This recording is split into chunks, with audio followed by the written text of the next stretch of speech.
And coming to you live here from Rush Ash Pit here on Kilimanjaro, Tanzania.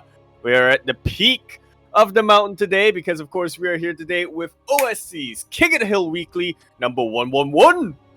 Of course, Hills Yaku of Yakuzaku, and with me today is Alpinista que apusa la cartilla. Light _ VIP. How we doing, Light? What's up, Yaku? Yes, it is great to be back with another edition of OSC King of the Hill. I believe this is your first time covering this event, so welcome, and of course, with Yaku showing up here, and with this being the 111 edition, of course, we have to start things off with the TVT. Obviously. At least it's a best of one as we kick it off here on Cosmic Sapphire. We're over here in the top left-hand corner of the map, spawning all the way in the top left-hand corner. We have our red Terran player coming down from the land of Germany. He has a rather inaccurate name right now. He goes by No Money, but you may also know him as NoMercy. And spawning in the bottom right-hand corner of Cosmic Sapphire, we have the Romanian Terran player himself representing Infernales Esports. It is CuKu.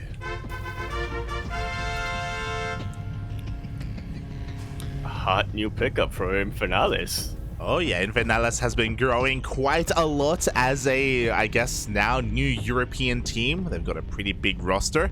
And speaking of something that's big, massive shout out to Soundo in the chat. Thank you so much. He actually, during the wait screen, the countdown screen, he donated 50 USD.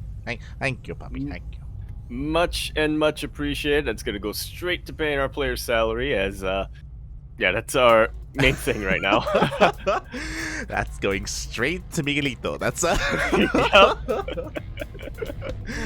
Oh my god. We need to make sure he gets the freshest of 3-star Airbnbs. Yeah. Or Atlanta. Exactly. They just finished up Cheesadelphia over the weekend. Atlanta is going to be next month in November. I say next month. Next month is in a couple of days. So yeah, a lot going on right now in StarCraft. Likewise, here we are once again in another one of our King of the Hills. And if I'm not mistaken, yes, currently none of these players are reprising kings here. We are coming in with a fresh set of players. Ooh, that's always exciting to see. It's a little bit of a tough ask, though. If either of these players wins this first match, they have to continue winning 14 matches in a row. So, yeah, we'll see if that's something that will happen. Or actually, every now and then, Eddie offers a player a revive if they are up for it. True. Yeah, that does happen. You know, if we are running out of players and if someone else is available, we can have that revive. And when it comes to these big runs, they have happened in the past by typically by big players. You know, Bjorn or Special, for example. They just go on these massive tears. The big boy players, yeah. Funny how they're all Terran players, yeah. Turtle up on that hill. Get on the top and turtle up, you know. Yaku, you're like the anti-Terran. What's happening? I'm used to casting with Asher. He's like, oh yeah, it's the hardest race with the hardest working players as well. I mean, it is though. They just win everything too. It's yeah. Oh god. But speaking of, we are getting to the CVT relatively passive to begin with here. We do see that CuKu went for a much more kind of a defensive opener, prioritizing his Reapers just to stay at home, prioritizing that Cyclone as well. Meanwhile, NoMercy on his side of the map has also kind of been just Chilean here. Yeah, I definitely got to appreciate NoMercy being just slightly more economic than CuKu, I would say, going with a Reaper expand compared to CuKu's. Was it Factory Expand? Yeah, it was a Factory Expand, not a Cyclone Expand. But I kind of also like what CuKu is doing here a bit more, just because it is the best of one. You don't really get a chance to suss out how your player is playing in the first round and then try to go for a second map and whatnot. No. If you lose this, you're out. Yeah, exactly. Unless you get revived. There are some players who just throw caution to the wind. Meanwhile, we just see the Reaper's trying to go in for a bit of a scat. One Reaper immediately goes down, and this is terrifying because NoMercy, if you noticed, he went straight for tank production. He went straight for a medevac as well. He's going for a second medevac with supply blocked a little bit, but he does intend to immediately go across the map. He does have the tank advantage because he opted to completely skip Cyclones. The absolute balls on this lad. All mercy, all caution thrown to the wind. He really does have no mercy for his opponent here. Going for a double drop by the looks of things. I'm glad CuKu has those Cyclones because, man, he's going to need them. Yeah, it's also important that CuKu does have control of the nevermind. So actually, NoMercy has control of the Xel'Naga as well. We do have one Reaper coming in, and the Reaper just happens to come across the drop. Super important scout right now for CuKu. No money. He's gonna have to reevaluate. Does he really want to dive in with these medevacs, or does he want to play things out a little safer? He is getting a couple more barracks and a CC as well, so he's not all in by any means. But yeah, if he loses his drop, then he is leaving himself wide open for a counterattack. Yeah, I mean, both Cyclones are ready and waiting here in the main base. The lock-on's going to be brutal, especially if they lock on the tank medevac, and it looks like that's exactly what's going to happen. Oh boy. Ooh. Tanks are able to get out, but there's not enough Marines to buffer over here. CuKu able to get a full concave on top of these tanks. Doesn't even lose his Cyclones. Brilliant defense by our Green Terran player. Yeah, looking at the units lost tab here, he lost one tank, trading one tank for 2 of no money, as well as all those Marines. Well worth it here for CuKu. As you were pointing out, the Cyclones that can be repaired, they can continue to deflect any kind of drop play from here. So CuKu's looking pretty good. There are other avenues where NoMercy can kind of get back into this. A lot of that is that he does have a faster upgrades here. 1-1 already on the way compared to CuKu, and we already have that CC being landed on location. Yeah, but once again, he did have a little bit of a head start when it comes to his tech and when it comes to his economy, because again, he did opt to skip out on getting these Ravens and getting these Cyclones as well.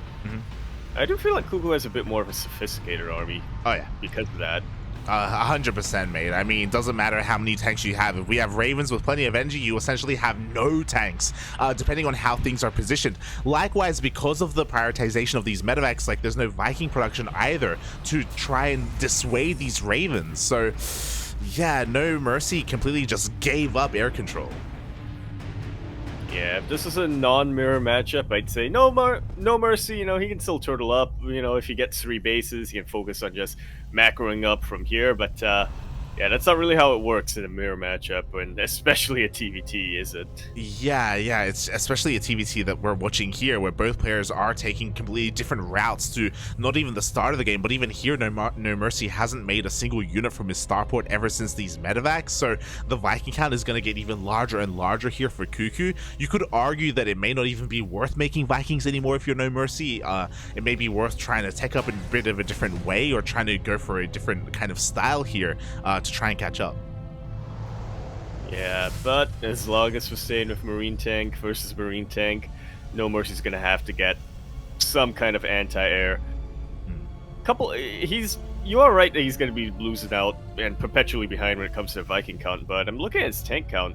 He has 5 tanks right about now. At a certain point, you want to stop building tanks, and you can definitely try to get a couple of Thors for splash damage. Yeah. Air splash damage, I mean. Thors can definitely help. The other interesting thing is that we have more medevacs on the way, so it looks like he's going to try and go for a big drop style. There is a way into the main base, but there are turrets and Cyclones waiting. There is a way into the main base. It's just very, very painful. Yeah, it's not what you want to be going for. The natural is looking a little bit exposed. The the center tower isn't covering the southern portion of the map. We do see NoMercy now moving out with his massive army. You were talking about it. He is ahead in that tank count, but just does have to respect those Ravens quite a bit. He really does, and honestly, CuKu's tank count isn't too far behind. When it's 6 tanks versus 4 tanks, good positioning for CuKu can absolutely change the name of the game.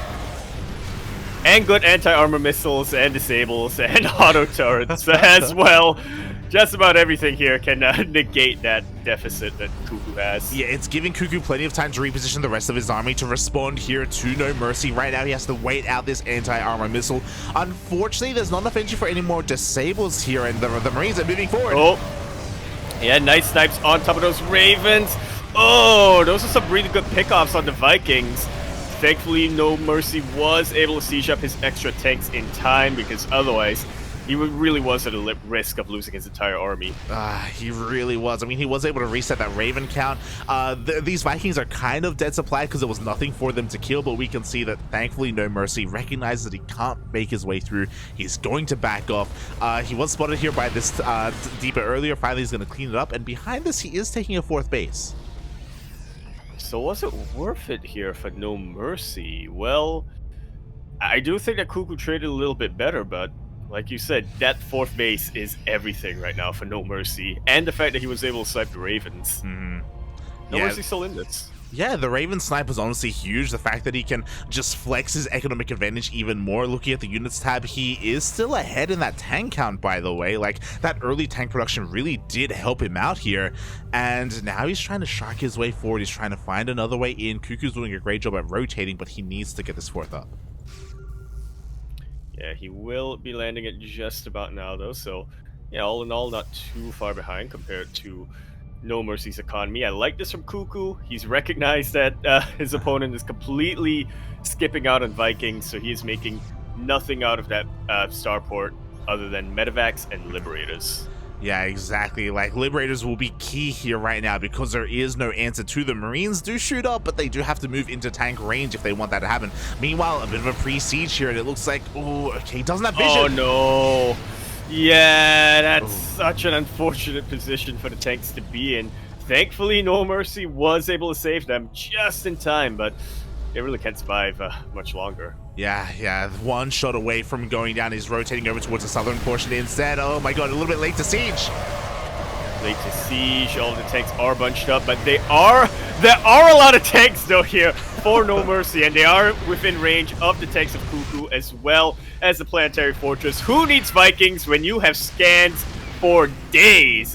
Well, if your opponent has a Liberator, you need some Vikings. Yeah, 1 Liberator forces everything to siege up, everything to go off. Meanwhile, CuKu going back into Raven production here. You love to see it. Again, Ravens, they just provide so much utility, recognizing once again that there are no Vikings from NoMercy. Yeah, if he gets Corvette Reactors from here, then that's just going to be the cherry on top here for CuKu. We are getting into the late game stage of the TVT, and that's entirely about the air battle. Yeah, exactly. These air units are just superior in every single way. We do see the Ravens once again pushing on forward. Another tank for NoMercy is going to go down. Oh boy. Meanwhile, something also important to take note of is that CuKu actually falling behind in the upgrades. NoMercy immediately started 3-3. CuKu has forgotten it completely. Yeah, well, I mean, CuKu doesn't have a hive, so... What is wrong with you? You're wrong, he does not have a hive. So anyway, we got a bunch of tanks here now sieging up right outside that planetary fortress here of CuKu.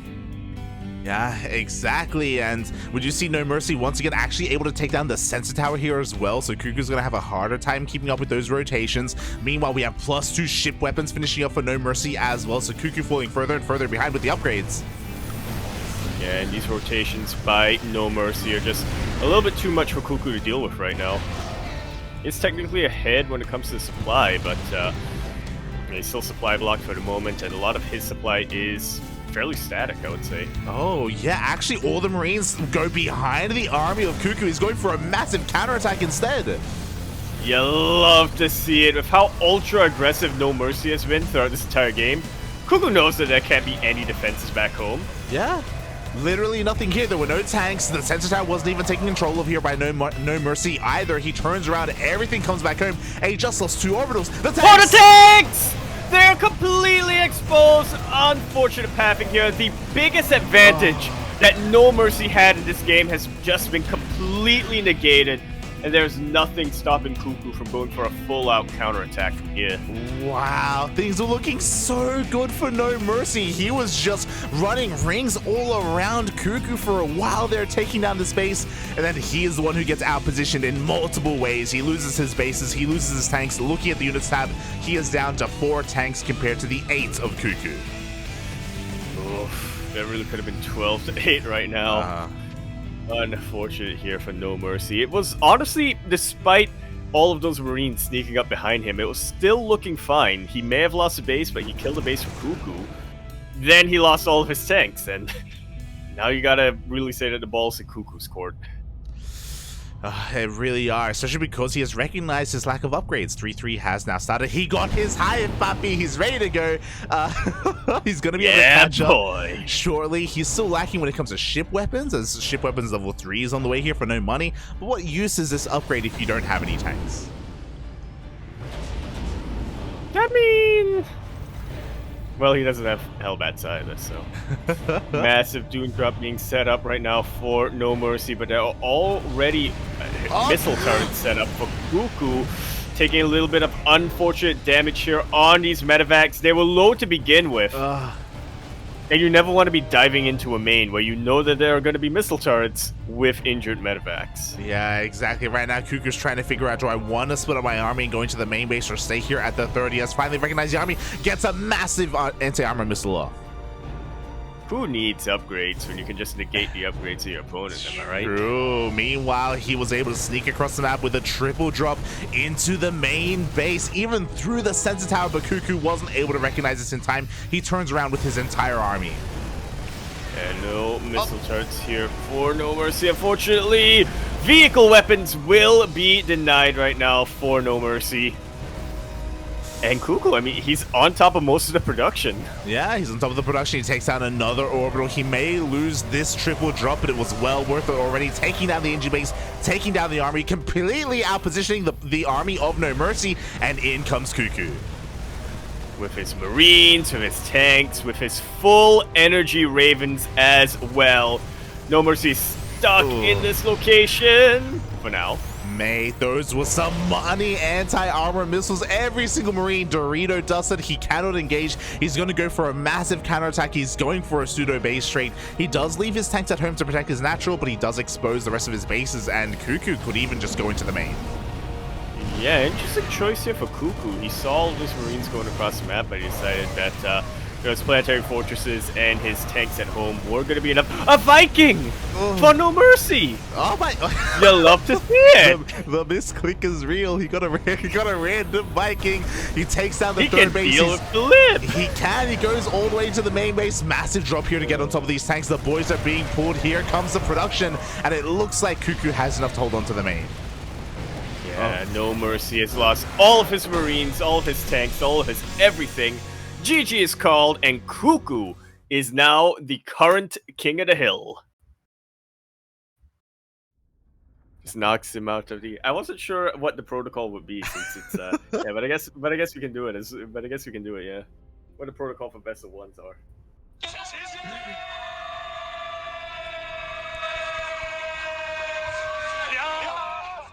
GG, well played to CuKu as he does take that game. Really back and forth in a very diverse TVT. Both players kind of going for different styles overall, and both players had their moments in the sun, right? Again, for a while there, it looked like NoMercy was looking so good, but a little bit of lacking in map awareness and map presence. Didn't realize a massive Doom Drop of Marines just completely bypassing his army, somehow sneaking across the map and starting the massive comeback there for CuKu.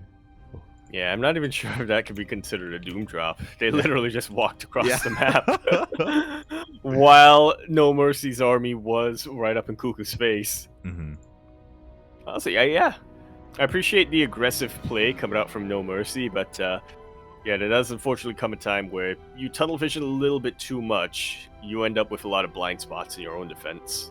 Yeah, exactly. The hyper-aggressive style does come with its flaws, and With that, CuKu will be our current King of the Hill. NoMercy's name, no money, rings true this week. For now, feels bad, man. Feels bad. But yeah, I'm sure we'll see him again next time, or we may see him again later on this evening, as it looks like we have our second player who was originally supposed to be one of the first players. Indeed, he was. We are moving out from that TVT and moving into a little bit of a TVZ now.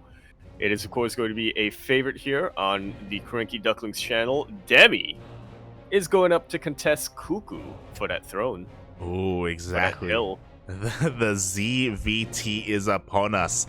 We have a brand new king for how much longer? Maybe just so it doesn't become too monotonous, maybe you can do the GG if we get someone who gets more than one win. Wait, what? More than one win, because I think it was last week. I think last week literally only one person got more than one win. Like it was. Okay. We were passing around the crown non-stop last week. See, I was gonna say, when the king gets knocked out of the hill. But now that you mention it, like last week, when literally every king got kicked off the hill. Yeah.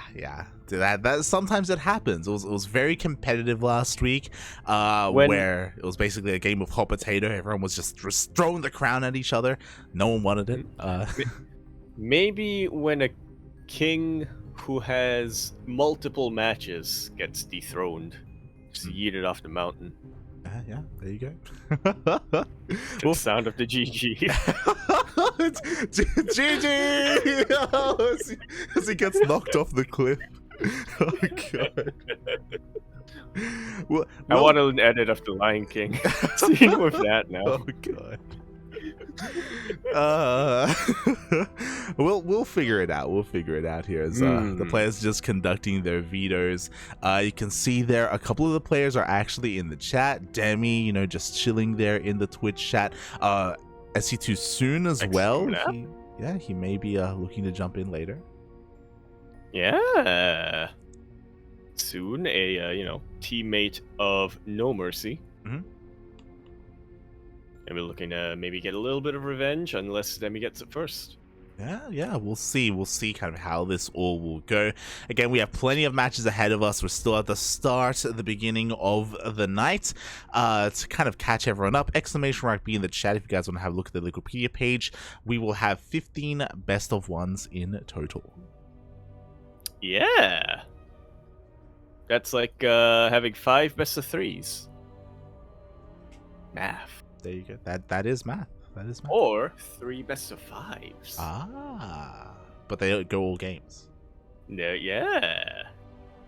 And they're with different players. Yeah, it's a little bit different. A little bit different than 3 best of 5s. You're not wrong. Oh, God. As the players are just sorting things out here. I guess, meanwhile, the other thing that I wanted to bring up, we almost got it. I was so excited at the start of the day.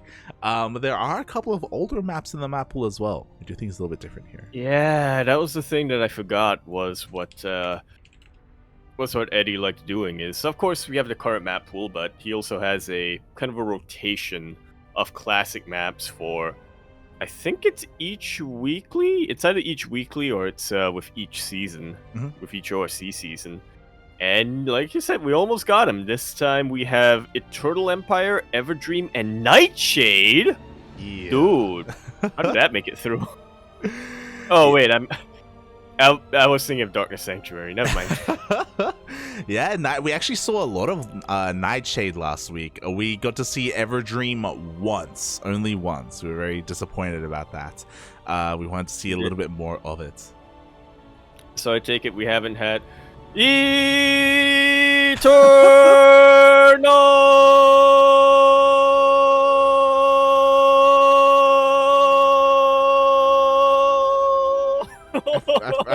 I forgot.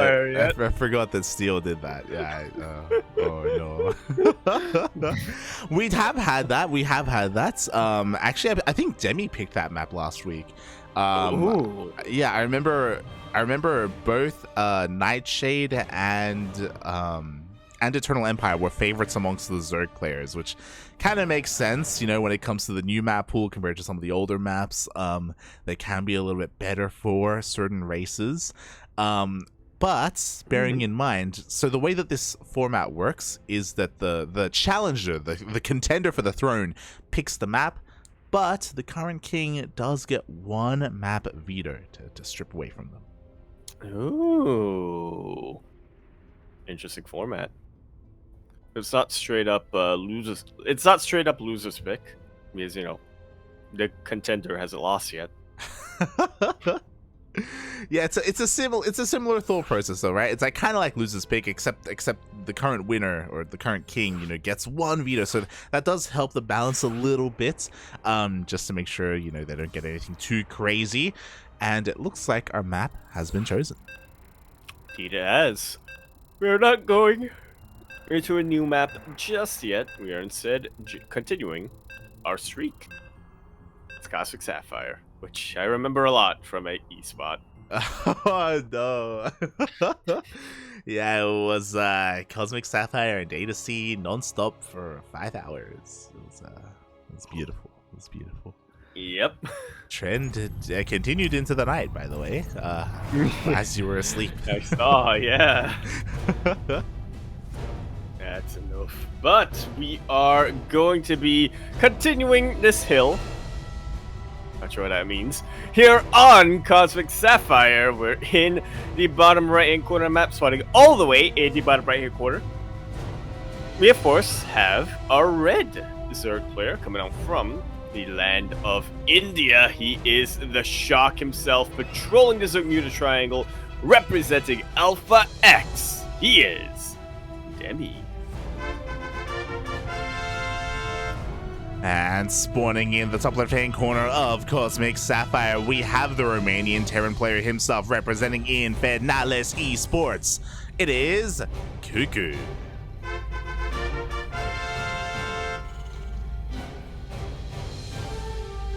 Now, Demi, of course, was in the chat looking out and watching that match between CuKu and NoMercy. Whether or not he's, you know, really been able to put together a plan for a very different matchup is to be determined. Well, I mean, I'm sure, you know, he's going to learn from CuKu's mistakes last game. He's going to remember his hive for his upgrades. Yep. Number one. Number two, I'm sure he's going to make sure he has missile turrets in position for these Doom drops as well. Yeah. When he gets Ravens out, he's going to want to get Corvette Reactor. Oh, yes, we cannot forget Corvette Reactor. And also take note if your opponent does have a bunch of Vikings or not, to kind of abuse that in some way, to maybe even get some libs out. Yeah, he also needs to remember to keep that adept in the wall. Uh-huh. It only takes two buildings here on Cosmic Sapphire. True. Only 2 buildings to wall off. You're not wrong. Am I ever? He has to remember to make a second Oracle to hold onto his 3rd Nexus if he does go for the hero style. Oh, and you know what? He is going for that 3rd. Oh. There we go. An Oracle. There we go. 3rd base has been taken. Standard opener here from Demi, going for a hatch gas pool. Nothing too crazy, but of course CuKu wants to make sure that's the case. We do see his Reaper dip on in, dancing between the mineral patches here, but only just barely, just keeping an eye on the drone count, and there we go, confirming that there is a 3rd. Yeah, he knows that there's no rush coming his way. This is probably the best map in the current pool to avoid a rush. Let me rephrase that. This is probably the worst map in the current map pool to go for any sort of early game rushes. Mm-hmm. Yeah, it can be really player. Yeah, it can be really difficult to kind of pull that off. There are, of course, like fringe circumstances, but Demi isn't the most aggressive player either. You know, I'm sure he wants to get into a more standard game from here. Speaking of standard game, likewise, CuKu is going for a 3cc build as well. Very economic 3cc before starport. Yep. Wants to make sure he gets his economy in order. Wants to make sure that he's nice and stable in that front. Yeah. before continuing.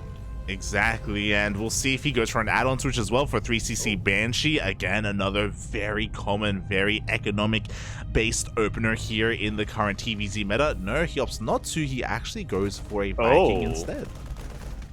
Yeah, I was gonna say, this is pretty interesting because despite going for the earlier 3rd CC, this is looking very much like a Viking Liberator opening.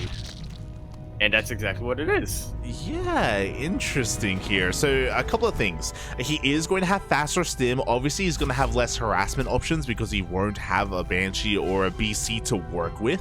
But he is going to be able to keep Demi in the dark with this Viking. And with this, he can do a couple of other cheeky things. There we go. He is going for that lip. Yeah, he really pumped out. Actually, it's only 6 Hellions right now. Okay, there's the 728 Hellion, currently in production. So yeah, CuKu going for a little bit of a flank, I imagine, with his Liberator and Hellions. Yeah, well, a couple of things. He can go for a 1-2 punch. He can also throw down an armor if he wants to, because again, he's going to have fast stim. Not that many Marines to work with, but with a stim timing like this, you know, I wonder if he really does intend to utilize it. Meanwhile, a second Overlord is going to go down to this Viking. Hellions just trying to skirt around the edge of the map. We do get a bit of a pause, though, as there is some lag. Yeah, unfortunate. Demi has had a couple of latency issues today. I mean, again, he was supposed to be the first match, but yeah, couldn't quite log into BNet, unfortunately, so did have to be delayed a little bit. Yeah, a little bit unfortunate, but it looks like the latency has cleared on up. Ooh, we are going back in, and again, thankfully, if there was a little bit of lag, it wasn't in the middle of a big fight. Things, for the most part, are still ramping up here as Demi skirts around here, does confirm that there is a 3rd CC with this link. Doesn't quite confirm that it's MeomaikA yet, but he should have an inkling based on those Marines that popped out. Yeah, he should be aware that there is at least some Marine production here. Stim just finished out. We have 1-1 on the way soon. I'm sure we're going to have combat shields as well for a little bit of a later timing. And the Hellions are still just keeping the attention of Demi in the middle of the map as that Viking, is looking to slip on in. And Lib, yeah, I was going to say, yeah. That Lib hasn't gotten much damage done yet. Yeah, I too was eyeing the mini-map. Exactly, but here we go. Liberator does siege up in the main base. 3 drones go down before Demi does realize what is happening. Decent damage, and because of all these Hellions, you know, the Queens are being a little bit preoccupied. Nice cancellation here on the 4th base. Demi double expanding now to try to make up for that delay as the Liberator gets more kills. Oh my god, yeah, the Liberator re-sieges in the main base, 7 kills in total. This Liberator has already more than paid for itself, not just because of the damage, but also because of lost mining time. And the Hellions go for a dive! The Queens were still out of position. The Hellions dive right on top of that super juicy hatchery and mineral line. I want to point out, Demi just droned up as well. He just got 10 more drones that are now completely negated. This is game-ending damage. CuKu will retain his spot on the hill. Wow, GG, well played. Demi comes in as a strong contender, but no, the King does continue his reign here. CuKu just completely pulling him apart with one swift move. Again, unfortunately, Demi, he did have his queens, but he didn't react in time, just distracted a little bit too much by those Liberators. That was insane. Absolutely insane. Yeah, I really love what CuKu was doing there. How he was able to really split Demi's attention apart, like you said. It's harass of the Hellions. Take note, that's a lot of queens you have here by the 4th base. And it's still the early game. You can't have that many Spore Crawlers in your main, can you? Oh, look at that. You're repositioning your queens to go into your main base. How is your 3rd looking?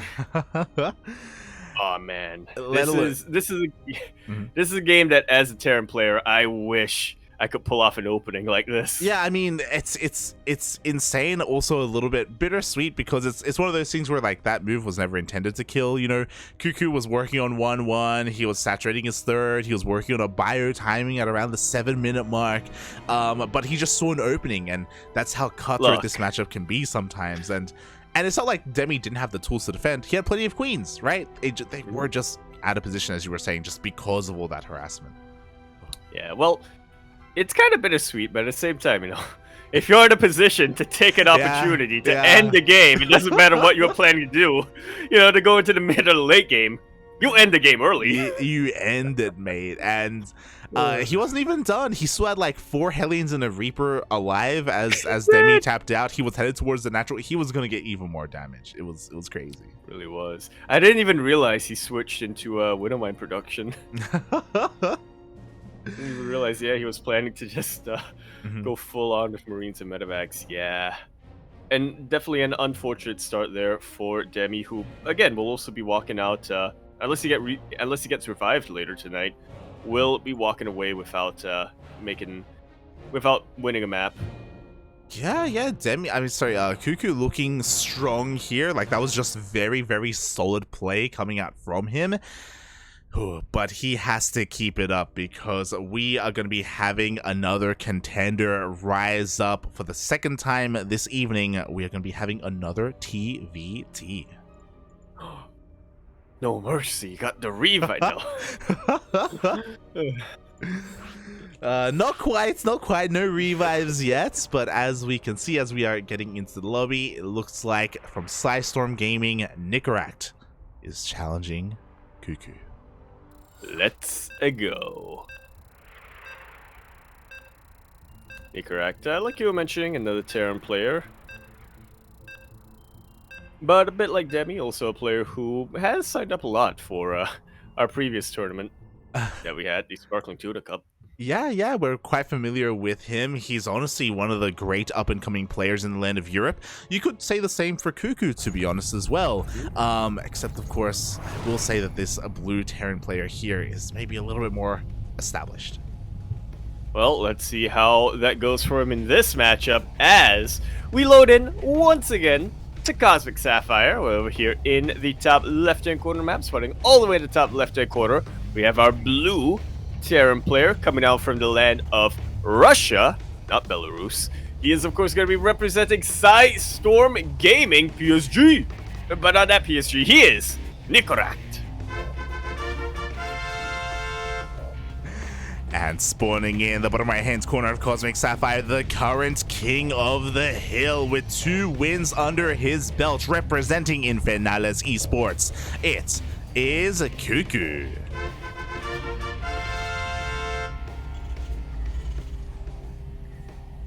Already seen a bit more of a cautious TVT come up from CuKu. I wonder if that's something that Nicoract will take into account, or if CuKu is thinking, you know what if I just play like NoMercy here? Yeah, we'll see. So far, both players are going for double gas openers. We do see that Nicoract did get his gas a little bit faster than CuKu, but only by a couple of seconds. So I'm not too certain how much that will really influence this opener here, as he's also going to be going for a bit of an SCV scout. So this will put CuKu a little bit ahead economically, as he's opting to, at least for now, skip it. Yeah. It's definitely worthwhile here. As long as you're getting, as long as you're making sure that you're getting a second Reaper behind all of this. CuKu still playing things out safe, despite not going for that SCV scout, is just going to go for a factory expand as opposed to a Reaper expand. Hey, look at that! So is Nicoract. Yeah, both going for so far the exact same builds here. A little bit different when it comes to the overall positioning, as we do see CuKu throwing down a deeper here at the Reaper Cliff. Nicoract not opting to go for that, instead focusing on his wall instead. CuKu going to be maneuvering over towards that cliff as well here, trying to catch any kind of Reaper coming his way. Unfortunately, not positioned right upside the main. Okay, now it is. Nicoract gotta shoot first, also a little bit quicker with that KD8 charge. Gonna be able to force a bit of delay here on the CC. A lot of a delay, actually. Oh, exactly. I just realized CuKu went for the reactor follow-up. Yeah, he went for the reactor, so he's not going to have a second Reaper anytime soon. So Nicoract flexing a little bit of better control here to begin with. Does force the delay, doesn't force a cancel or anything like that. At least CuKu kept all of his workers alive. And now with the help of this Hellion, he can finish up this base. That he can. And honestly, getting that base on time isn't the most important thing in the world if you're going for the coffee build, which CuKu actually isn't. I thought he was for a second, but now he's getting mine. Yeah, exactly. Oh my god, and Nicoract, he rotates over towards the natural base and he will delay that CC. Despite a Hellion and being out-Reapered, or at least outnumbered when it comes to the Reaper count, Nicoract, with that little bit of better control, is able to secure his economy much, much quicker. He also shouldn't have too much to worry about for the counterattack. He has a Cyclone, he's about to get a second, and he even has Marines in position to deny these Reapers from jumping up, or at least too many of these Reapers from jumping up. Yeah, unfortunately only 2 Marines, so it looks like the Reapers will win that fight. Ooh, we'll lose 1 Reaper in the end, though. Forces Cyclone to respond here. At the same time, CuKu is going to slip in with his Hellion, recognizing that the Cyclone is a little bit out of position, but Nicoract was already rotating over with that Cyclone. Yeah, and 1 Hellion, it's not really going to do too much damage. Usually when you see a single Hellion split off from the Reapers, it's to just dive into the main and get a scout. Which CuKu was able to do in the end, with his Reaper, at the very least. Yeah, he was able to confirm the 1-1-1, did see, of course, units being produced as well, did confirm the second Cyclone, so the scout wasn't too bad here, and he is setting himself up defensively. Thankfully, 1 tank in the main base. Nicoract is going to be zooming across the map immediately with this drop. Oh, wait. He really wait. Yeah. He canceled the meta. Yeah, there we go. I too thought he would wait until the tank comes out. Yeah, same. Push. Oh god. But no, he is going for the Cyclone drop, which isn't that common. Yeah, it is going to be a little bit faster as well, with depending on how this drop goes. Oh my god, the winter mine up. All right, on top of that medevac, not quite enough to take it out, but is enough to deter the drop completely. Nicoract gonna have to go all the way back home. Yeah, beautiful positioning there from CuKu. That scout from earlier was money, did recognize that a drop was going to be on the way, so he was able to prepare for it. A little bit ambitious here with his Marines, is going to lose 4 of them for free, so a little bit wasteful, but again, that could have been worse if he wasn't ready for the drop. It really could have. Even had the tank in position just in case the Cyclones were able to get out. Yeah, exactly. Meanwhile, we have a scan into the main base. CuKu does get eyes on the CC as soon as it's being built. And CuKu, he's already going to be working on his follow-up. Already has his first Raven, second Raven on the way. His own CC that much faster compared to Nicoract. In addition to these extra couple of barracks, which not only means that he's going to get quicker, he's going to get more production, it also means he's going to get his stim a lot quicker. Yeah, Stim is going to be on the way that much faster once we get a tech lab on those Raxes. Meanwhile, Nicoract, he wants to move out now. These are going to be vanilla Marines, but there are a lot of them, and what he lacks in upgrades for his Marines, he makes up for in his tanks. Yeah, I thought you were going to say he makes up for in the medevac. That's true. But yeah, you're right. He does have a sizable tank out. He also has a Raven out to try to throw down a couple of disables. Has to be cautious about the Ravens of CuKu, but considering he kept both of his Cyclones alive, you could argue that CuKu has more to worry about there. Oh, yeah, the problem is that CuKu actually doesn't see the army. He doesn't have control of the Zelnaga either. We do see a Widowmine on the right-hand side, but he has no idea how much danger he is in. Honestly, this SCV is going to be pretty important, getting a little bit of vision further out of the natural base, but he unsieges. Uh-oh. Does he see that army of Nicoract? It looks like he didn't, unfortunately, but now he does. He's throwing down auto turret after auto turret after auto turret. Nicoract's tanks were already sieged, so yeah, he is able to get rid of the Marines of CuKu, but not much else beyond that. Not much else. Meanwhile, CuKu is trying to sneak out to that third base. Nicoract is none the wiser. Currently, he's more focused on trying to break this natural location.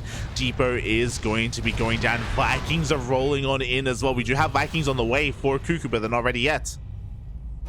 Yeah, they aren't. With the defender's advantage, though, CuKu should be able to make it out of here, but Yeah, that third base is forfeit. Has to pick up and lead and go back home. And just like that, we see Nicoract shoot up in the income. Yeah, exactly. He's getting his third base fully saturated right now. We do see CuKu sharking around, trying to find an opening here. Unsieges his tanks once again, but will lose a Viking. Unfortunate. Without even taking out a Viking of Nicoract. You do have the advantage as the defender here when it comes to the Viking battle, but only if you're able to trade 1-to-1 with your opponent. Yeah, speaking of trading 1-to-1, it looks like Nicoract will come out a little bit worse for wear in that trade. Loses one tank, takes a couple of shots here to the face with those Marines. Ravens are going to push on forward here. Again, Nicoract does have that air superiority, so the Ravens of Nicoract have a little bit more leeway, but CuKu goes for a drop. Oh. Yeah, it's kind of a saving grace over there. The tanks do get disabled, but there are two more that just pop out. The boys are being pulled. Not the best idea here, but with the Marine buffer taken out for Nicoract, CuKu may have a chance. Meanwhile, the drop does drop just outside of this sensor tower range. Yeah, honestly, I don't know if you noticed, but that unsiege was clutch as well. We had two disables, and mid-disable, CuKu was able to unsiege two tanks and barely get them away as well, keeping that tank count alive. Meanwhile, back at home, we do have two tanks to defend here for Nicoract, but there is no buffer. There is a lot of potential here for damage here for CuKu. Yeah, a lot of SCVs being pulled away. Nicoract, or CuKu, sorry, recognizes the tank, and so he picks up his Marines and tries to drop into the main. Production is popping out just in time, but there is no anti-air right now, or at least there are no Vikings in the air back home for Nicoract, so these Marines are just having a very fun time bouncing back and forth between bases. Pulling the boys against Marines, not always the best bet, but when you're desperate, you're desperate. Nicoract I was gonna say gonna lose 7 workers, but then I look at the actual count, and it's still 73-44. That's the thing, right? Like that drop, it goes to show how necessary it is right now for CuKu to get back into this game. Meanwhile, he's setting up a bit of a surround here. Where are the Marines for Nicoract? They went back home. They did go back home. A couple of boys were pulled and unnecessarily lost. So yeah, those 7 workers that CuKu was able to kill for Nicoract, yeah, kind of forfeit right now, or kind of traded out evenly right now. Yeah, now CuKu's going to be going across the map. Now, what's important is that CuKu has half the worker count. Sure, his economy is in shambles, and he may lose more workers here to this Viking harass, but CuKu has an insane army supply right now. He is ahead when it comes to his army, and he is looking to straight up end the game right now. And he absolutely can, provided he has good enough positioning. Nicoract, his tanks were unsieged. That was an unfortunate position. The Ravens, I'm surprised they're still alive, but they barely have any energy on them. A lot of them are taken out. Nicoract losing so much here, but again, every loss here for CuKu is much more expensive than a loss for Nicoract. He still has a lot of production. He still has a lot of money. Yeah, exactly. At the same time, more Viking harass here at the natural base. CuKu, if he wasn't all in before, he is giga all in right now. He has to end the game with what he has. And can he do it? He almost broke through. He did trade very well. And then, oh, wait, he's going for a massive Dune drop instead. And you know what? There are no missile turrets. All the Vikings were taken out. This gambit could absolutely pay off for CuKu. He's avoiding the sensor towers completely. Oh, but I think Nicoract has caught wind of that. Doesn't matter. We have a handful of Marines coming in here for Nicoract with the tanks. They all siege up. It looks like one tank is going to go down. Raven comes in with a couple of auto turrets, but there's just not enough to deal with the drop. Yeah, it seems to be a little bit mistimed here. Throwing out that auto turret. GG is called. CuKu was just about to be kicked off the mountain, but all of a sudden he regained his footing and he pulled an Uno reverse card over there on Nicoract. GG, CuKu. He's still the king. He won 3 maps in a row right now. That's, wait, 10, 20% of the maps tonight. I think, wait.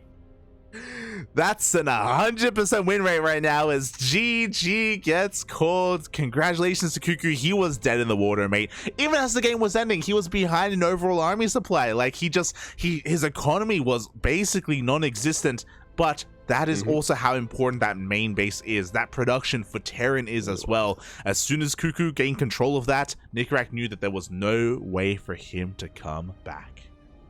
just about 2 TVTs in a row, man, for CuKu, where things were not looking good, but all of a sudden he was able to find his opponent's blind spot, which happened to be the main base, concentrate all of his forces there, and still win the game. That was, man, one of the best outpositioning maneuvers I think anywhere in the history of TVT. Yeah, and I still want to give props to Nicoract, because I do think that we did perceive him as the stronger player. Like, he was kind of suffocating CuKu there. He was up 2 bases. He was on 4 base economy compared to the 2 bases of CuKu. It felt like he was doing almost everything right there. Exactly. I really like how you put it. It felt like he was doing everything right. I know it's not really the most relevant post-game stat here, but if we look at the score summary, you have Nicoract with about 10k more score than CuKu, because he was producing so much, he was mining so much, he was killing so many units, but he didn't have units where it counted. He wasn't producing where it counted. He wasn't killing units where he needed to, or when he needed to, rather. He was killing so many units. He was trading so well, but not when he really needed to trade well. Yeah, exactly. And in one fell swoop, one outposition move, one doom drop, and it all ends there. All hail the king, the CuKu. He is still going to be holding on to that crown. And for how much longer? Because he has an opponent. He has a contender. Ooh. You were talking about him before. The ex-teammate of NoMercy soon is coming out. Oh, X? Oh, sorry, current teammate. X, because he's dead. That's in my brain. That's how it works. the man was kicked off of a cliff, okay? He can't survive that. I just said you. They didn't show the death on screen, Copium. Oh, God. Yeah. No. Yeah.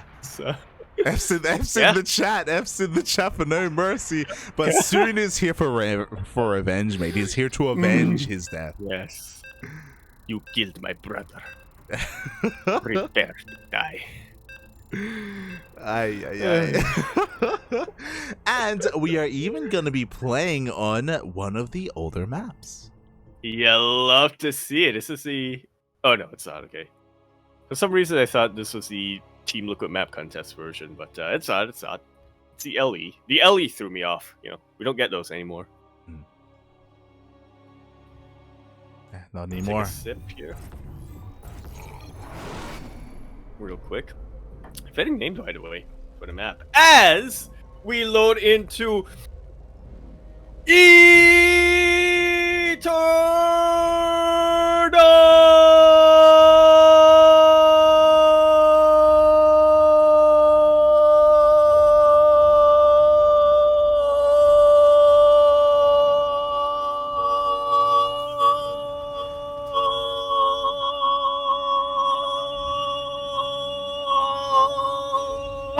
Empire LE.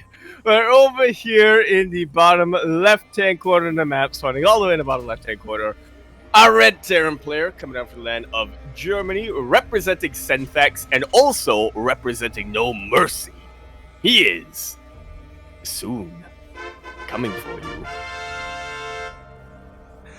And spawning in the top right-hand corner of Eternal Empire LE, we have the current King of the Hill, the one true king. This week in OSC King of the Hill 111 from Romania. Representing Infernalis Esports, it is CuKu.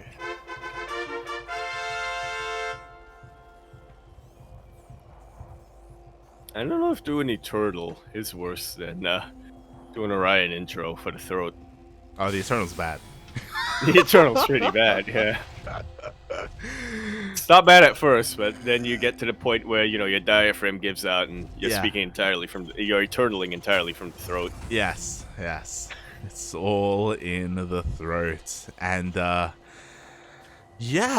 excited just because these two players here, I don't know how familiar they are with Eternal Empire. I don't know if CuKu was even born yet at the time. I know he's a very young player, so yeah, exciting. I think CuKu was he on Team Roddy during the time Eternal Empire was in? I know CuKu in 2020 was playing in some of the junior leagues, the Alpha X Cups and whatnot. But soon I'm not as familiar. Yeah. So it's possible that, they were competing in this map pool. They are familiar with it. Hopefully they are, because these older maps do have their own certain quirks, and if you aren't familiar with them, you can be taken advantage of. As a reminder, this is, of course, Soon's map pick, and we'll see what their plans are. So far, both players did go for double gas openers. They did delay their own CCs to go into their factory a little bit faster. So nothing too crazy here. Both players mirroring each other as they both continue both Hellion and Marine production. Oh? Could this be a coffee build? Yeah, I think so. Yo. Oh boy, coffee's influence does spread far and wide across empires at times. As for the time being, we do see 2 Hellions, 3 Reapers for both players. Ooh, Soon was getting ready at the ramp, but likewise, CuKu was aware of that and did go across the southern portion instead.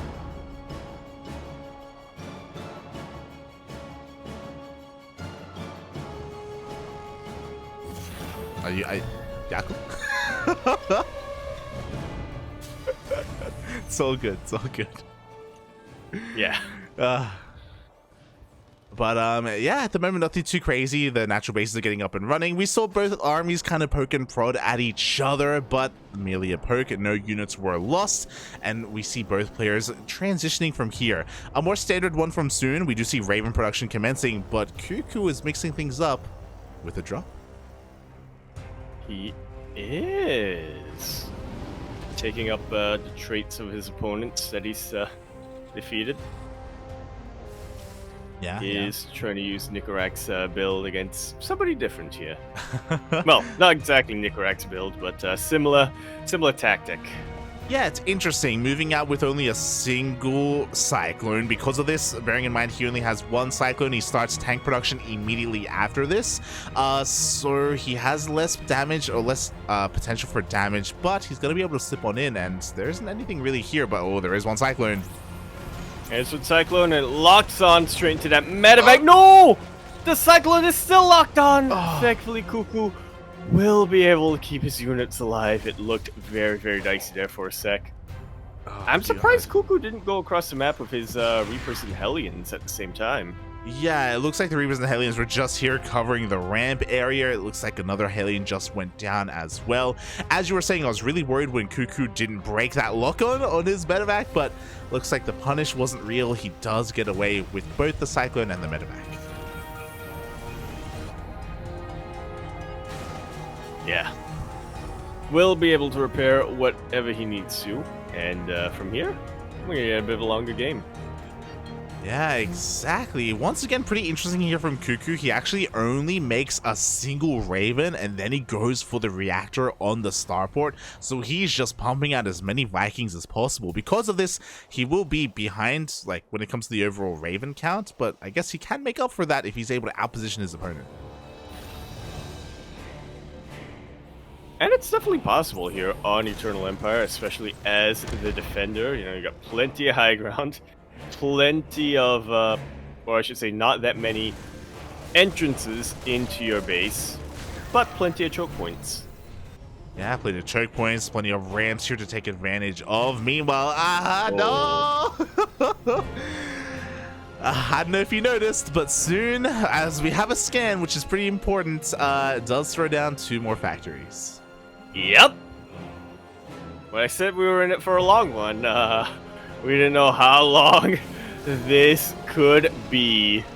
As Soon is about to go against his name. Soon TM. Soon TM, there we go. Yeah, he's living up to his name, actually. He's never going to arrive, mate, as we really are going to be here for all eternity. I mean, it makes sense now. It's all coming together why Soon would pick Eternal Empire as his map of choice. There are plenty of bases to be taken, plenty of room to maneuver. Very defensible map. Is it as defensible as, you know, your Tropical Sacrifice or your Data Sea? Maybe, maybe not, but it does feel like a larger map. Yeah, now I think about it.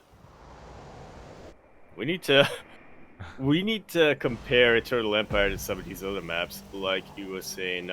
Obviously, I think the base count here on Eternal Empire is higher than on a map like a Data Sea, but they're also much more spread out. But they're much more spread out, but they're very linear in where they're positioned. So it's still pretty defensible, honestly. Yeah, we'll see. I mean, the drop play can still work quite well, bearing in mind that CuKu with the scan earlier is fully aware of what he's playing against, so now he has to try and outmaneuver his opponents. We do see a second starport on the way here for CuKu. We have non-stop Viking production. Looking at the units tab here, we have 8 Vikings to the 4 of Soon, so he's not going to be letting up anytime soon. So he goes for a little bit of a drop. Yeah, should be spotted here by the ring and by the barracks as well. But if he's able to boost, if he's able to time his boost well enough, then you know maybe he can sneak in, get a couple of SCV kills. I don't know. Do something with that drop. Yeah, I'm sure he can. He still has the the Reapers alive from earlier as well. I'm sure they can try and get some value. Same can be said here for Soon. Oh my god, I don't know how often I've seen this where the Reapers for both players still make it alive up until the 9-minute mark. Oh, well, not for long here for CuKu. Or for Soon. They're still alive. Okay.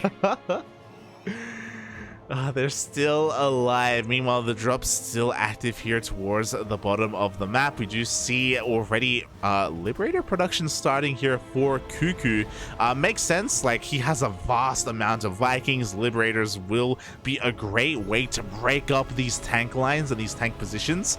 Obviously, the missile turrets are going to be a little bit, or they're going to complicate things a little bit here for CuKu, but the plan is solid. It makes sense. It really does. We'll see how well he can execute it from here. Both players, well, actually, no, only CuKu is working on 4th base for the time being, which, again, makes sense. He is up against a mech player. He does need to make sure that he is richer than his opponent at all times. Yeah, likewise, he's even able to get eyes on this 4th base. I think you brought up something very interesting there, and that is that I think we both feel like CuKu probably should have been expanding a little bit faster here. Like, Soon as the meching player, he's just chilling here, slowly taking his 4th base, and surprisingly, CuKu's also taking his own 4th at the same time.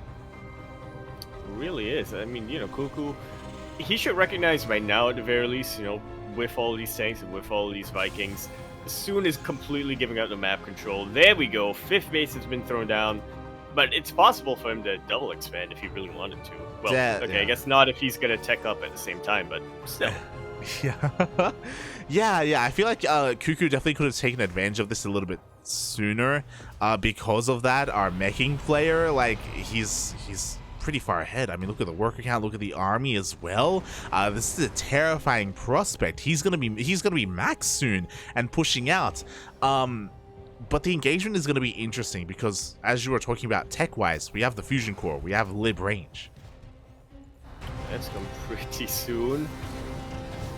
Yeah, I mean, yeah, it's not that often in TVT that, you know, I see a Terran player just completely forgo his ground army, at least early on, and focus all of his resources into the sky. You kind of expect that in the late game, but looking at the upgrades right now for CuKu, I mean, he's getting concussive shells now, but he doesn't really have the best, he's still at 1-1 for his bio. He doesn't have that many tanks, he doesn't have that many anything else. Yeah, it feels like CuKu was maybe a little bit indecisive, like almost Gumiho style, where he started off with Bio and now he's switching into like Sky Terran. Because of that, a lot of his upgrades aren't really lined up, but here we go. Here comes that engagement already. Soon shoots first. And that is a massive anti-armor missile locking into the majority of CuKu's Vikings. CuKu has to be so careful of how he engages this, despite having a slight upgrade advantage. That anti-armor really negates that. It really does. You know, again, there are no Ravens from, sorry, only one Raven from the side of CuKu. Meanwhile, here we go. He's going to dive on forward. Bearing in mind, CuKu is behind in the Viking count, but there's a lot of AoE here from those libs. There was a lot of AoE from the libs, but it seems like it just cannot match the sheer quantity of Vikings that Soon has. On the bright side, CuKu was able to reset the Raven count of Soon. His own Raven is still alive, but it needs time to gather energy back up. It does need time. We do see him rotating over in kind as well. Soon trying to get a bit of an angle here with his tanks, and it looks like he's outpositioning his opponent a little bit. Ooh. The Raven goes down. Unfortunate. But you know, with the defender's advantage and with the production advantage here for CuKu, this one lib can do a whole lot. Yeah. Maybe not against the Cyclones. I mean, he has been able to overtake that Viking count here in this engagement. We have the other Vikings still coming on over here from Soon. Looks like the base is forced to be lifted here. The fourth base, that is fifth base, is going to be under threat. That's an orbital? That's an orbital? The fourth, yeah, the fourth opted to be an orbital. Okay, meanwhile, the fifth, oh my god, almost goes down. But it doesn't in the end. Woo. Yeah, just kind of surprised that that fourth base wasn't a planetary, but you know, I guess it does make sense when your opponent has this many tanks. You don't want to have your base stuck in the ground. You want to be lifting whenever you can. That's life advice. Oh god, exactly. You always want to be lifting. At the same time, we see a massive helium run by here in the natural base. Every single worker is going to be going down. The CuKu is forced to respond at the same time. Soon is going to try and force his way up this ramp. Yeah, Soon really starting to starve out CuKu here. He's already contained him on this side of the map. And he honestly hasn't lost that many units compared to CuKu. Yeah, Soon just seems to be out trading his opponent a little bit here. Meanwhile, here we go once again. The Viking battle does come in. Liberator's going to siege up on top of the tanks of Soon. Yeah, Soon is able to target fire really well. He loses a lot of Vikings in the process, though.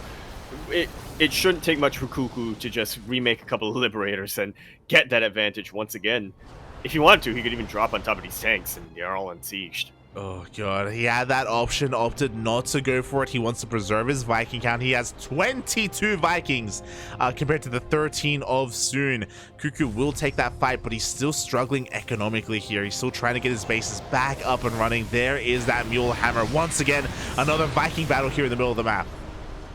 I love how relentless CuKu's being, pressing his advantage. He's moving forward, being threatening with these Vikings, making sure that Soon just can never recover in the Sky Army.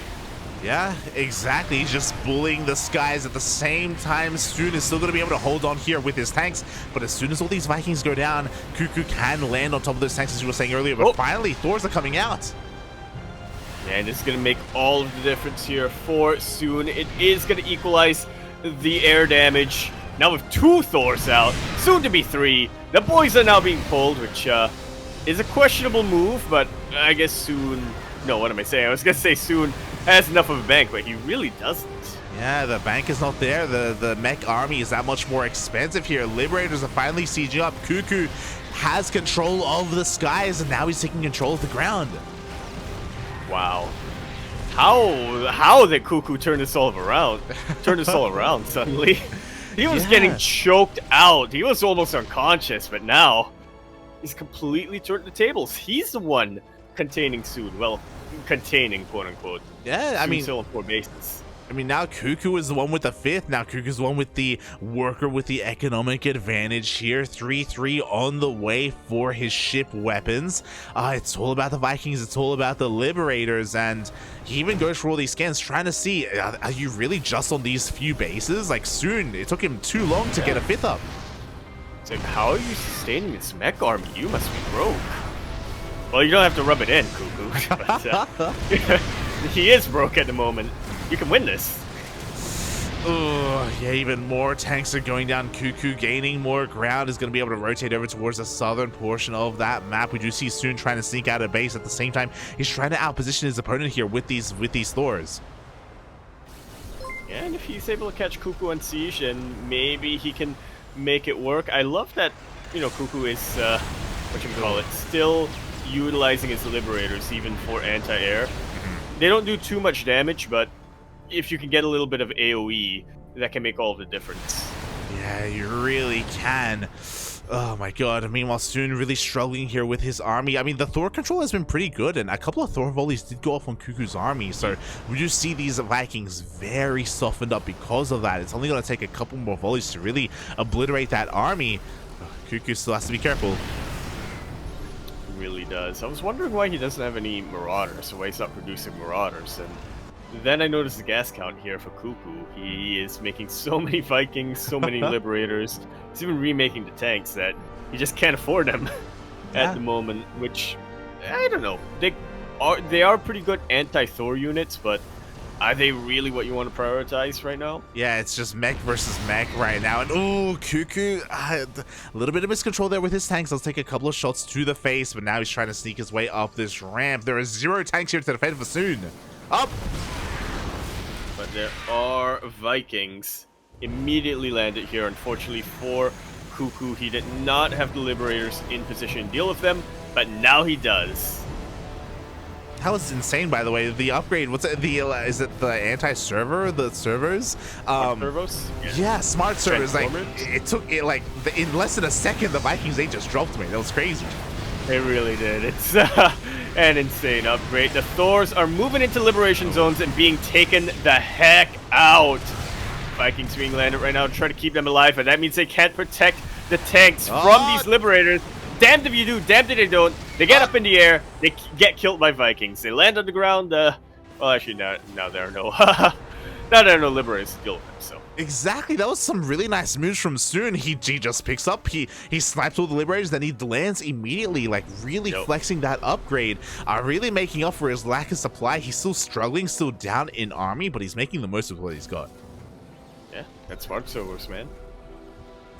Oh, exactly. Oh boy. Meanwhile, we do see that once again CuKu still has control of that air. Looking at the units he has 37 Vikings. And he's still making more. He's still making more. At a certain point, you gotta stop, right? At a certain point, yeah, you do hit a point of diminishing returns, but I think I know what's going on here. CuKu is expecting to lose his Vikings, but Soon just isn't fighting. Yeah. He's CuKu's just not like, look, it's better for me, or it's more efficient for me to just remake the Vikings, because I'm mining so much more minerals. But Soon's just not giving him the fight that he wants. He really isn't. Meanwhile, Soon, I believe, no, it wasn't the main base. He does end up landing another orbital here, but a handful of Marines able to make short work of that. At the same time, we have a little bit of an SCV run by here being set up as well. CuKu refining his army and being able to trade very well in doing so. Yeah. Takes out a good chunk of the workers here for Soon. Once again, Soon going for a very, very expensive mech army, has not been able to accumulate a bank. He still needs workers. He can't entirely rely on mules, especially if he's going to be scanning like this. SCVs still killing SCVs. They just SCVs killing SCVs. Feels bad, what has man. the world come to? Well, I mean, Soon isn't even fighting back, by the way. Like, his workers don't know what's happening. Where is the worker solidarity? I know, right? Someone call the union, papi. Ay, ay, ay. The workers are revolting against the other workers. They just killed the missile turret! Oh my god, they're killing them. Can they get the planets? Nah, the planetary is going to finish up in time. Meanwhile, we have a bit of a Hellion run by. Unfortunately, runs into a wall of Marauders. A couple of bio units were made in the end here. Meanwhile, more SCV run by coming in towards the planetary. Wow. They are fearless. They don't even care that they're being blown up. This one SCV has 4 kills. Promote that, man. Oh. No. As CuKu maxes out once again, units tab 38 Vikings here. But like, even though CuKu's max, I still want to say that if one fight goes Soon's way, where one massive Thor volley goes off, like everything can change. Yeah, I do agree with that. Look at how injured the Vikings are for CuKu, and look at how many Thors Soon has on the ground. He needs to be careful with how he positions them, though. They're getting caught in the liberation zones, but it looks like the combination of Thors and Vikings are able to deal with the liberators of CuKu. Soon flicking a couple of his own liberators now as well. And all of a sudden, that was that volley you were talking about, Light. That was the fight that Soon needed. We were talking about it. Those Thors were the MVPs. Soon was down over 10 Vikings, and he still won the air battle somehow, some way, due to all of those Thors. And now, just like that, CuKu is forced to rebuild. He does have a bank, don't get us wrong, but that was a pretty inefficient fight from CuKu. It very much was. But 10 Vikings being produced at a time for CuKu. That Mule Hammer has been dropped, the Mjolnir, if you will. That's all of the energy on all of these orbital. How many orbitals does he have? He has 13. And he spent all of the energy on them, on mules in this one base. That's how much better of an economy CuKu has right now, compared to Soon, who is producing one Viking at a time, one Thor at a time. And he's forced to produce Hellions right now because, well, he just doesn't have... He's just not mining gas. He just needs something right now. He just needs whatever he can get. Meanwhile, every base has been taken, except for this one here towards the bottom right-hand corner. So this is probably going to be the most pivotal moment here for Soon. He needs another base up and running. Meanwhile, more SCVs are just being sent to the slaughter right now to that planetary. That planetary has 18 kills. 18 SCVs have gone down to this one planetary. Oh, it's about to be 21. CuKu, calm down! He's ruthless, Papi. This planetary is old enough to drink in the land of the Americas. Meanwhile, CuKu is rotating back down. He is maxed out. In America, you have to kill 21 workers. and you can drink, yeah. Look, apparently I'm from Texas, so I know how things work in America, okay? Let's do it differently over there. Meanwhile, CuKu has maxed out once again. Still no planetary here, so a small bioforce goes a long way. It really does. 7, 9, 10, 11, 13, 14, 16 SCVs have been killed by this run-by. This run-by, you know, it's allowed to drive in the land of the Americans now. It's allowed to drive. Meanwhile, outpositioned, every single tank is going to go down. Soon is being pulled apart. He was looking solid. A couple of fights went his way, but now everything around him is crumbling. It really is. Every time you think CuKu is in a disadvantage, all of a sudden he pulls a miracle out. Well, I guess not so much in this case because we knew he could afford a loss. GG, CuKu still remains on the throne. He kicks off yet another contender right off the face of the mountain. GG. GG. That pile at the bottom of the mountain is getting higher and higher, higher and higher. GG. Congratulations to CuKu. Once again, there were moments there where he was in trouble, where Soon was ahead, but he was able to turn those tables in the end. He was right to commit to that mass Sky Terran army. It took a couple of bad fights, but in the end, he could afford to do so because of all those mules. What a game. 13 orbitals, yeah. What a game. You know, mech v mech, but yeah, surprisingly short for a mech v mech game. 25 minutes long and a very eventful one as well. I think this was probably the closest match that we've had so far tonight.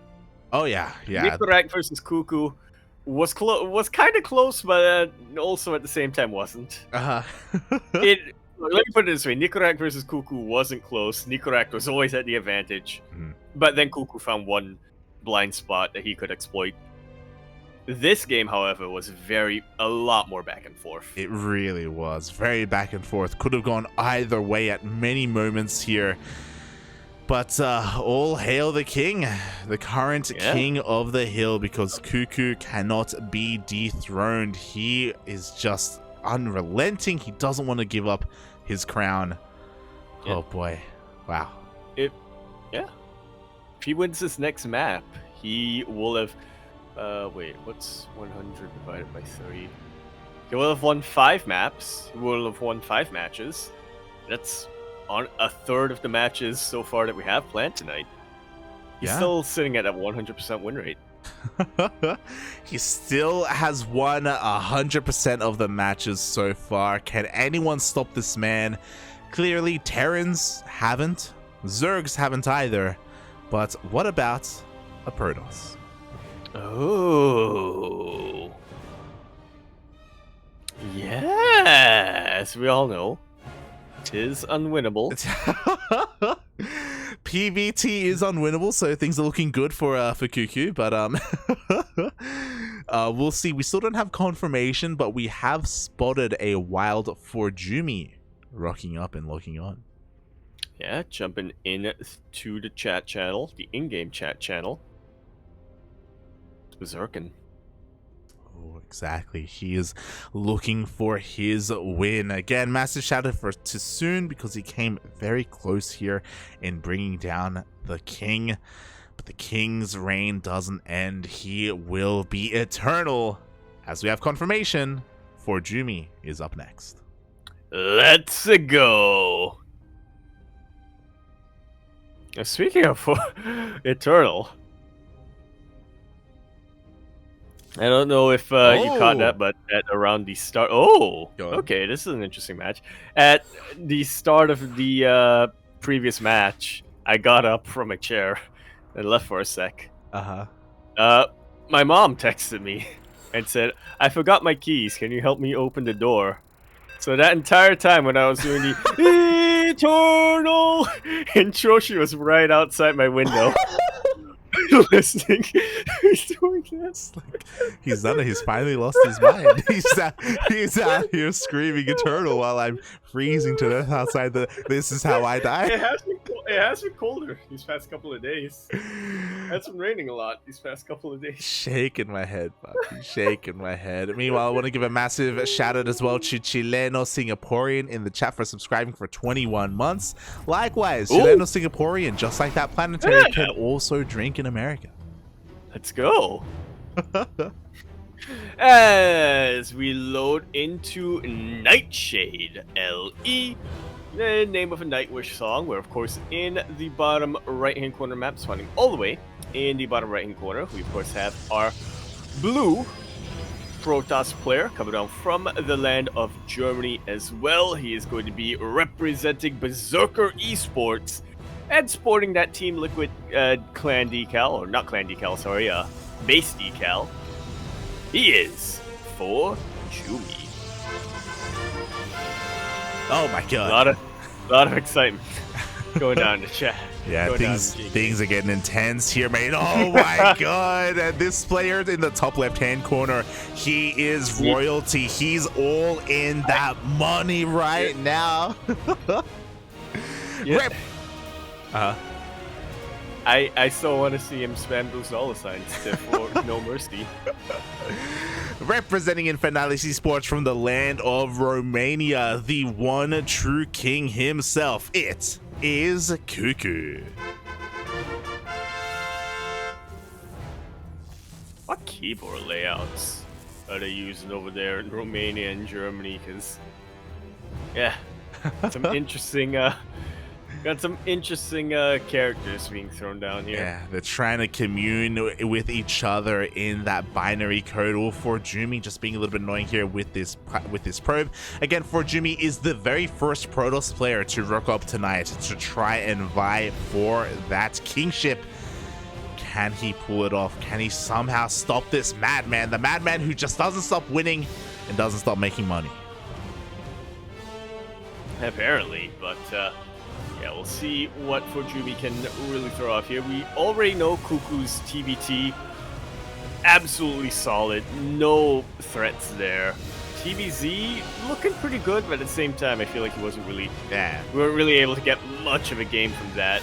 TBP, however, is a completely different beast altogether, and I seem to recall on Nightshade, at least early on when it was introduced in the season, there were a lot of cheeky places you get throw down proxies in a PvT, but it does look like ForJumy has decided to play it safe and play out Oh my god! much more of a macro game here. This worker on worker violence has to end. Even that probe was confused, throwing down that decal. Throwing down the question marks in the face of CuKu. Of course, these two are good friends. Both ForJumy and CuKu are up-and-comers in the European scene. It was insane. Where I don't know if you noticed, but that probe was supposed to die. This probe should be dead right now, but somehow he juked CuKu the hell out, escaped the clutches of that Marine, even escaped the clutches of that SCV as well. So ForJumy smiling to himself, just having some fun. Yeah. For once, the king looks shooketh. Ooh, exactly. The king, is he a god king or does he bleed? That is the question right now. We do see that CuKu is opening up with a Widowmine opening, is going to be transitioning into a bit of a drop. For the time being, his goal right now is to try and keep ForJumy in the dark, keep this adept out of the main. Yeah, as it does seem like he's setting up to go for, I love that question mark, setting up to go for a bit of a Widowmine drop. But for the time being, you know, he might as well use his Widowmine to deflect oracles. Unfortunate placement here for CuKu, just missing where ForJumy was throwing his oracle at. Yeah, it looks like the SCVs are trying to drag the oracle into the Widowmine. It looks like they do. Beautifully done. Question mark, the thumbs up. Question mark. The problem is that CuKu didn't even see the question mark in the middle of the map. That's the problem. Like he lost his, or the SCV left and didn't chase, so he doesn't know, puppy. He doesn't know. Well, he might if he sent his drop straight across the map, but he doesn't. He takes a smart path. Yeah, he's too good. Look, he isn't a 4-time reigning king here for nothing, okay? He's not going to be taking these wild risks. But I love the banter already here with the emos. The drop is on the way, but we do have Stalkers in position. Not Blink Stalkers, because it was a Stargate opener, not a Twilight Council opener. Yeah, we will be getting Blink pretty soon, but not just yet. CuKu, just biding his time a little bit, waiting to get a boost, and waiting to dive into this base. He is waiting to dive on in, but the longer he waits, the closer Blink is to finishing here, so the better it's going to be. Oh, ForJumy even calling him out. Where's the drop, Poppy? What's going on? Question mark? Come at me. Oh my god. They're crazy, Poppy. I'm waiting for a response for CuKu, but it seems like he's actually taking this game seriously. Yeah, and ForJumy's moving out. He's moving out a little bit prematurely, and now the drop is coming in. Oh my god. This is the real meme. He doesn't see it. Reaction. He sees it right at the end. Oh, but he burrow! Oh my. Oh, the retargeting! At the main base.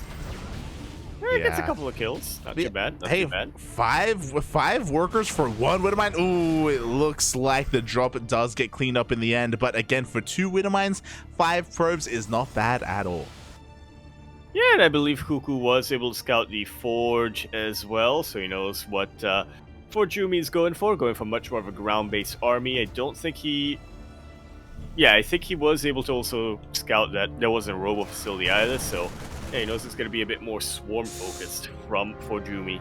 Yeah, this was a pretty important scout, though, because CuKu, he did not throw down a 3rd CC. He threw down 2 more Raxes instead. He is going for, I assumed it was a 2-base all-in. He throws down a 3rd CC behind this, but his army, his Marine count specifically, is insane. I was hoping he pulled the boys. I was as well. I mean, it makes sense because CuKu has been scouted. He knows that he shouldn't be able to end the game right now with this army, so he does have a bit of a contingency plan behind this. Ooh, ForJumy a little bit late to blink, loses 2 Stalkers. Which is never what you want to happen before the fight even begins. This pathing. I thought for sure at least the tank would get caught. What? That's the real question mark. Mate, that is the saddest stasis trap. Feels bad, man. There's a follow-up stasis trap on top of the ramp, but it gets scanned. CuKu is fully aware of it. He does siege up, but a little bit too late. Yeah, a lot of zealots will charge right on top of that tank, but it was a bit of a trap here from CuKu. Widowmine to place right on top of it. Woo! Right on top of the tank, right below the tank. So ForJumy gonna be losing a lot of zealots there. Yeah, exactly. And meanwhile, we do have more zealots here going down. You can see CuKu kiting back as best he can. At the same time, he does go for a little bit of Raven harass, but there is a cannon in position. Widowmine's once again going to be able to take out most of these zealots, but ForJumy has run enough time. He has gotten his Immortal out. He has gotten the shield battery out. CuKu knows he has to regroup, try again at a different point. Yeah, good thing he got that third base. Yeah, exactly. There we go. Third base is going to be landed here on location. I do think that CuKu's having a bit of a hard time because that push, as terrifying as it was, and he did trade quite well, he didn't break in, he didn't get any economic damage whatsoever. I believe he still has the Raven alive here, but he has to be careful not to lose it to these Stalkers. He really does. Did that stasis go off? It did! Oh, it did! Yeah, I love to see it. That's going to be providing ForJumy some vision here. He's getting ready at his third base for the follow-up attack. At the same time, going for a Zealot round by, and CuKu doesn't have anything in position to defend, and he doesn't have anything to scout this. He really doesn't. At the very least, he could try to retreat, I guess, or pull his SCVs away, but CuKu needs to deal some equalizing damage here. Beautiful anti-armor missile, but unfortunately, they did land on Stalkers instead of Zealots, which are a more valuable target. Yeah, but everything gets Dorito dusted. At the same time, Zealot Rumbai is going to completely eviscerate the third base location here for CuKu. At the same time, he goes on floor. He depowers the Robo. No Colossus will get out. That's the only form of splash damage that ForJumy had available for him. But now it's just not going to happen. I fear that the Bioforce is not too overwhelming right now, as a lot of reinforcements were kept at home. Funnily enough, the scariest thing about this army is the Medivacs, but even then, it still packs a huge punch. Yeah, it looks like the Zealot Rumbai has finally been cleaned up. As you were saying, if only that Zealot Rumbai wasn't a thing, these reinforcements would have been enough to push CuKu over the edge and break ForJumy. Meanwhile, we have Disruptors on the way. These Robos are being repowered. They survived. It looks like this Disruptor may be here in time, maybe even the Colossus as well for the follow-up push. Well, it's all about how well those Chrono Boosts are thrown down. Nice Widowmine connection over there.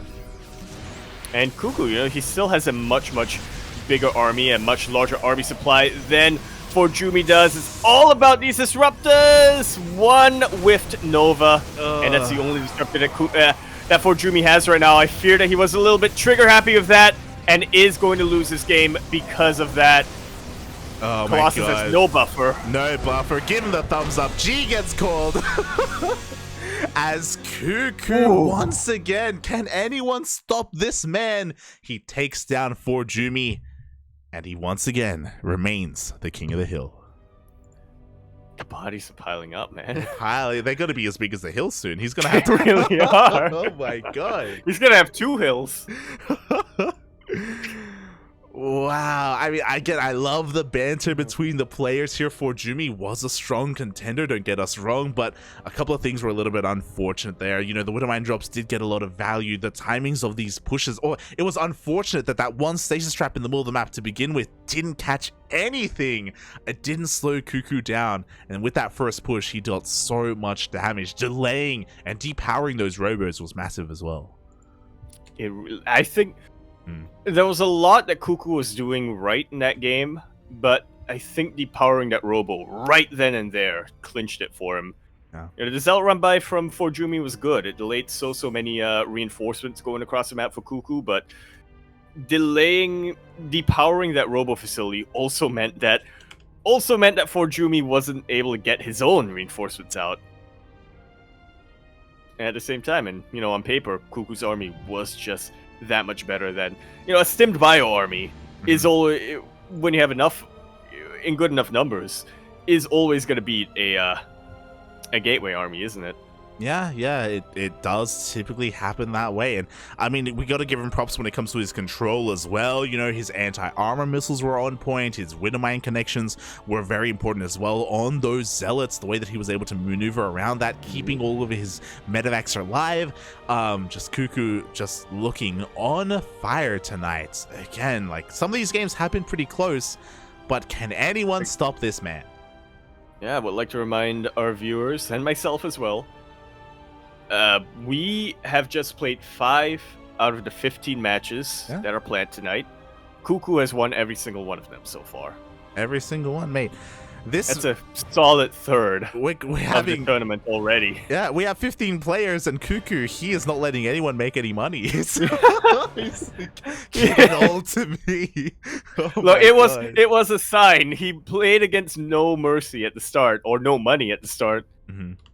And he's making sure that everybody's no money. Everyone's no money, mate. Well, we have confirmation. We are going to be heading over to North America. Let's go. Oh boy, here we go. The big guns are coming out. We've had nothing but Europe versus Europe. Demi did come in there for a bit of a swing, don't get us wrong, but now one of the Koreans is coming out. OSC does have quite a number of them as OSC Elite members, and the first one to rock out will be Percival. Oh, not a TVT on our hands here, but yeah, gonna be quite a spicy one, I imagine. And we got a lot of Percival fans in our community. Yeah, Percival, he's a great guy, you know, he's very active on Twitch, he streams very often, he is one of the most aggressive Terran players in Korea, so expect hyper aggression coming out from him here. Oh boy, but can this catch CuKu off guard? And that's another thing to bear in mind, is that CuKu, his reign has been really long. You know, the king, he's getting a little bit old, you know, like your stamina does wane over time here. He's been playing all night so far. It really does. I mean, it's weird because, you know, you talk about, there is a sweet spot, right? Where if you're winning a couple of games in a row, you have that momentum on your hands. You know, you're not thinking, oh, what should I do different? And you're not really, it's not weighing down in your mind like, oh, I've lost that game. Why? So blah, blah, blah. It's just, okay, I'm winning. I can keep winning. But if you play too many of them, then, like you said, your wrist break, your back breaks, you know, your vision kind of goes out a little bit, your hearing starts getting affected,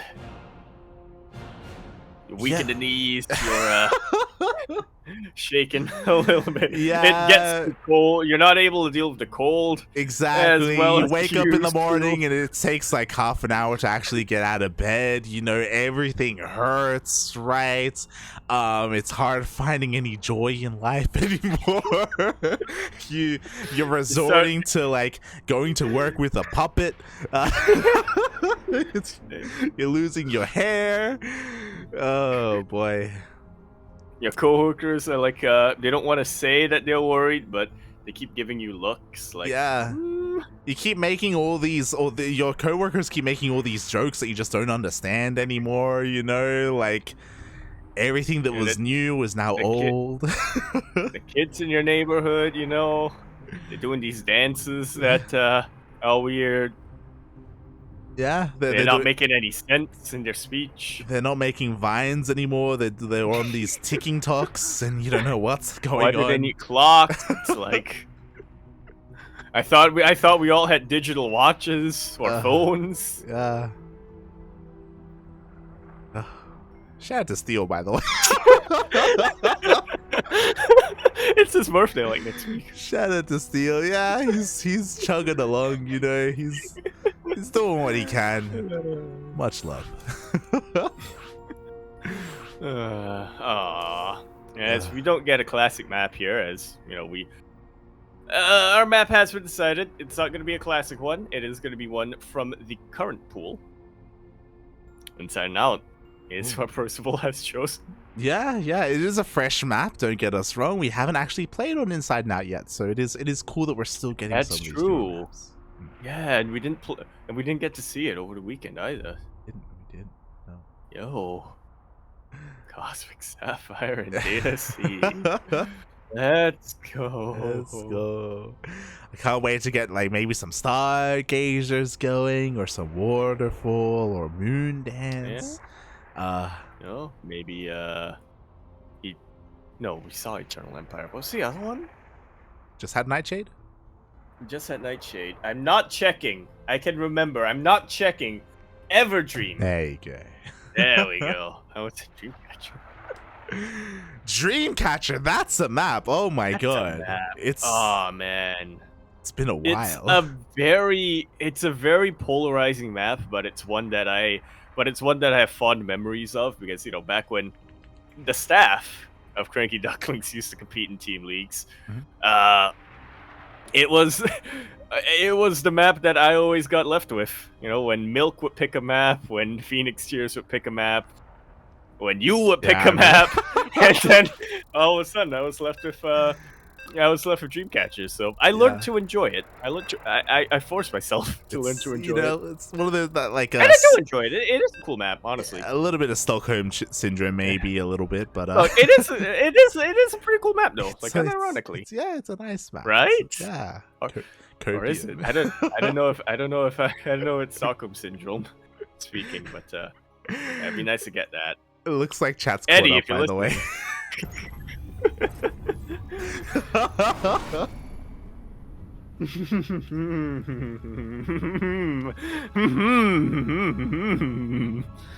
As we load into inside and out for yet another TBT, we're over here in the top right hand corner of the map, spotting all the way to the top right hand corner, where we have Percival coming down from the land of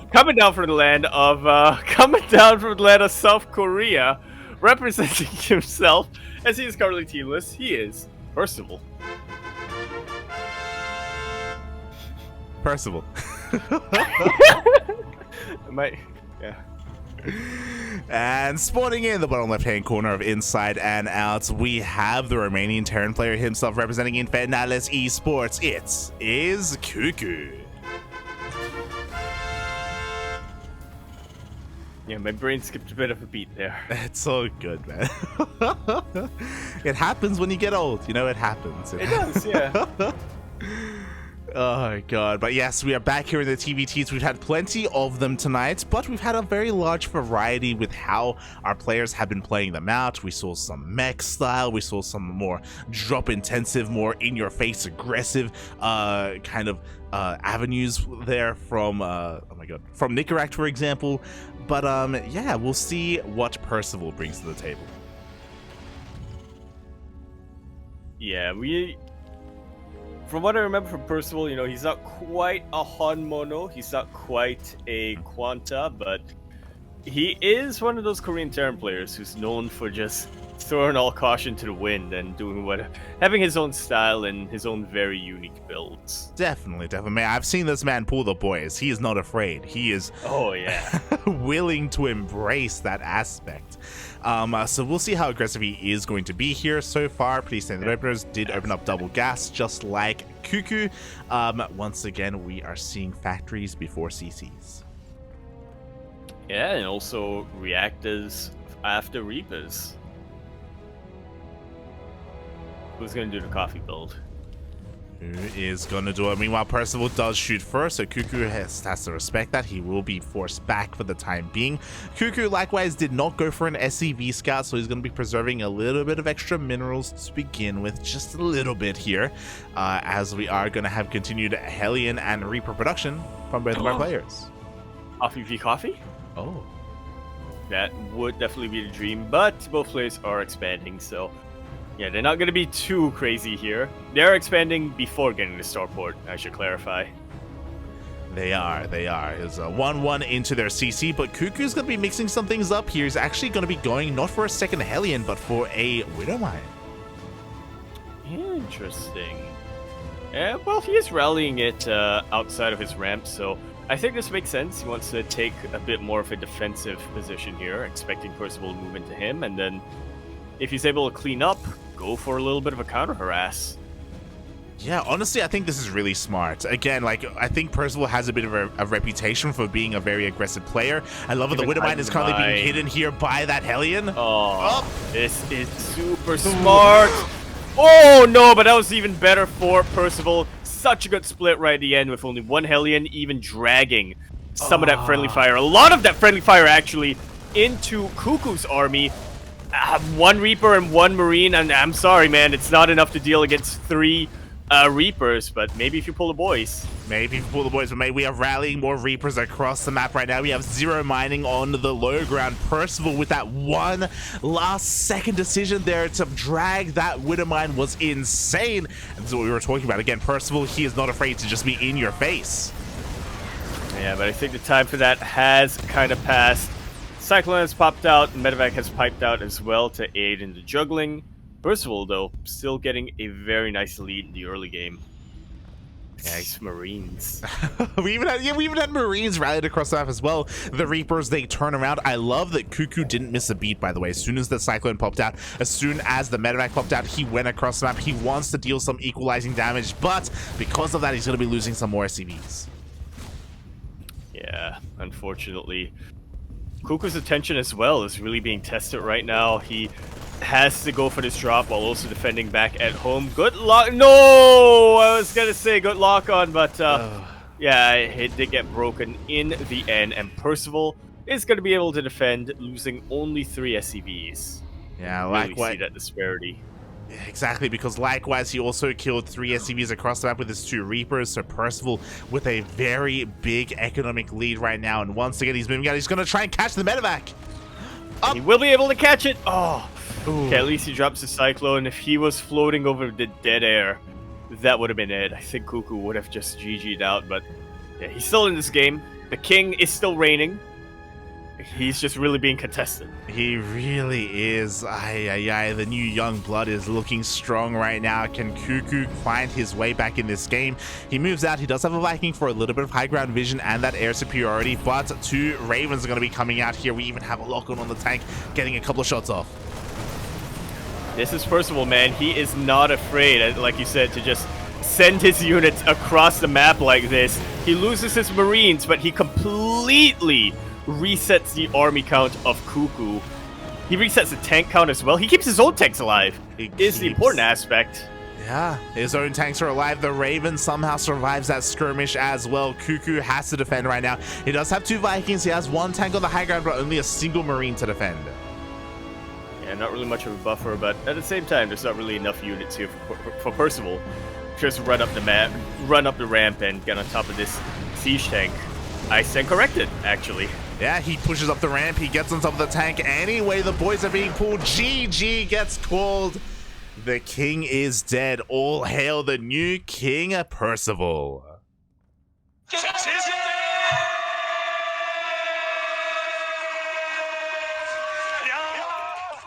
Wow. Wow. Hail to the new king here.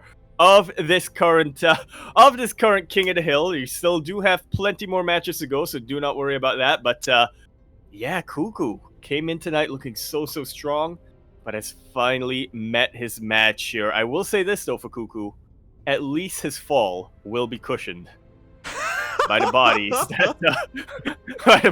that he has provided at the bottom of that hill. Yeah, it's gonna be a safe fall off the cliff there. Has a nice pillow of bodies underneath him. But yeah, I mean, a massive shout out to CuKu with his insane run today. He got 5 wins in a row before he finally was usurped by Percival. So he's going to be able to walk away with quite a decent amount of money there. So very well done. Meanwhile, now we have a new king. We have a new reign here. Percival, how long can he remain on top of that hill? Well, let's figure out. How much can he entrench himself on that hill, you know? I'm sure CuKu left him a couple of amenities. I'm sure he did. I'm sure he's well stocked there with that coffee, and we're gonna need some coffee because we have a contender. Oh my god, this is brutal, by the way. Just open Mate. a in-game chat channel. Mate, we are going to be staying in the land of the Americas. The contender, the man who steps up. Things get harder and harder here in OSC King of the Hill. It's going to be Spirit. Yo! Yet another TVT on our hands coming out here. You love to see it. And this Spirit is a player who we unfortunately missed in eSpot. I'm glad he's able to make up for it a little bit over here. I'm glad as well. Spirit was missing from that Polish tournament that we casted over the weekend. If you remember, he was missing because he was actually playing in a World Team League match. He was. Yeah, so he was otherwise a little bit preoccupied. And Spirit was here last week in OSC King of the Hill as well. But if you remember, last week was a bit of a hot potato. He was only king for a single game before he got taken out by his countryman, Krystianer. Yeah, king for only a day is what they say. But it did set up Krystianer to win the rest of the matches of the evening. So that was something. Yeah, you know, in the end, Poland did win regardless. But we'll see if he can have a little bit more success here, because I remember last week we were very shocked because Spirit is straight up one of the best Terran players in Europe. He's an insanely powerful player here, very high profile. So we expect someone like Spirit to go on a bit of a tear. Yeah, honestly, I would go as far as to say that Spirit has kind of gotten up to that level, equivalent to Hero Marine and Euthermal. Not quite Clem yet, but the one tier below Clem, it's Spirit, Euthermal, Hero Marine. Yeah, like I think I would have to agree there. Like Spirit is definitely up there, top 5 Terran, top 4, top 3 even, in all of Europe. Oh boy, so we'll see if he can actually make use of that reputation that he has, because as great as he is, this is still a best of 1. Yeah, really, yeah. No mercy. Or money.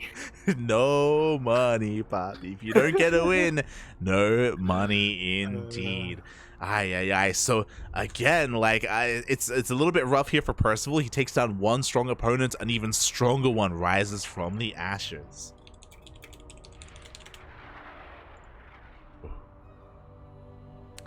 And now we're getting ready for our next game, for, I believe, game number 6.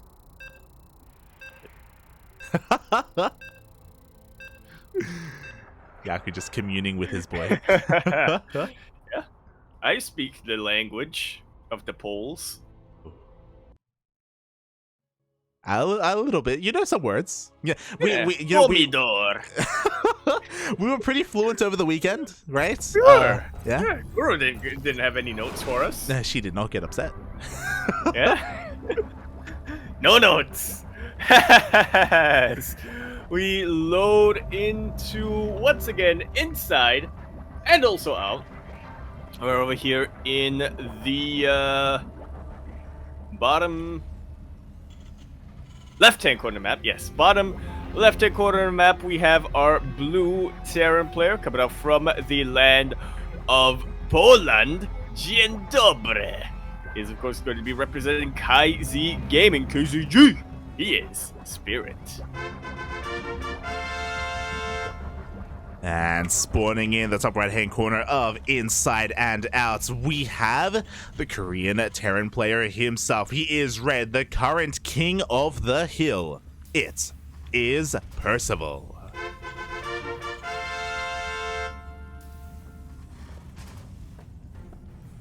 So, quick question. I may have opened up the mineral and gas bar thingy, and I don't know how to close it. You press, I believe that's number 1, right? Press number 1 again? Number 1? No, that just puts me in Spirit's in POV. Oh, what? Number 1? Sorry, on your number. Oh, do you have a numpad? Oh, I do not. No. Oh. I have a numpad mouse. Oh, you maybe but you I could use that. rebound the key. Oh. Wait, no, wait. I can change the maybe if I change profile on my mouse. Nope. Nope, that didn't work. What do you have? I have a 10 keyless keyboard. No, sir, you have the income graph, right? Is that what you have? Oh no, not the graph. I have the bar. The bar? The bar. Let me take a screenshot and send it to you. Oh, the bar. Oh, Yeah, what the button bar. is that? I think that's number 3, 4. I understand what it is. Good luck. Where is? Press. Does E help? Does D? Can you press D? Can you? No, D is production. Yeah. I'm just thinking that maybe it'll reset, but E is everyone. Yeah. Oh boy. Well, it came up when I was trying to hit Control Shift O. Oh my so god. I assumed Control Shift P was the thing, but yeah, it's not going away. Well, for the time being, we do see that both players did opt to go for their double gas openers here once again, not going for any kind of weird or any kind of greedy economic plays. And we'll see where they start to diverge, as for the time being, Percival is continuing his Hellion and Reaper production. He's going for that coffee build once again, wants to be in the face and break the defenses of Spirit. He has not stopped Reaper or Hellion production, and he's already going across the map. Spirit, he has a nice lineup here. 2 Reapers, 2 Hellions, but it's all going to come down to that target firing. Yeah, exactly, and how good the splash damage is from these Hellions as well. So far, it looks like with the help of these Marine, Spirit is going to be able to hold on to that high ground. Oh. Percival really wasn't expecting Spirit to chase his Hellions all the way over there, but he did, and because of that, he's able to pick off a couple of Reapers and a couple of Hellions of Percival. Yeah, exactly. Looking at the units lost tab here, it looks like Percival has lost 1 additional Hellion. Is going to try and brute force his way through once again. He will be able to get every single one of these Marines. What about those Hellions as they get a lot of volleys off? They do get a lot of volleys off. Nice spread here from the side of Percival, but now the Cyclone is out for Spirit, and that is going to be the end of that harass. Percival has failed to go into the main. Okay, now he's going to the main, but has failed to deal any economic damage with that very, very dedicated opening. Yeah, exactly. The 1 Reaper slips into the main base. Can he get any SCVs? It looks like the repair is a little bit too good. Nice migrate here from Spirit. Doesn't lose a single worker. None whatsoever. You could argue that there's a little bit of lost mining time, that you did have to spend a couple of resources in repairing, but at the end of the day, it's not even working out. Yeah, and looking at the units lost tab, sure, Spirit may have lost more Marines, but Marines are expendable. They are made to be lost for the most part, and he has just shut everything down. Now he's going to be moving out across the map here with his Raven, with his Cyclones. And what is there to stop him? The bar. Still on my screen, but yeah, I mean, there's a tank. There is a tank. Meanwhile, Spirit was being a little bit greedy here, trying to get a 3rd base on location. The SCV is forced, or it does get focused down. The Raven almost gets targeted. But it doesn't get taken out in the end. Now it does. Except it's, no way it didn't. It just hit. Yeah. The Raven's still alive for Percival. The Raven for Spirit was taken out. Yes. So Spirit did end up losing both of his Cyclones and his Raven, but he did force a cancel on the 3rd CC, so you could argue maybe it was worth it. But now he is down a Raven, and Percival immediately goes for a counterattack. And he does have the units to do so. He does still have his Ravens alive. They do have a little bit of energy on them. Spirit doesn't have that. Can't say the same for Spirit's Raven. Yeah, and Spirit is being outpositioned right now. His tank is covering the 3rd base, but not the natural. Submarine's going to be able to slip on in. 1 reinforcing tank pops out just in time. Is going to be in range and shell away at those Marines. But for how long? A couple of Vikings do pop out right now for Spirit. I love how patient he was being with his own Raven, waiting until now to throw down the auto turret. There's nothing in the air right now for Percival other than these Ravens. Yeah, Okay, a couple of Vikings pop out. Spirit had no fear. He just chased the Ravens away. He didn't get a kill, though. That's a bit of a problem here. The Ravens barely managed to survive, and now they have enough energy for more auto charge, for more of those disables. And now the Vikings of Spirit are starting to get dealt with. This Avenger's advantage The flank! is a little bit unnegated. Great target firing, taking out one of these Ravens, but what about the other one that still has plenty of energy? Yeah, there we go. There is that disable there on the tank on the higher ground, but here comes the tank from the natural as well. Percival is trying to snowball here, and it looks like he barely loses both tanks. Just barely, but you know what? Now there's nothing guarding the third base right now for Spirit. Yeah, exactly. He's probably going to be forced to lift off here. The Vikings do lift as well. Spirit is going to be actually going to try and save it.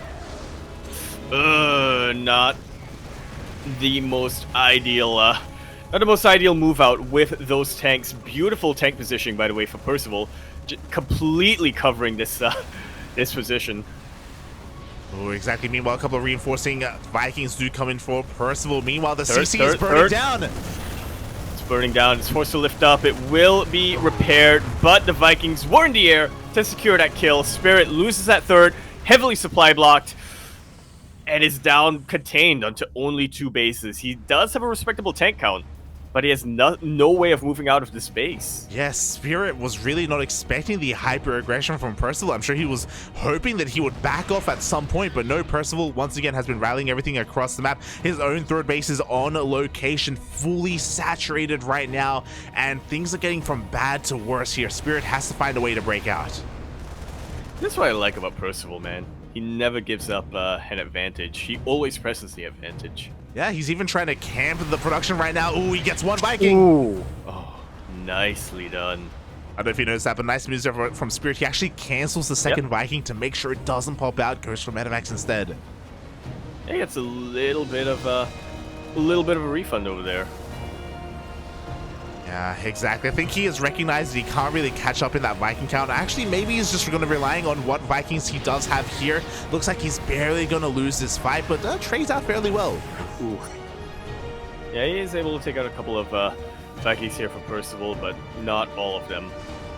So Percival still has that lead. I'm a little bit surprised. I would have expected Liberators out right by now from Percival, but instead he goes home with half his army. He keeps up this contain, and he's planning ahead a little bit. He's planning a bit of a contingency here, a defense plan. I love it. Like, he's getting ready for a counter drop. He scans. He does spot the Medivacs, by the way. He doesn't want to lose his third base, so he has some defenses back at home.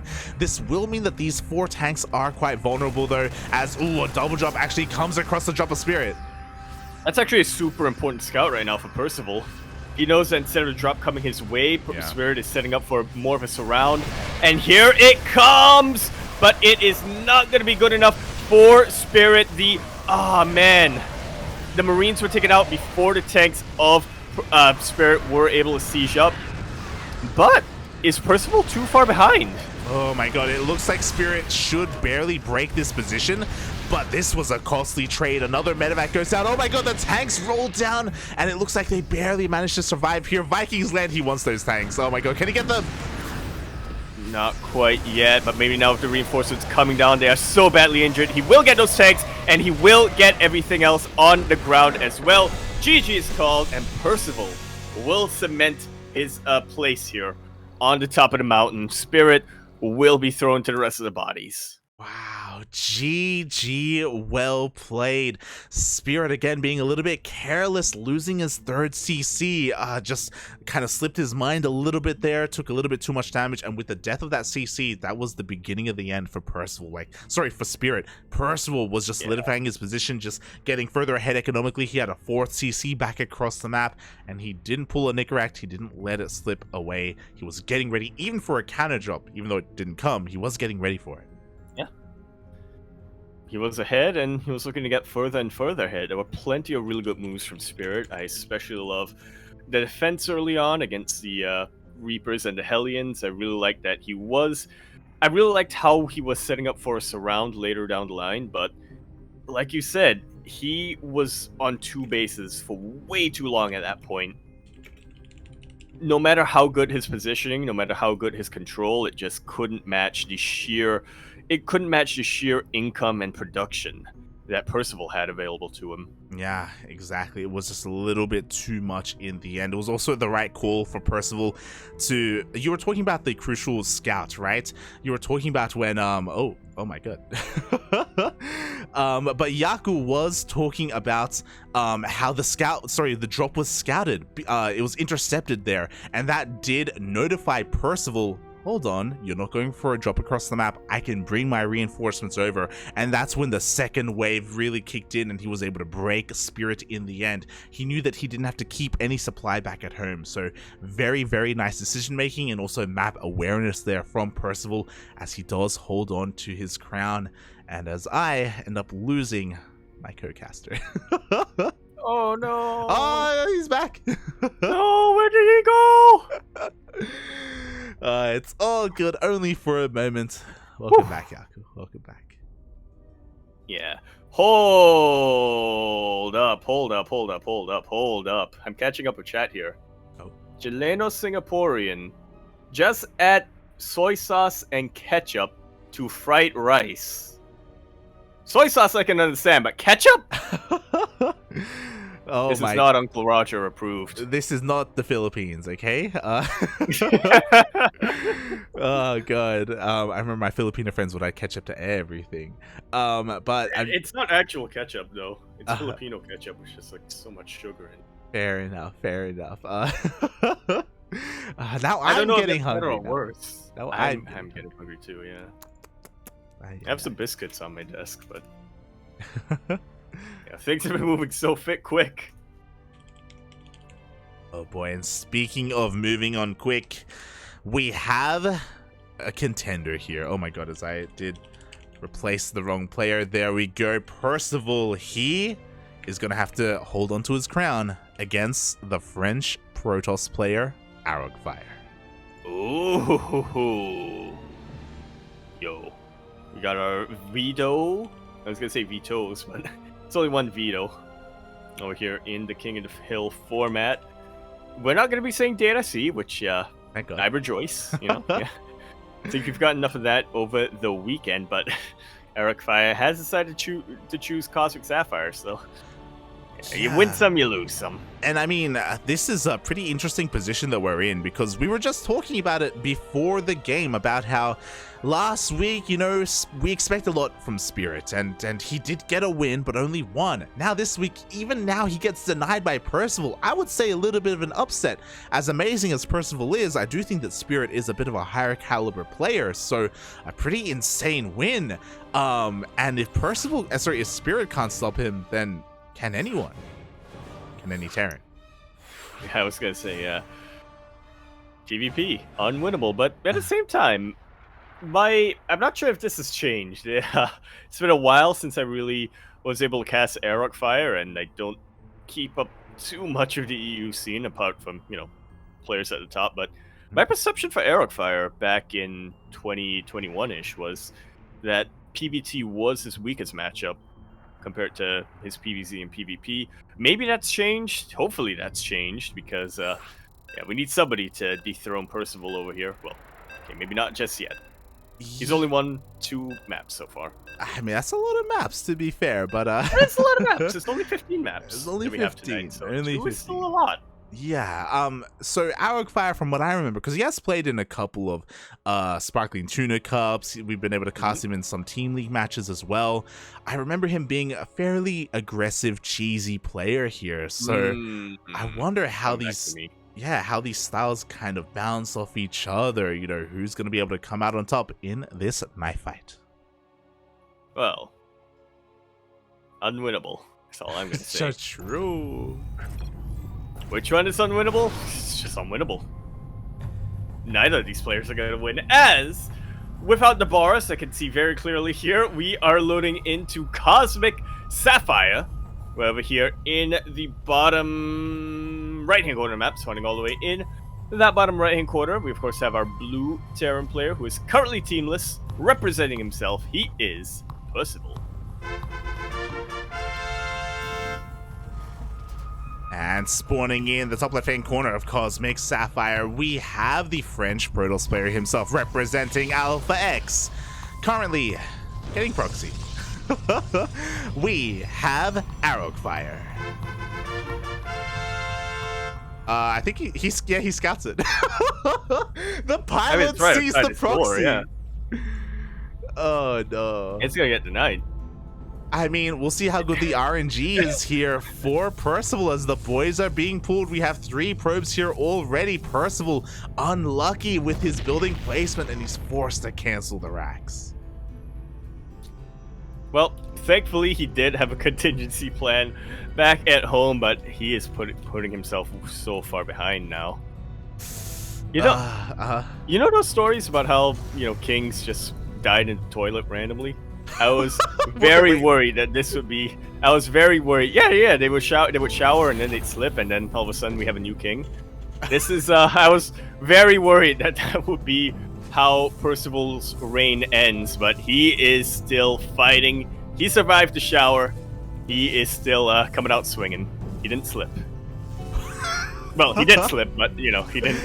He did slip, but he didn't. You know what? After this cast, I'm gonna look up dead kings from showers, and I'm gonna need a citation needed for that. But for now, you know what? For now, Percival, he opted not to shower. Like, you know, he's gonna be. That was like a real thing in history. You know, guards would walk into the shower and they would, oh, not necessarily the shower, but the bathroom, and they'd be like, "Oh no, we gotta get the ceremony ready." We gotta get the funeral ready. CuKu's done it again. Oh my god.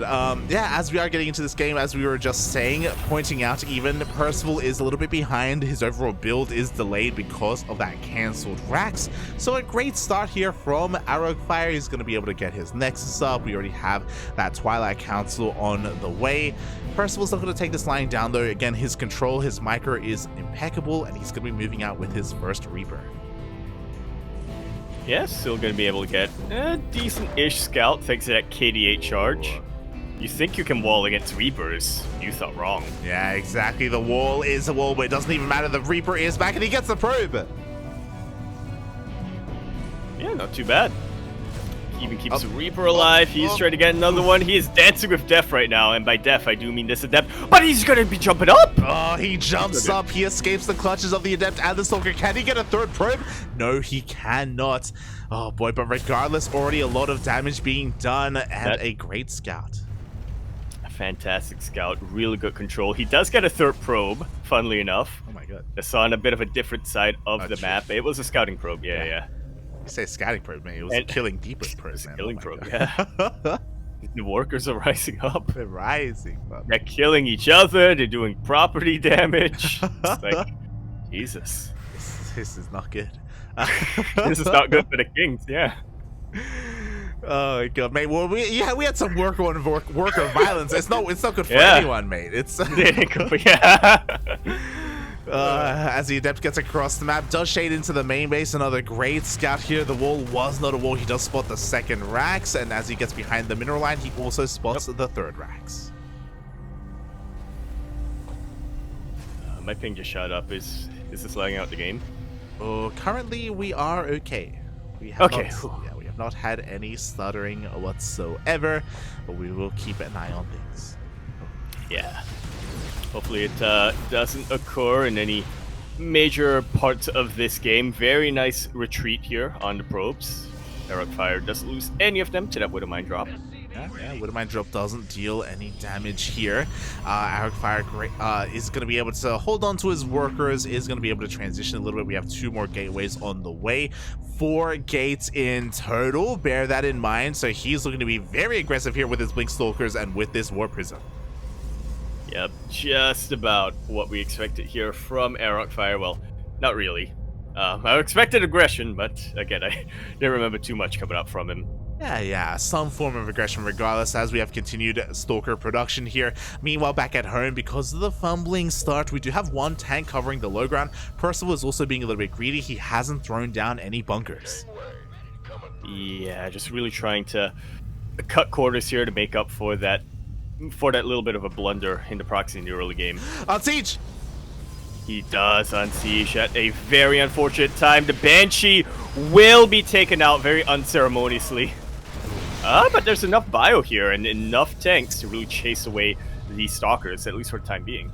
Yeah, exactly. Meanwhile, Percival, upon recognizing what is happening, he's like, I should back off and I should just siege up my tanks defensively. I know, I recognize how many Stalkers you have here. I'm going to try and cover my bases. He hasn't thrown down a bunker yet, but he has very nicely spread out between his main and his natural. Yeah, the tanks are all sieged wherever they need to be, you know. If Arrogfire tries to blink into the main, then he's going to get a face full of tank fire.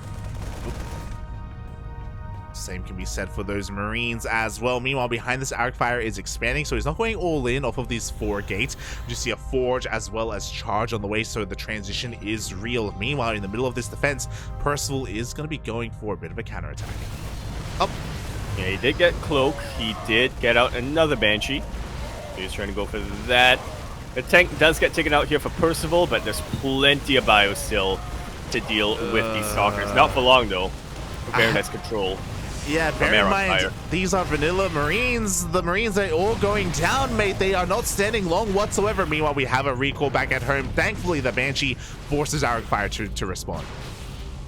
Yeah, even gets a couple of probes, so it's not too far behind when it comes to the worker count. Yeah, 4 probes go down in the end to that Banshee. Meanwhile, things almost got out of hand here. We still do not have a bunker. Bunker once again restarts. Stim still on the horizon, still a ways off. But not too far away. The major problem here is that Percival, you know, he is still on 2 bases, and being on 2 bases is fine right now in the TVP, but he traded very, very inefficiently with his bio earlier on. He is down a tank. He doesn't have anywhere near as much of an army supply as he would like to. That's the thing. I'm sure he wanted to build up towards a big 2-base timing, maybe even pull the boys, but at this stage, like, yeah, you have to take a third. He's lost far too many units here. Looking at the units lost tab, he's lost 22 Marines and a tank. Without that, his initial plans aren't really going to work out. Not at all, puppy. Meanwhile, on the other side of the map, Arrogfire, he's got his third base up and running. He's getting his Robo Bay. He is just outpacing Percival when it comes to the economy and when it comes to tech. Percival doing everything he can to try to turn that around.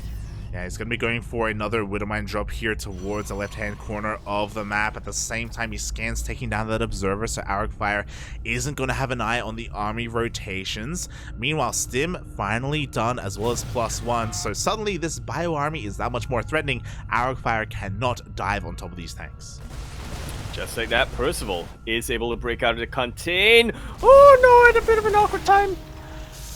Oh, yeah, at the same time, Zealous tried to sneak into the main base, but there was enough fire here to defend. At the same time, Widowmine shots are going to be going off. Decent connections here. 10 probes go down.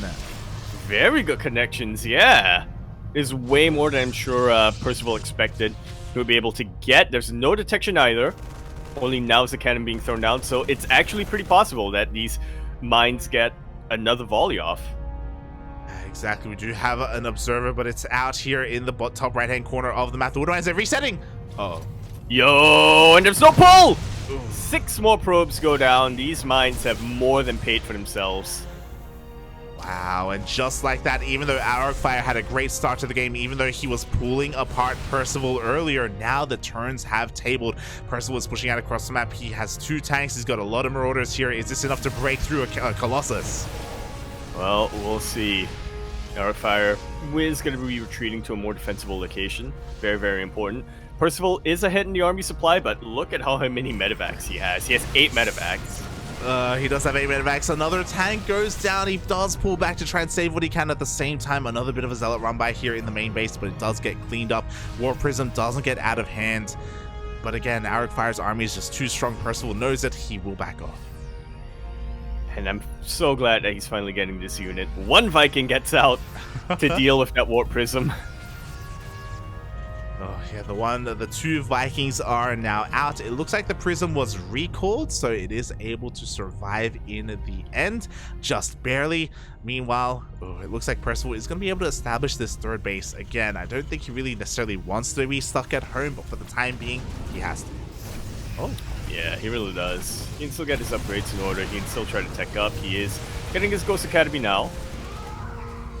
As he guess he's in position to defend against a bit of a Zelt run by over there. Yeah, unfortunately, this armory is late. Like, +2 is very delayed here for Percival. Unfortunately, opting not to go for +1 armor either. He's going to be going for a bit of a Widowmine drop, so he can equalize things economically. Like, for the most part, he's actually, I would argue, ahead economically, but we'll see if he can get even more damage with this drop, as at the same time, Arrogfire also going for his own drop. Yeah, it's drop v drop action going down here, but I do have to favor the Widowmines over the Zealots. Yeah, the reinforcements are already in position here. The Zealots don't really do too much damage whatsoever. Meanwhile, Widowmine drop is going to dip on in. Ooh. Straight for that natural base, but there is a response here from Arrogfire. A couple of probes do go down, and it pulls the entire army out of position here for Arrogfire. Percival, he got 5 probes and then some by killing that third base. Yeah, exactly. Just completely pulling Arrogfire out of position, as you were saying. He does have another base. He's attempting to take another Nexus here, and this may just force a massive counterattack from Arrogfire. And we'll see if Percival is ready to deal with that. A lot of his bio army is in the middle of the map, but back home he does have tanks, he does have reinforcements, he has Vikings, he has Ghosts. It's all about these Purification Novas. Yeah, exactly. Colossi are coming on out, but pushing up into all these Marines, Marauders, and Ghosts. I don't know if that's ever really going to work here, especially because of the EMPs. Here we go. Arrogfire, he's going to try and force his way up. But it doesn't quite work. Full on concave. GG's call. And Percival will be taking that game once again, securing himself on the hill. Yeah, I mean, that was a scary moment for Percival when Arrogfire was taking down wave after wave of Marines and the tanks as well, deflecting any kind of counterattack. But in one swift move, Arrogfire just didn't have anything at his third. He didn't really make any additional observers to have vision on the map either, so he just had no idea that these drops were ever coming. Really didn't. Percival, he'll survive the shower. He will survive the shower in the end, and he holds on to his crown. There we go. Let's see, that's the 4th? No, that's the wait. I'm confusing myself here. I think that was the 3rd map, right? That Percival one? Yes. Percival has been able to take down CuKu, Spirit, and now Arrogfire. There we go. 2 more, and, you know, he'll have ruled as long as CuKu. Yeah, we'll see if he can make it that far. We'll see if he can surpass CuKu's reign as well. So far, literally only 2 players have won any games tonight. Yeah. 2 players out of potentially 15. Yeah. 2 Terrans, by the way. Just just pointing it out there, you know? To be fair, we have had a lot of Terrans, to be fair. Yeah. It's, you know, it's because they practice the most. They're the hardest working. As we have an opponent, for the very first time here in OSC King of the Hill, we have a North American player coming out. What? Yeah. What a degen.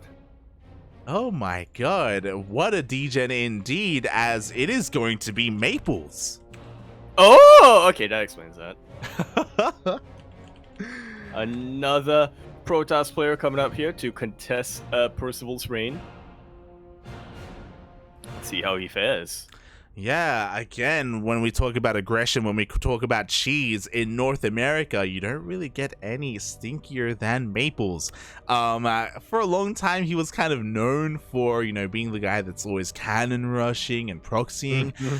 To be fair, like every region has that one guy. Yeah, but I think Maplez has spread his wings since then. He is a little bit more well-rounded. He isn't as samey or predictable. But I'm still very excited nonetheless, because we don't get to see enough of Maplez against, you know, some of these other players. Yeah, we really don't.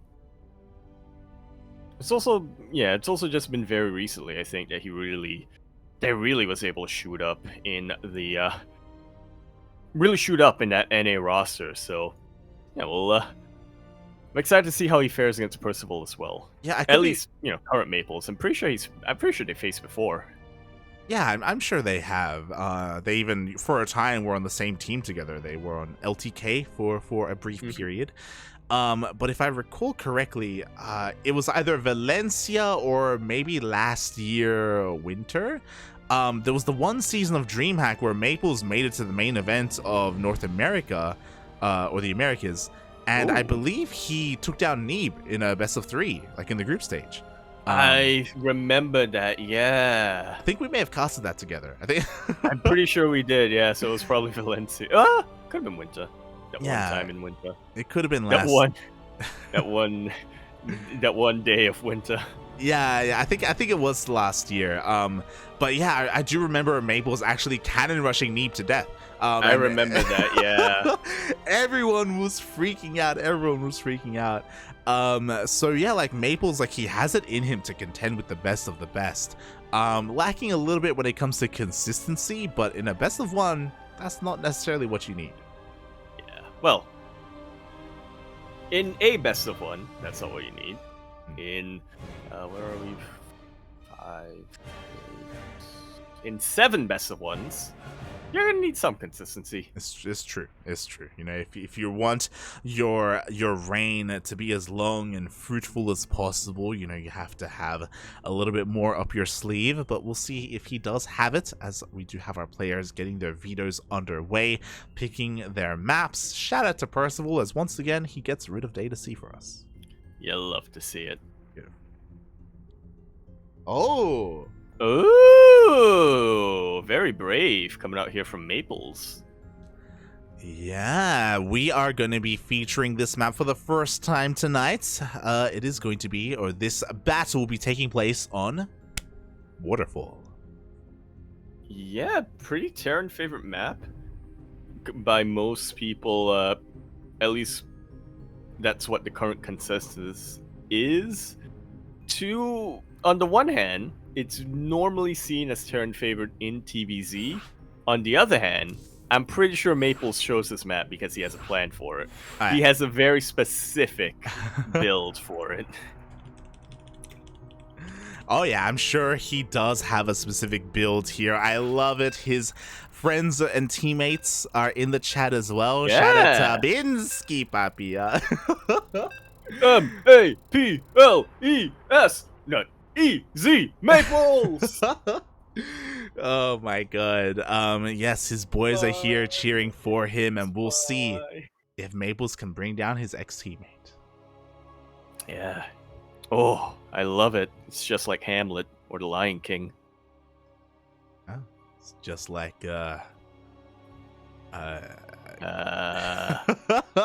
Game of Thrones. Star Wars. Star Wars. It's just like the Phantom Menace. Yeah. What's your midichlorian count, Maples? Yeah. It's over 9,000. As we load into Waterfall, we're over here in the bottom left-hand corner map, starting all the way in the bottom left-hand corner. We, of course, have our blue Terran player coming down from that land of Korea. He is currently representing himself, as he is teamless. He is Percival. And spawning in the top right-hand corner of Waterfall, we have the would-be usurper. We have the Canadian Protoss player representing his brand new team, Team Gosu. It is Maples. Already, I'm surprised we don't see a Forge. We're not seeing a Forge here. Percival's going for a bit of a proxy, but Maples is wise to this. I'm sure he was watching the last game. He probe scouts, and he does find that Rax. Yeah, love to see it. Percival gonna have to go back and do a normal build once again. He's trying for the RNG. He's trying to get to the other side, and it looks like he will not. He will lose the SCV. Wow. Does he send another SCV to try to complete it? Is the question. How committed is he? Not very. I love it because he doesn't cancel it. Like, he's forcing a little bit of extra loss mining time here. Maplez pulls one more probe. Just trying to buy as much time as possible. Maplez, he is not afraid of the cheese, mate. He's going for, or I assumed he was going to throw down his own pylon. Yeah, not yet. There we go. Let's see what this is going to be used for once the Cybercore finishes up. I wouldn't be too opposed to a Robo. A Robo would, yeah. I don't know how useful it'll be, but I mean, we only have a single gas geyser, so I think it's just going to be a gateway just to set up a proxy location and go for a 3-gate follow-up or a 3-gate all-in, as we do have a second gateway finishing up back at home already. And Percival, because of his delayed racks, he's not going to have that much to defend. Yeah, the Zealot's already going to be there knocking down the door. And if Maplez can just keep the pressure up, you know, you could see Percival just kind of crumble under it. Yeah, exactly. Just from sheer numbers right now, especially because Percival hasn't scouted. He doesn't know that his opponent is only on one single base. We do see the CC on the high ground. The first Reaper does rock out. The Zealot rocks up. This isn't the biggest help, but oh my god, the Zealot gets underneath the building! Worst time to lift up and try to get an add-on. The Zealot will delay the factory. There's literally no production right now. There's literally no production right now because the reactor is still being built. One Widow Mine is on the way, but man, how many workers is Percival gonna lose? Is this how his reign ends? Is this how it ends, Papi? The gateway is being set up. We do still have Warp Gate on the way, so until that happens, reinforcements, it's gonna take some time to really send across the map. Reaper leaves. Meanwhile, the Adepts, almost focused down the Widow Mine. Almost, but not quite. He is trying to bait out that Widow Mine shot here now with the shade. Very good reburrowing here. Yeah, very nice unburrow from Percival. He doesn't waste a shot. At the same time, he sends his first Reaper across the map. He's going to force a warp in back at home. Or will he? Oh my god. Drone drilling was way too good here for Maplez. He did not need to warp in back at home. One Adept will go down, baiting out that mine shot, but now there's nothing to contest these Stalkers going up this ramp. Yeah, so Percival may have lost his his Reaper across the map, but these Widow Mines actually have 1 kill each. Both Adepts did actually go down, so not bad trades, but Maplez, he's on 3 gateways. He warps in another wave of Stalkers, and he's looking to overwhelm his opponents. Yeah, we're kind of at the point where Maplez doesn't care about Adepts anymore. He does need to care about Stalkers. They're completely vanilla, and he's losing a couple of them unnecessarily, so honestly, things are looking up for Percival. I mean, that was a money Widow Mine shot, and there's one more Widow Mine shot available as well. This Adept, I think, is going to try and bait it out and maybe cause some friendly fire. Widow Mine shot, still not going up. Did unburrow and reburrow. Could have been a lot worse, but now we have a tank out, and that's going to do a much better job of keeping Percival alive. Yeah, exactly. Meanwhile, Maplez, it looks like he's being set up here to expand. He does throw down a pylon on the low ground. So right now, it looks like he doesn't feel too comfortable or confident breaking the main base. He's looking to instead delay the natural. Oh, he's going to commit. He is going to commit, and honestly, I think he has enough to overwhelm if he can get on top of this tank. These are blinkless Stalkers, by the way, and it looked like he could run on top of them, but Percival closes his door just at the last second, and again, he is still in this. He is still in this, but a little bit premature here with this. Banshee doesn't have Cloak yet. One more volley to take it out, but no, barely keeps the Banshee alive. More tank volleys go off on all of these Stalkers, by the way. Maplez is losing a little bit too much. And now we have 2 tanks. We do have 2 tanks. We do have Cloak finishing up, by the way. Maplez is going to go for a counterattack with Cloak Banshees, and we do not have detection. Yo! Percival could just end the game by going across the map with these Banshees. He knows that he's going to go for it. We have no Robo. We have no Stargate. We have no Forge. This is going to be disastrous. Unless Maplez can force a Cloak on his side of the map, then maybe, but there's no reason. There it is. G is called. Percival! He looked down, but he wasn't out. Instead, he really was like Palpatine. I'm too weak. Power! And then he kills Maplez over here, throws him off the mountain, and once again, he's the reigning king. Yeah, he brings the rain down in Africa, mate, as as Percival takes the win. There was definitely a moment there where Maplez was on top, where he was able to deny the base, the proxy gateway, and the 3 gates was working so well for him for a time, and he was even getting ready to transition. But as we saw, he was a little bit bloodlusted. He threw away so much of his army, a little bit needlessly, where he thought maybe there was an opportunity to dive on top of the tank or dive on top of some units, and yeah, he fumbled it a little bit when it came to that unit control towards the end. Yeah, he definitely did. There were a couple of moves that he was making with his stalkers where it looked like he was used to having blink stalkers. And it's like, oh yeah, this is a fine thing to do, just blink out at the end. It's like, oh wait, but because of the opening, he doesn't have blink yet.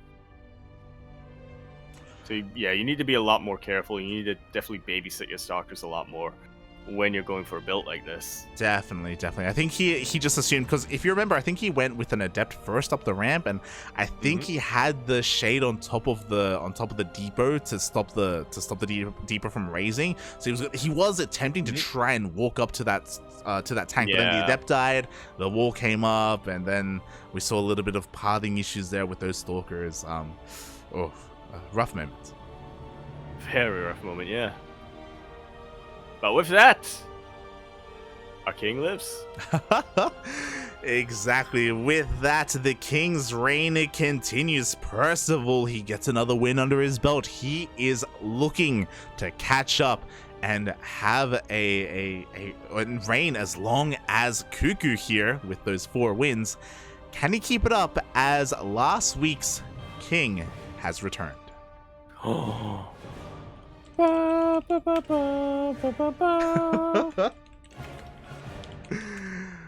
na, na, na, na. Yes, the king has returned. Krystianer is here. Yes, indeed. And last week, we saw that the crown kind of changed hands left and forth, or left and right, back and forth, until at the very end, Krystianer took it from Spirit and won the rest of the maps of the evening. Will we get something similar this week? Ooh, we will see. Yeah, I mean, Krystianer, just quickly checking a little bit of history here from last week's King of the Hill. How many wins did he get in the end? 5, I think? 5, yeah, but boy, oh boy, were they 5. They were 5, funnily enough. Yeah, he took down some big names last week. He was able to break the curse of just a single win for every single king. And I'm sure he wants to try and get that again. Well, we'll see if he's able to this time. Did he go up against Percival last week? He did not. But ForJumy did, and ForJumy was the player who took out Percival. Yeah. So these 2 players were able to avoid each other last week. Now they must face off, and oh boy, we are going to be getting ready. It looks like we're going to be going on a little bit of a break, though. It looks like Krystianer needs a little bit of time. Yeah, and we are, and we are happy to oblige that. Yeah, 5 minutes. It's all good. It's all good. It gives us some time to mention !Patreon in the chat to bring you to the Cranky Ducklings Patreon page. Instructions for what to do after that will be there. Yes, we do have a Patreon if you want to support us. We have our subs as well on our channel if you are interested in supporting the Ducklings. But for now, we are going to be going on a bit of a break. I hope everyone has been enjoying themselves in the chat. And when we come back, we will have plenty more StarCraft. We'll see you then. And we are back now, coming in straight for that break. Hope you enjoyed the duct tapes. I definitely did. My favorite part was the part which was funny. Oh, that was a good part. Yeah. See, I liked it because, it It was humorous. Yes, as we have returned, the break is now over. Our players just needed a little bit of time to situate themselves, but here we go for the first time tonight. Tropical Sacrifice. I'm so in awe that we're not seeing, Deity and Caustic Sapphire again. As we spawned into Tropical Sacrifice, we're over here in the bottom left-hand corner of the map, spawning all the way in the bottom left-hand corner, but going across the map immediately with an SCV, we have a blue Terran player coming out from the land of Korea, representing himself as he is currently teamless, Percival. And spawning in the top right-hand corner of Tropical Sacrifice, we have the Polish Protoss player himself representing Team Blazer. It is Krystianer. Man, Percival really wants his proxy war. He really wants to proxy a Protoss today. Every single TVP so far, he's gone for the proxy racks, and it looks like this time, for the first time, he will not be scouted. Yo. Oh, and now he's gonna lose. For his campaign promise. No, wait, King's no campaign. Yeah, it's one of those things where Percival has been able to win all his TVPs when he's forced to cancel this racks, but now that it's going to be completed, is it going to be his downfall? We shall see how good his Reaper micro is going to be as the probe comes across the map, and Krystianer is now aware that that Rax is missing. Yeah, okay, good block here with the pylon, but I'm surprised he's not, like, diving deep into the base, just trying to make sure that it's not a beyond barracks. Yeah, now he's trying to look in the main base. Does confirm the Rax is not, at least not in the main. Could be in the natural, could be at the third base location. We see that it is across the map instead, and Krystianer has at least been able to disrupt the SimCity here of Percival. And it's definitely nothing to scoff at. He can't quite cancel that pylon anymore, but again, it's not the most optimal wall here for Percival regardless. He's forced to throw down that bunker. Yeah, bunker is thrown down instead. The first Zelda is going to be rushing across the map. Meanwhile, the first Reaper is already in the mineral line. One probe is going to be going down. 2 probes are going to be going down. Do we get a third? Not quite yet. Oh, not quite yet. It looks like the Reaper's going to back off here and meet up with another Reaper. Meanwhile, do we have any production at home? So far, we do not. So this Zealot can go to town, and it is going to force that Reaper to go home. Yeah, the second Reaper, however... SCV, hello? Oh, the second Reaper's going home too. Yeah, everything's turning around. Meanwhile, I almost thought that we were going to see a proxy starport here from Percival. We could see that, by the way, as Percival is going to be moving in with his SCV. Meanwhile, it looks like Krystianer has been able to stabilize back at home and finally gets his natural up. Yeah, love to see it. We are definitely going to be in for a bit of a longer one, but not too much, I'm imagining. Reaper is going to be loaded into the bunker right now just for defense. Cyclone going to come out just to really short it up. Oh, and the second Reaper turns around and is going to force a recall here for the Stalker. One more probe going down. Can he get a third probe? Oh, the surround doesn't quite catch him. And the Reaper will take out yet another probe. He can get another one? No, not quite. Or can he? Not quite. Not quite, but the Reaper will survive. Meanwhile, across the map, the Zealot did force a couple of boys to be pulled off the line. But looking at the units lost tab, not a single unit has actually died here for Percival. Yeah, compared to the 5 probes and 1 Zealot being taken out here for Krystianer. Percival has more than stabilizes in this game. Yeah, exactly. He has done such an incredible amount of damage back at home. He's throwing down 2 additional Raxes here. He's already got his natural on the way, and he can transition into a much more standard game from here. Finally, going to be able to get this wall up and running as well. So that's what happens when Percival is able to get his proxy up and running. Yes, he is able to just flex his micro and get ahead. Also, I wanted to give a shout out to the chat as well because someone said it was the Spanish duct tape today, and someone was like, "You're destroying the language," but it's funny, so keep going. Sí, papi, sí. Hacienda. What? What do you say? Familia. Aye.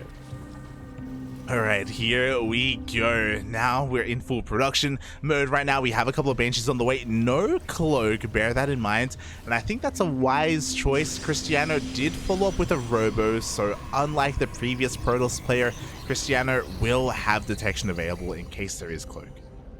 Yeah, I don't think Percival is really expecting to get too much done with his Banshees either. So, yeah, like you said, cloak is just a bit of an unnecessary investment for him. These Banshees are just sort of meant to poke, prod, and keep Krystianer's attention back home, rather than, going for big game-ending damage. Oh, and speaking of game-ending damage, Krystianer, he's going for a gateway explosion right now. He is going for 5 gates, not 4, and he already has Blink. On top of that, going for a Dark Shrine. Anytime! Dark Shrine. Yeah, anytime Dark Shrine, Papi. I almost want to call this like a bit of an all-in here just because of the gateway count that we're going to be working with, and because of the tech as well, but never mind. Krystianer, he's still going to expand. Oh, that's actually very interesting.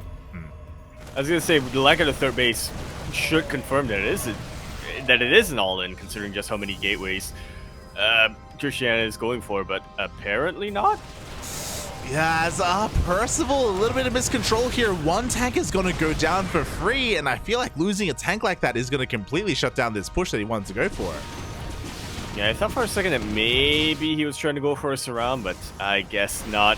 These Banshees, however, really helping out here. Forces a recall, and just like that, Krystianer isn't applying pressure on Percival. Percival can be turning the tables a little bit.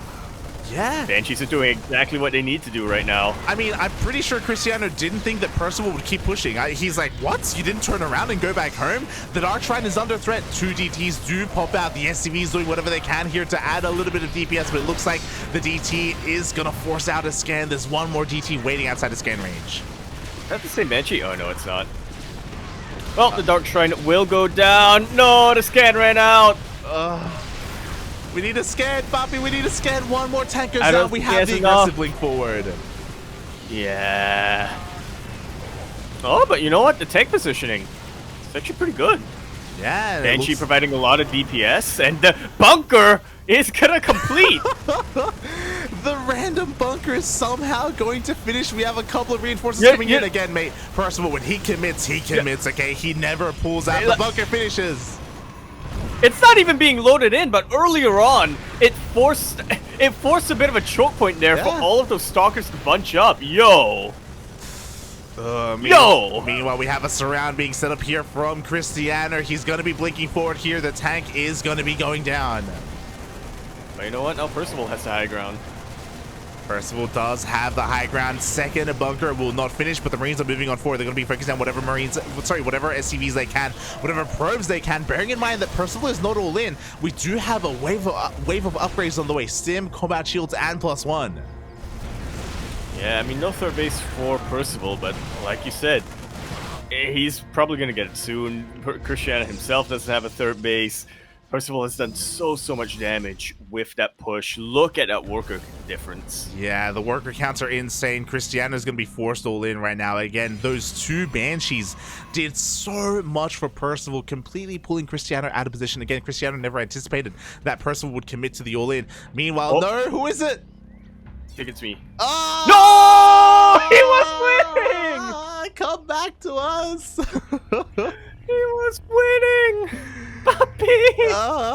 Percival, you just have to hold on. Thankfully, you just have to live. We aren't in the middle of a fight, thankfully. The fight is about to begin here, so if we do have to resume from replay, it isn't a bad position for us to move on from.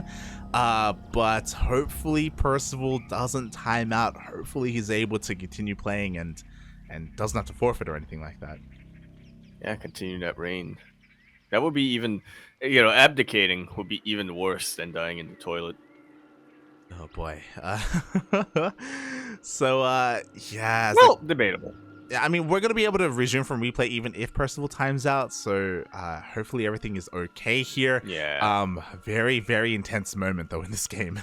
It really is. All right, that's a timeout, and hopefully Percival can get back online. and we can sort out the replay. Oh. Yeah. Oh. Hopefully nothing major here, whether it's maybe a little bit of a blip with his PC or with his internet, or maybe his PC crashed. Worst case scenario would be like his electricity went out or something. Hopefully not. Well, yeah. What was that one tournament? I think we were casting a Taiwanese tournament where everything had to be delayed because the entire island just decided to go without electricity for an hour. Yeah, Or not decided, but I think they were just updating the infrastructure or something. So for 1 hour, the entirety of Taiwan had no electricity. Yeah, that did happen as well, unfortunately. So hopefully Percival is able to come back to us. Like again, like he was looking really good that game. He was on the cusp of winning as long. All he had to do was defend. All he had to do was defend against the all-in. Oh. And Neo's about to, but we'll see. It still will come down to the execution in the end. We are going to be waiting a little bit here. I think the cap is 15 minutes. And hopefully he will come back to us. When did we start? Now. Oh, okay. We can start now. On the hour. Oh, boy. Beautiful. But, yeah, I mean, this will be a hell of a way to dethrone a king, let me tell you that. It'll be a bittersweet way, like, God. Not really what we expect. I mean, that's just a proof to me that Krystianer would be the one true king, right? You know? If you're in such a bad position like that, but then all of a sudden your opponent can't continue the match, that's just fate. The divine forces have intervened. Yeah. Clearly, Krystianer is meant to be on the throne, if that is the case. Yeah. Polish gods looking upon him from there. Exactly. All the Jesus statues, they've all turned on. And you know what? The Jesus statues have Wi-Fi. They do have Wi-Fi. They do. They're keeping Krystianer's internet like connected. But for now, it looks like we are going to be going on a break. Hopefully the break doesn't last too long. Hopefully we can continue the series again.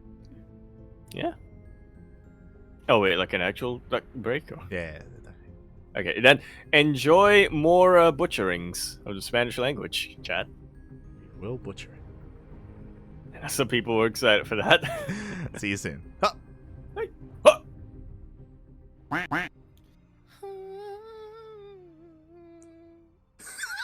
Oh.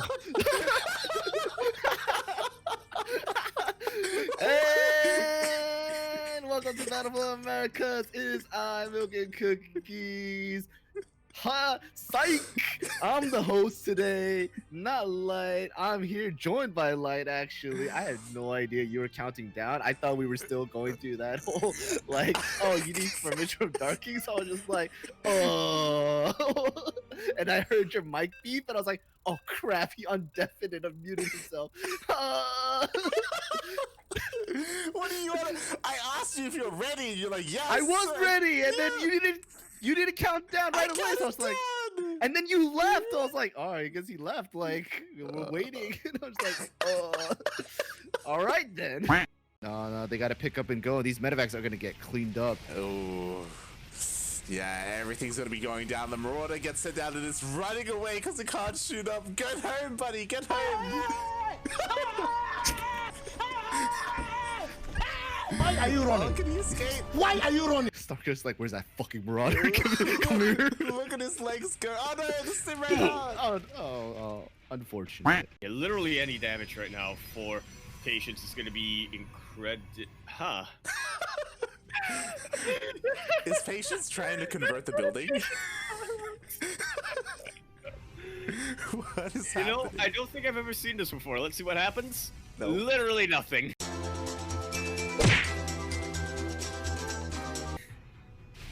Oh, God damn it. All right. Oh my god, and you know what that means? and And wait, are we back? welcome back, everybody. Hope you enjoyed that duct tape. I apologize for cutting it short, but we had to, as the players, or Percival, has come back to us. Yeah, we have resolved the issue. I thought those were actual birds in the background for a sec. Oh no, it is just the ambient. It is just the ambient sounds of the lovely tropical sacrifice. And yeah, we have resolved the issue. Apparently, a little bit of a blue screen happened over there for Percival. At least we assume. He said there was like an issue with his monitor or something. Yeah, we're not too clear on what happened, but hopefully all the issues have been resolved and we can continue our tournament. And hopefully if Percival does remain the king, he doesn't run into these issues later on down the line. Yeah. There are assassins everywhere, man. The reign of a king, the job of a king. It's a tricky one. Alrighty then. Oh, okay. Yes, as we are going to be continuing our game here, loading on in. Krystianer, he's going for the massive counterattack again. We were talking about it. He is all in right now. His economy is in shambles. His army as much as well. And pushing up into 3 tanks, it's going to be a tough ask. Yeah, going to be an impossible ask if you ask me.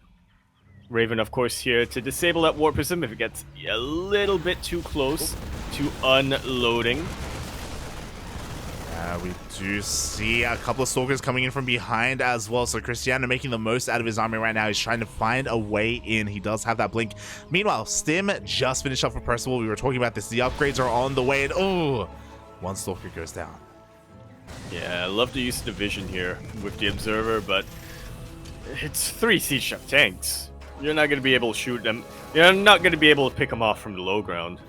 Yeah, it just isn't going to happen. Meanwhile, we do see Percival trying to expand and take another base. The Raven is looking a little bit exposed. We do see a blink on forward here. The Raven survives at the cost of a medevac.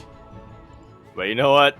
Well worth it. I would much rather lose a medevac than a Raven, especially in a TVP. Percival pushed across the map with everything he's got. It's 75 army supply for the Terran player versus 32 for the Protoss player.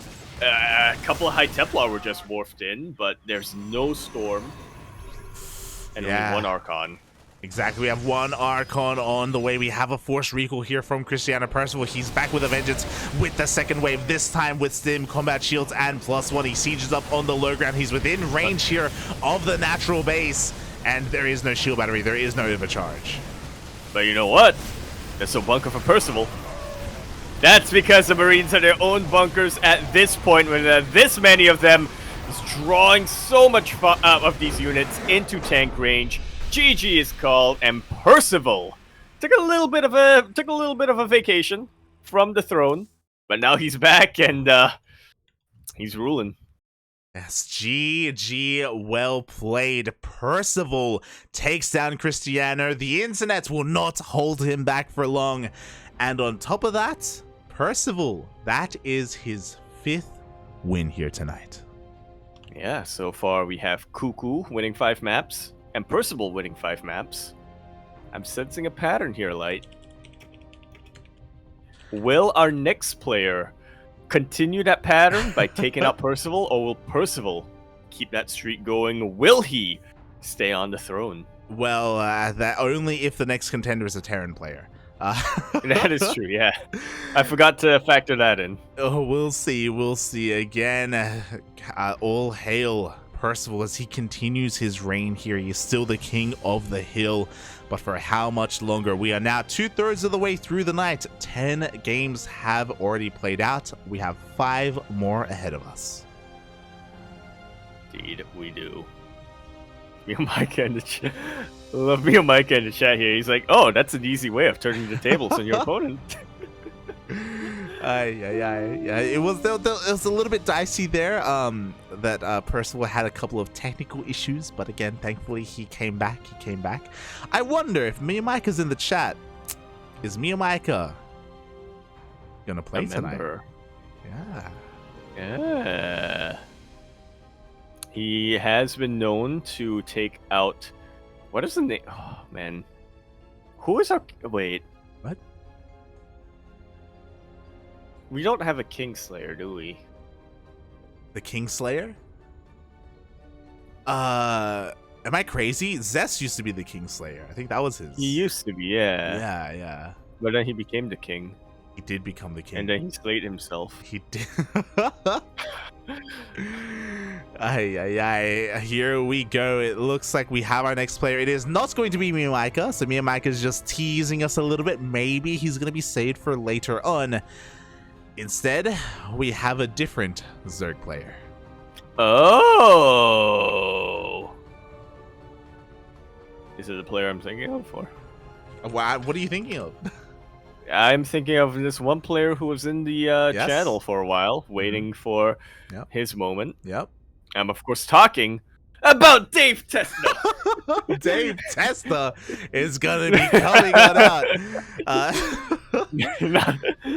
Not quite. YoungYakov going to be coming on out here. So, unfortunately, yeah. Not going to be dethroning Percival here, as he is not a Terran player. Or, actually, maybe. We'll see. You know, it would break the laws of the hill. Every now and then, you gotta break the laws of the hill, you know? It's true. Sometimes you gotta break some laws, you gotta break some bones, and I just appreciate that we're getting a little bit of variety here. We've only had a single Zerg player tonight, and that was Demi, and we got him for a single game, so I appreciate that we get that variety, that we have another TVZ before us. Yeah. Definitely had a lot of TVTs, but honestly, it could have been worse. It could actually still be worse. What am I saying? Oh my. It could be worse. Meanwhile, I want to give a massive shout out as well to Kashim. Very unexpected. Oh. But thank you so much for donating 5 USD. Thank you. Thank you. Yeah, very much appreciated here, Kashim. Kashim, of course, very recently won the Best Admin Award. From the Polish guys. the Indix clan and whatnot. Yeah. Over in the esport tournament that we casted over the weekend, there was a Best Admin Award. I think it was very unexpected and a surprise for even Kashim, but I'm linking it in the chat. He got his own trophy. So yeah, he's definitely someone who is loved and supported in the scene. So thank you so much for dropping by. We appreciate it. Very much appreciated. We also very much appreciate your work in the admin scene. He's, I think, one of the longest standing admins for almost anything he can get his hands on, honestly. Yeah. Even longer than Kuro, I think. I don't know about that. That's good, debatable. Regardless, like, he's done so much for the scene. Oh my, if you look at the trophy, it says #1 admin in the galaxy. Aww. That's very sweet, very sweet. There's like a little. I think that was a quote. Well. Yeah, there was like a quote engraved in there. I'm trying to zoom in. Yeah, it's thank Why you. is there no bracket yet? It's thank you deeply. Like, we can't do it without you, the StarCraft community. Yeah. And then below that, when bracket. Where? Yeah. Admin? Hello? Admin, please. When bracket live? Live?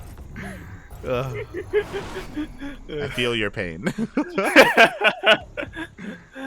Well, speaking of pain, we are now on Waterfall once again. YoungYakov is a very brave man.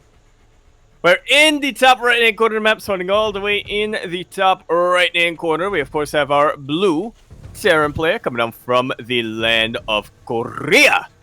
He is going to be representing himself, as he's currently teamless. He is Percival.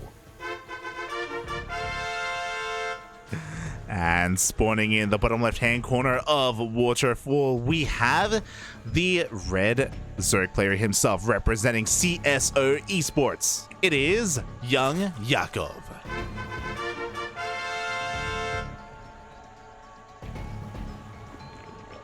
Once again, just really curious why. I mean, for Maples, we saw it a little bit earlier. He did choose Waterfall, but I was kind of expecting, some kind of a can rush, and he did have that proxy prepared for it as well. For YoungYakov, a Zerg player, on the other hand, I mean, it's probably the best rush map in the current pool, because of course Moondance isn't part of tonight's map pool. Yeah. But I don't know. So you raised a really good point, Yaku. Bearing in mind, everyone, that this is, you know, the contender picks the map, right? So YoungYakov has to come in here prepared. And Waterfall is not a macro map whatsoever. So he has a plan coming into this. What is that plan? So far, he has gone for a Hatchgas pool, so he didn't go for an early spawning pool for an early Roach Warren. But I wouldn't be surprised if he does intend to go for some kind of Roach timing later on. That would make the most sense to me. Either that or stay on a low drone count, like 66 drones, and just mass Ling main. Yeah, actually, now that I think about it, it's a pretty good way of overwhelming your Terran opponent. And, you know, compared to a map like Data C, Waterfall isn't necessarily a map that you can turtle on, but it's still fairly easy to defend if you get a couple of tanks and a wall up. Yeah, relatively easy as well. We'll see how things will progress here as the first Reaper is going to be able to get a kill on this Ling. Ooh, YoungYakov messing up a little bit here with his control. Loses 2 of his Lings already. Yeah, no drones yet, though. No drones yet. Thankfully, the Queen is about to pop out. YoungYakov will be able to maintain control of his natural base. Does get his 3rd up and running as well. Ooh. Meanwhile, across the map, very fast 3rd CC from Percival. Yeah. Good old 3cc before starport. Let's go. Before even you mentioned that. Yeah, true. Actually, yeah. You know, you said that Waterfall isn't a macro map. It isn't a macro map for non-Terran. That's true.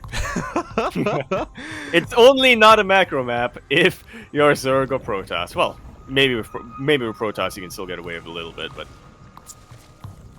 yeah, with Terran you can definitely kill macro on this map. We'll see, because again, like Percival, in our mind, I mean, he has been very aggressive so far in all of his games, but this is the first time that we're seeing him in a ZVT as well, so we'll see how he approaches this. Meanwhile, the Reaper dips back in. Ooh, does get another snipe on one of those Lings. 3 Lings so far killed by this one Reaper. And it's still alive. You can go in and kill another Ling. If you want to, you really could. Meanwhile, YoungYakov is going to slip into the main base. Looking at his vision, he did confirm the 3rd CC, so he's fully aware of the 3CC 111 opener from his opponent. Yeah, he has 2 things to do right now. 1, live. And also 2, deflect the harass that'll be coming his way with these Hellions and these Banshees as well.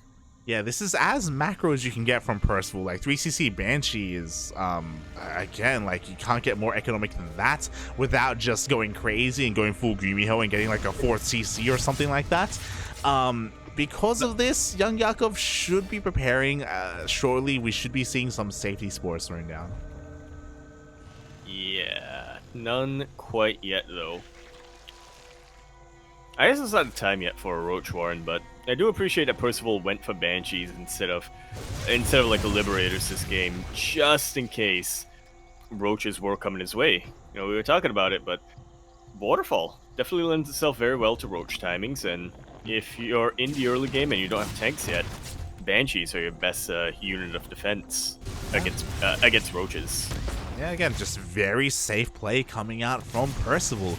Meanwhile, he cleans up some of these tumors in the middle of the map, picks up a couple of drones with his Banshee, but nothing too substantial. Is going to have a 2nd Banshee and Cloak soon TM, but YoungYakov is fully prepared. He has spores all over the place. Yeah. So you shouldn't be taking too much harassment damage from those Banshees, but of course they can still provide a lot of use elsewhere. Cloak, puppy! Does he have cloak? He does have cloak. Just wasn't looking there. Yeah. I had to double check because my god, that Banshee just walked in and took that damage from all the queens. For like 10 minutes. Yeah. Meanwhile, the Hellions, they just dive into the mineral line, into the natural base as well. It looks like they're going to get fully surrounded by these things and cleaned up. Was this worth it? A lot of drones did go down. A lot of drones did go down, but Percival did give up his map control. You know, YoungYakov is going full for the counterattack. Does Percival have enough back home? It doesn't look like he does. He's not behind a wall either with these Marines. The SCVs provide a bit of a buffer, but they will go down, and these Marines will go down not long after. Percival, at the very least, is going to have to lift up this third. Yeah, exactly. Clearly, losing the Hellions and the Banshees was not worth it at all. It triggers a massive counterattack, and now YoungYakov is sitting comfortably on these 4 bases, is droning up, working on his upgrades. We're still lacking our Evo chambers, as he's going for a couple of macro hatches instead. So, an interesting choice, but nonetheless, he is in prime position to take this game. You know what? YoungYakov, he's at 66 workers. I don't know if he's gonna get more. He just got more drones. Okay. Yeah, he's gonna drone up even further. He's gonna saturate his 4th base, spreading more creep. I mean, there's no reason not to, because again, he doesn't have to worry about any Hellions anymore. He does, however, have to worry about these Marines, but at this point, Banelings are out. He's about to have Baneling speed as well. Things are looking up a lot here for YoungYakov. Yeah, we do have a double drop coming out across the map just to clear some creep, nothing too substantial. You know, he's going to trade a little bit with these Banelings before Baneling speed finishes, but he has to be careful not to lose too much. Ooh, very hot pickup. Very, very hot pickup, but very hot creep spread. Exactly. Immediately, YoungYakov is respreading the creep that he just lost. He's going to be able to maintain his creep here at the halfway point across the map. Baneling speed just finishes as well, and with that, these Marines are going to have a hard time dancing on creep. Yeah, very easy to dance off creep, but again, and just look at that mini-map to get a sense of how far spreading this creep has spread. Yeah, it's getting a little bit out of control. It's getting uncontested right now. Percival still macroing on back at home. You know, we've got 2-2 on the way. We've got more Marines, more tanks. It's not bad, but like just because of how the early game went, things are looking better here for YoungYakov. I do think he's getting to the point where he's going to finish droning. Just about now. Well, unless these Marines have anything to say about that. Yeah, it looks like we have a little bit of multi-prong here. The first drop is going to get cleaned up. The second drop here, ooh, almost. Yeah, nice little bit of target firing there from Percival, taking out a couple of Banelings before he was forced to pick up and leave. But nonetheless, you know, pretty good defense from YoungYakov. He doesn't take any economic damage. He doesn't lose any of his Hydras, which are expensive. The tanks caught out in the middle of the map. Huge pickoff right now for YoungYakov. A couple of queens are looking threatened, but at this point, YoungYakov can really afford to lose a couple of queens. Yeah, maybe there's some kind of curse here for just trying to get that 6th win in OSC King of the Hill, because so far no one's been able to do it. And here this game, Percival has just been making a couple too many mistakes here, being caught on siege, being caught out of position, losing his Hellions, Banshees, tanks. We do see he's trying to take a 4th base, but because of the way this game's been going, he may just be forced to turtle. Yeah, and that's pretty tough to do here on Waterfall. Yeah, there aren't that many bases to take. He's still being active with this double drop here towards the south. He's going to be able to clear up a lot of this creep. At the same time, he's trying to establish this 4th base. But YoungYakov is here to stop that. With the entire might of his army. Got a lot of tanks, but they are not sieged up in this position. Even if he cancels and lifts up that base, I mean, that 4th is going down. Yeah, the 4th base goes down. At the same time, there's a little bit of a run back here on the right-hand side. It looks like Percival was able to deflect it, but YoungYakov, he remaxes immediately and even borrows a Ling at that base location. You'll love to see it. Forces out another scan, which is actually something that can't be underestimated right now. YoungYakov has about double the mineral income mining of Percival, and Percival would much rather spend his orbital energy on mules. Yeah, exactly. He needs to spend it on mules. He needs to spend it on scans to clear up this creep as well. He can't be affording to waste any of these precious scans. Meanwhile, once again, he's trying to find a way in. He's trying to find some damage here, but every single moment, Yakov is already in position. The spores! Oh, okay, the drop isn't going in yet. Thankfully, he's not going in yet. Meanwhile, YoungYakov going for 3 Lurkerdens? To get all upgrades, yeah. I think he get threw all the down, upgrades. I think he threw down the first one. He was a little bit as the drop gets cleaned up. I think he was a little bit paranoid that maybe the drop would get a snipe. So he was like, you know what? I'll just get a couple more. May as well. Good feng shui. Good feng shui as in comes YoungYakov, denying that fourth base once again. Doesn't get a kill, but does force a lift up. Does get 14 SCVs. Absolutely huge. Once again, I'm just appreciating that worker count difference. I thought YoungYakov would be going for a bit of a low econ game, but no, he is proving that you can macro in a ZBT here on Waterfall and still find a lot of success with it. Apparently so. Oh boy, I mean, Percival, he's actually double expanding right now. He's attempting to double expand. He's still trying to keep up in the supplies. 3-3 is on the way. He dips in a little bit, but he's not able to get anywhere near this base. There are spine crawlers, there are queens, there's lings, there's banelings, and soon we're gonna have lankas. Oh. And it's just about the final nail in the coffin for any Terran player. Yeah, exactly. Can Percival make something happen before the lurkers come out? So far, the lings do hit this bottom base. There's just not enough to protect these tanks. Every tank is gonna go down. Every tank, most of the bio, the base, the medevacs. YoungYakov has just way too much of everything right now. Percival pushing up for it with a pretty huge drop, going for a bit of a pseudo base trade, but I'm not convinced it's a base trade that he can win. Exactly. He gets the hatchery, don't get us wrong, and that is impressive, but oh, he's going to lose a medevac for his troubles. He's losing every single worker at his third base. He loses his fifth base. His fourth is still up and running, but he's just lost so much. And YoungYakov, he's not turning around. He is not stopping. Yeah, he's rotating to the other base. He's taking out the tanks once again. No bio to buffer or to really support those tanks. But the banelings have just about run out, so YoungYakov, instead of trying to target down that planetary, backs away, regroups. He's still at the advantage, but Percival does have a bit of a moment to breathe and catch back up from here. Yeah, but you know what? YoungYakov can also breathe, and with that breathing comes both lurkers and also vipers. Hydra Lurker Viper is upon us with Ling Bane, one of the most ideal armies here for the Zerg player, and there's no answer to this. There are no Liberators, there are no Ghosts either. Percival doesn't have the economy to sustain that kind of tech. Yeah, and at this point, these are not vanilla lurkers, by the way. They were fully upgraded before YoungYakov had even produced his first lurker. He's fighting in the middle of a map right now, pretty far off of creep, but I mean, I'm just looking at the overwhelming amount of supply here for YoungYakov. GG is called. Percival does get dethroned, and YoungYakov will take the hill.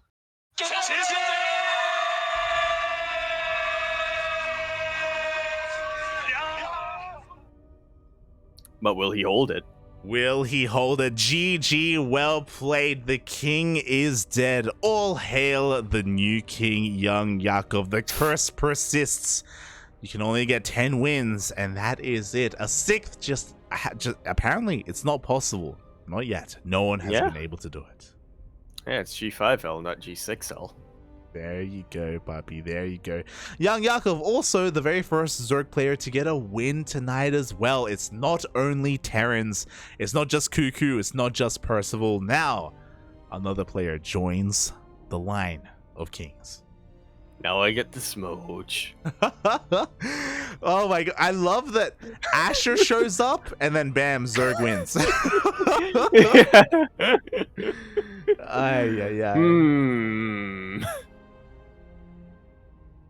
It's all about the Lankas, papi. It's all about the Lankas, papi. As here he is, we were being teased earlier, and he even said it. He's like, no Terran 11-0. We stopped the 11-0 from Terran, and we will continue to have Zerg champions because a Southeast Asian Zerg player has shown up. Oh boy. That's right, we're gonna get Revenant coming up. Yo, Revenant is coming out of retirement just to massage the shoulders of the real Southeast Asian king, and that is, of course, MeomaikA. Yo, the king of the sea is what he's been styling himself lately, so he is already a king. Mhm. But can he claim another kingdom, a hill? Exactly. Poseidon has rocked up here. He wants his crown. He wants to rule the land, not just the sea. And can YoungYakov stop him? Because MeomaikA, he is a terrifying opponent. Really is, especially in the ZVZ, man. Oh yeah, this is his bread and butter. A ZVZ on the NA server. Oh my god, you can't get better than that. So YoungYakov is gonna have to have something special in store, or being able to just keep up with the craziness that is MeomaikA. Yeah. I forgot that's what he. Yeah. I forgot that's what his name was. On NA. The account that he's using right now, yeah. On Korea, his name is oh my god. It's oh god, we were casting him the other day. It's like it's like lead male. Like lead sigma male or something. What does that mean? Oh yeah. It's one step up from alpha mate, It's the apparently. lead, yeah. Yeah. Wait, is it lead or lead? Lead. But here we go. The No, players. a lead nail. That would make even less sense. But or would Would it it make more though? sense? Yeah, I don't know. It Yeah, would, yeah. I don't A know. lead, a male made of lead. Yeah, that would. Whoa. He would be able to take down the likes of Superman. And speaking of Superman, we can go to bed, mate. It is time to dream forever. World of Sleepers. Oh god. We never got that, did we? That was Steele's wish list, bucket list, or something. Just have a tournament where you have World of Sleepers lead into Everdream. Mm-hmm. Lead into Or series. Yeah, for a best of 5 between Dream and Nightmare. Yeah. Wait, what would the third potential map be? Oh no, they just cycle back and forth. Yeah. Perpetually, forever. Yeah. I mean, there's Moondance, kinda, maybe, Ish. There's Darkness. Dreamcatcher. What are we Sanctuary? talking about? Dreamcatcher, Dreamcatcher. Yeah, a Dreamcatcher. Will come after Everdream. So that's a best of 3. There you go. There we go. Yeah, between Dream and Nightmare. Or would Dream be 2? Because Dream's already in the name of the map. So, but then again, there's no other alternative. So. Yeah. Back in the day, we used to have a Korean player called Sleep. Unfortunately, retired. I heard of him. Yeah, I don't really know much about him. Yeah, feels bad, man. Feels bad. I think it was also we also wanted to throw Reality into the mix, the Korean Terran player. That's reality. True. What was it? It was Dream versus Reality was one potential one. Mm-hmm. Nightmare versus Reality? Yeah. Question mark? I mean, reality is gone, but Yeah. feels bad, man. Last I heard, he was in the military, but I'm pretty sure he's Last- done with the military at this point. Like last I heard, he was in the military. That was 8 years ago. That was 8 years ago. So- mate. So it's he's not out by now. Yeah, the players are just setting up for the next map here. We're actually running out of maps. Bear that in mind. We are kind of rounding out Right, here. we have 4 left. Yes, we have 4 best of 1s remaining.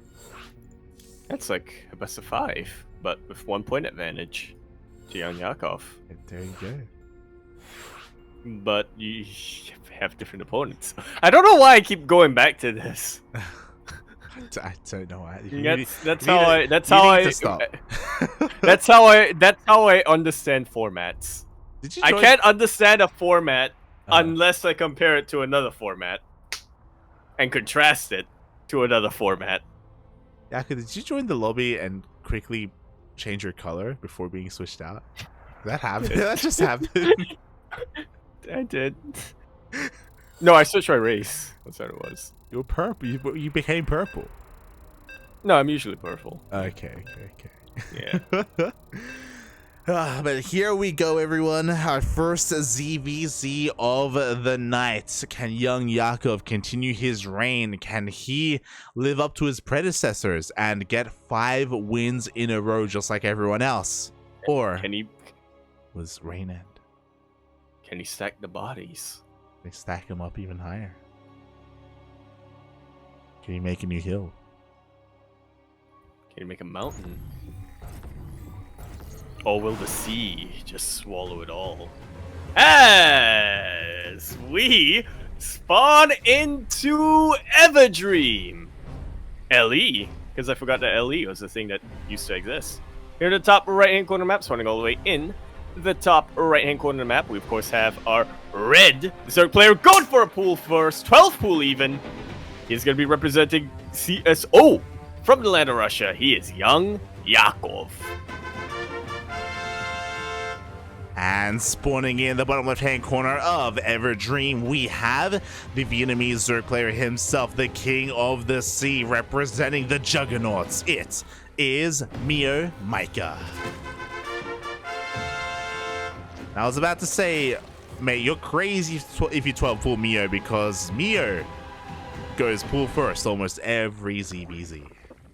Yeah, he should definitely be safe here for any lings getting thrown his way, unless he decides to drone up and is using that pool first purely for a queen, which has happened a couple of times in the past. But I think by now, MeomaikA has realized how much of a bad idea that is. I almost said Euthermal. I looked at the name tag and I was like, oh yeah. So I was like, wait. I mean, we'll see here as the spawning pool is about to finish up, and MeomaikA does have a couple of overlords across the map, but they haven't spotted the lings yet. Will he make any lings of his own? There are the queens, and there are those defensive lings as he does spot the 12 pool coming across the map. Yeah, shouldn't be too difficult for him to defend against this. Should be able to keep his natural base alive, but he's actually still getting a spine crawler, so playing this out very, very safe. Yeah, he is hyper paranoid about the damage that could be dealt here from YoungYakov, maybe even thinking it's a 13-12. We do see him right now dancing here with the lings of YoungYakov. We'll see how good the micro is. So far, both players going to be losing a handful of their own lings. Oh, going down the ramp like that, I don't think was a good idea for MeomaikA. Yeah, kind of lost a couple of units unnecessarily, and he wasn't able to, because the spine crawler wasn't done yet, he wasn't even drawing the lings into anything. Yeah, meanwhile, behind this, we do see YoungYakov is droning up. We do see link speed already on the way from MeomaikA. YoungYakov trying to dish out whatever damage he can to this natural, but he's going to need to get the hell out of here. Yeah, the queen is down, the creep is there for any potential transfuses, and the lings of MeomaikA provided a good enough buffer for the queens. 12 lings, 14 lings are now on the way for Meo. And of course, because he didn't go for a 12 fool, he was getting gas, he's going to get link speed much, much quicker than YoungYakov. I mean, YoungYakov hasn't even mined any gas right now. He has a gas geyser, but he needs some defensive spines because MeomaikA is going to go for a massive counter attack. He's going to go all in with a massive ling flood, and YoungYakov has nothing really to defend. I did not even realize that he wasn't mining. I saw the geyser and I just assumed that he was mining. Now he is. Yeah, he pulls in a little bit late. The queens can, of course, cover the ramp, but these lings can make short work with a natural. They absolutely can. I don't think the queens... Well, the queens are in range, right? I don't think there are going to be enough of them to really deny the kill here. One queen immediately gets surrounded at the bottom of the ramp, and the rest of the lings are getting surrounded as well. There's, I think, only one transfuse remaining from a queen that isn't the queen being attacked. Yeah, that's going to be it. It looks like the queen will go down in the end, and it looks like so will the second queen as well. Boys are being pulled off the line, but MeomaikA is still flooding nothing but lings across the map, and he has broken through into the main of YoungYakov. The final queen gets surrounded. Pretty good drone drilling, all things considered, but yeah, with ling speed, the lings coming across the map, and the much, much faster attack rate of lings compared to drones, MeomaikA's got this. Yeah, exactly. I mean, we do have another queen popping out, which is nice, but look at that target fire as well on those weakened drones. So MeomaikA just securing his victory here, just making sure he's ahead economically. He's droning. He has double the drone count right now, and there it is. GG gets called. The king is dead, and the sea is taken over. Yo, I'm worried about that hill now. It's more like a beach. Ay. You know what? I said that we were only gonna do it for kings who had a streak, but we're towards the end, so.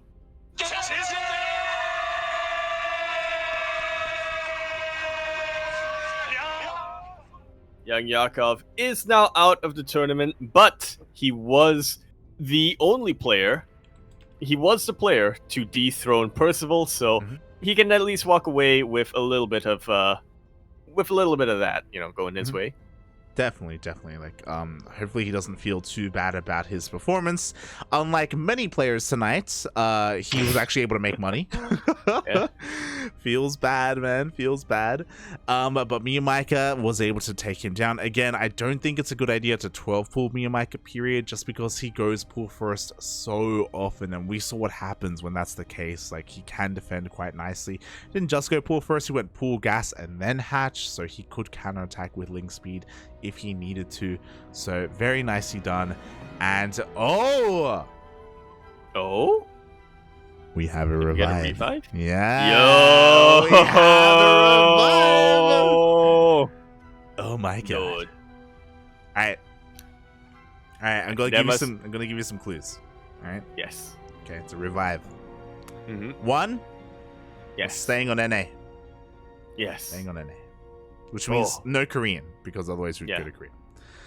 Yep. 2, Terran player. Yes. There's a lot of Terrans. Yeah. There's a lot of Terrans. 3, Polish. I was looking at the in-game channel, so I already knew who it was gonna be. Who is it? It is, of course, going to be. I forgot the name of that player from eSpot. Spirit. It's gonna be Spirit. Piotr. He is back. He is here.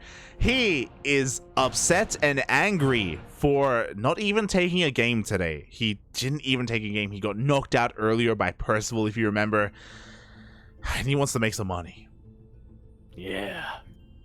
He doesn't want to become a hashtag no money. Doesn't want to be hashtag no money. He wants to be hashtag some money. And this is terrifying because we talk about it all the time. MeomaikA, his worst matchup is ZVT. So this is going to be a tough ask for MeomaikA to try and hold on to that crown. I gotta be real honest with you, Light. I would love if for the last 5 games, or for the last 5 matches, we just have the crown swapping left and right. Oh god, it's gonna be Spirit, and then we revive CuKu, and then he comes back. Yep. And then for the final match, we revive Percival. Oh my god. Done. That would be crazy. That would be crazy. But we'll see. We'll see. Clearly, because we're getting some revives, it looks like we've run out of players, or some of the players that were scheduled to play tonight did not turn up. So they will have some time to show up here to play in the last couple of games, I guess.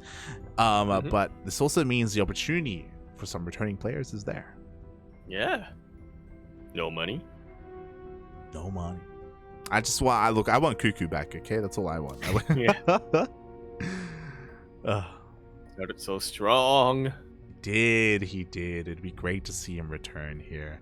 But we'll see how this goes. The players are just conducting their vetoes. They're just sorting out what map they're going to be playing on. Oh, and yeah, this is going to be a spicy ZVT. Very spicy. Very. Ooh. Caliente. Caliente, baby. Caliente. Sí. Jalapeno. Speaking of returning players, I do see Soon in the chat, so maybe Soon will return as well. He had a pretty solid TVT. Soon TM, yes.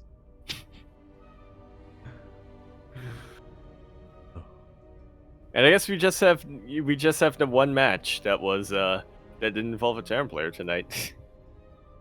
Yeah, we did have that one ZVZ. Yeah, did happen. If you're a fan of ZVP, get the hell out.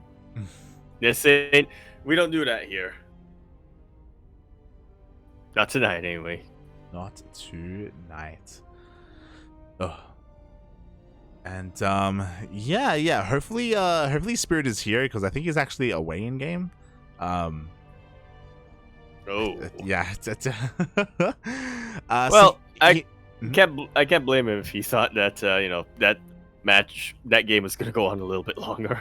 Yeah. I'm pretty sure he was here maybe when the previous game started, and he's still just chilling here, waiting for his moment. Oh, and as we wait, we have a bit of a resub in the chat. Oh, thank you very much, Daunted, getting spooky here. 51 months in a row. Quite possibly our very first subscriber. No, yeah. First subscriber. I remember this because Kuro pointed it out. Thank you so much. Thank you so much, Daunted, for being a part of the community and supporting us all this time. 51 months. That's a lot of months. That's spooky. That's a lot of months, mate. That's a lot of months without pants. That's what? Excuse me. Yeah, something. That is. You were going into Uh-huh. It is. You're going to. We appreciate you, Dante. That we really do. We also appreciate that you are wearing pants. Oh yeah. As Type it in the chat here. yeah, we may get a replacement for Spirit as well if he doesn't show up soon. So we will wait and see what is happening. I'm sure he'll be back. We still have 3 games to go. In the end, MeomaikA, he's waiting for his contender. Come at me. Who is gonna try and challenge my throne right now? And there is no answer. They're scared. Who dares go up against the sea? Oh, exactly, mate. Exactly. It's the sea on the mountain. The sea on the mountain, mate. Oh my god. That's terrifying. That's a tall sea. It really is. That's what happens when the levels rise, yeah. You think it's because of, the ice caps melting? No, it's all about MeomaikA. Think it's global warming, mate? Nah, it's all Meo, papi. It's all Meo.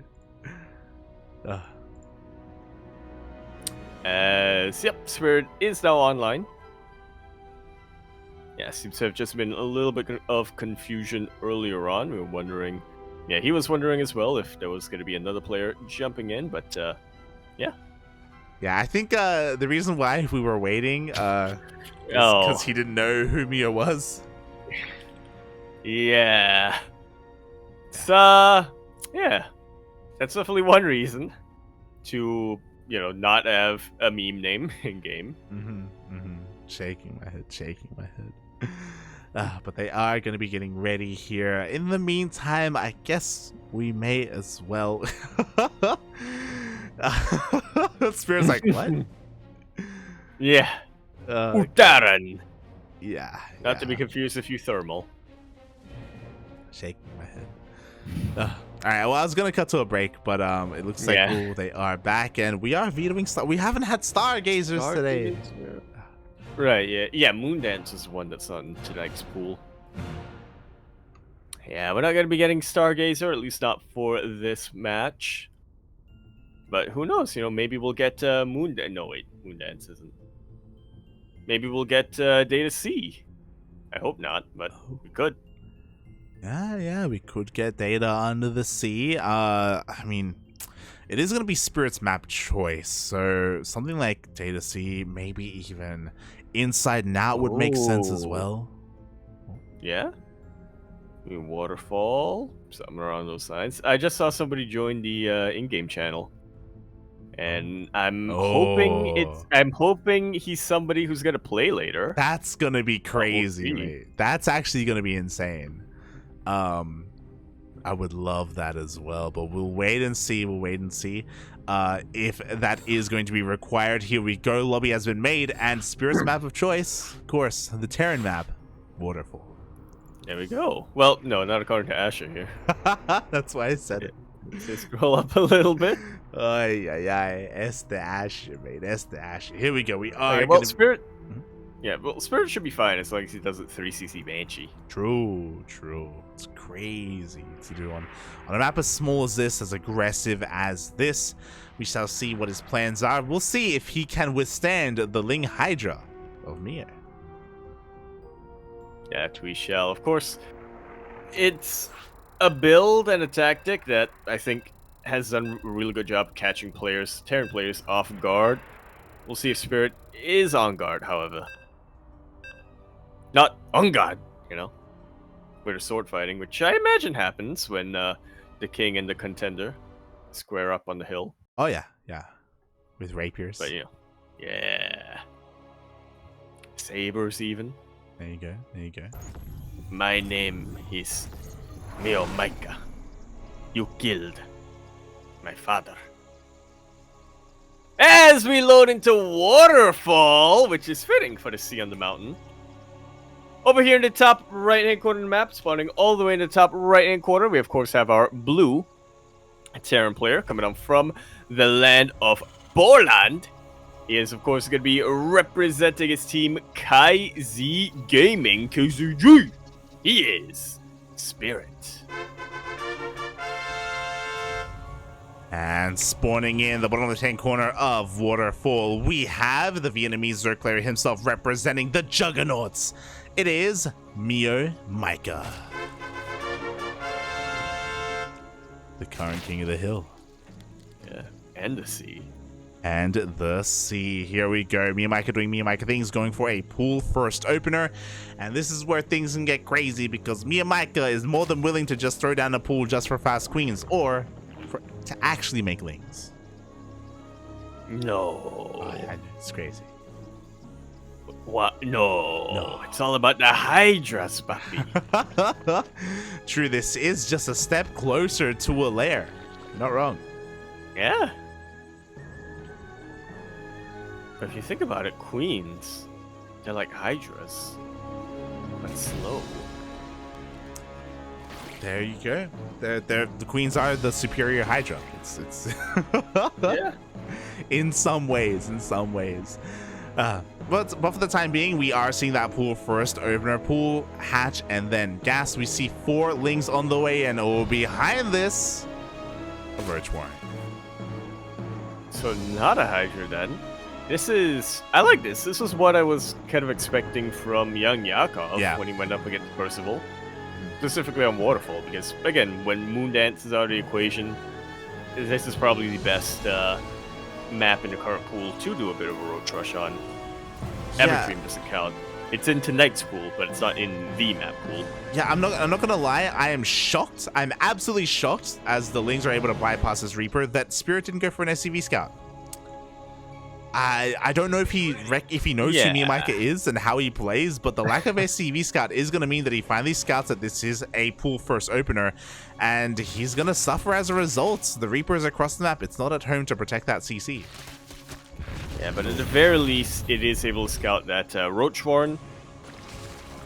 So Spirit, he has a little bit of a head start here. He has a little bit of time to prepare his defenses. I almost set you thermal again. MeomaikA isn't all in by any means, though. He is joining up behind this. He is just looking to apply some pressure and contain Spirit on one base for as long as possible. Yeah, he's only made 4 roaches and he's been joining up behind this. Meanwhile, the Reaper dips on back in. Can he get a drone kill? Looks like he will get 1 drone for his troubles. Not bad at all. At the same time, MeomaikA is just going to do his best job possible at forcing or keeping Spirit on one base. Yeah, which he can definitely do a lot of here. But again, thanks to the earlier scout from Spirit, he is more than prepared to deal with an all-in of roaches here. In fact, that's arguably what he's counting on. Oh yeah, he is waiting for that. He's going for a 1-1-1 follow-up. He has a first Cyclone already out to get a lock-on that Overlord. Thankfully, there is a pillar here, but the tank is not. Sorry, the factory is actually on the way to deal with it. Huh. Oh, never mind. It's kind of okay, yeah. Yeah, it's the. I was gonna say, yeah.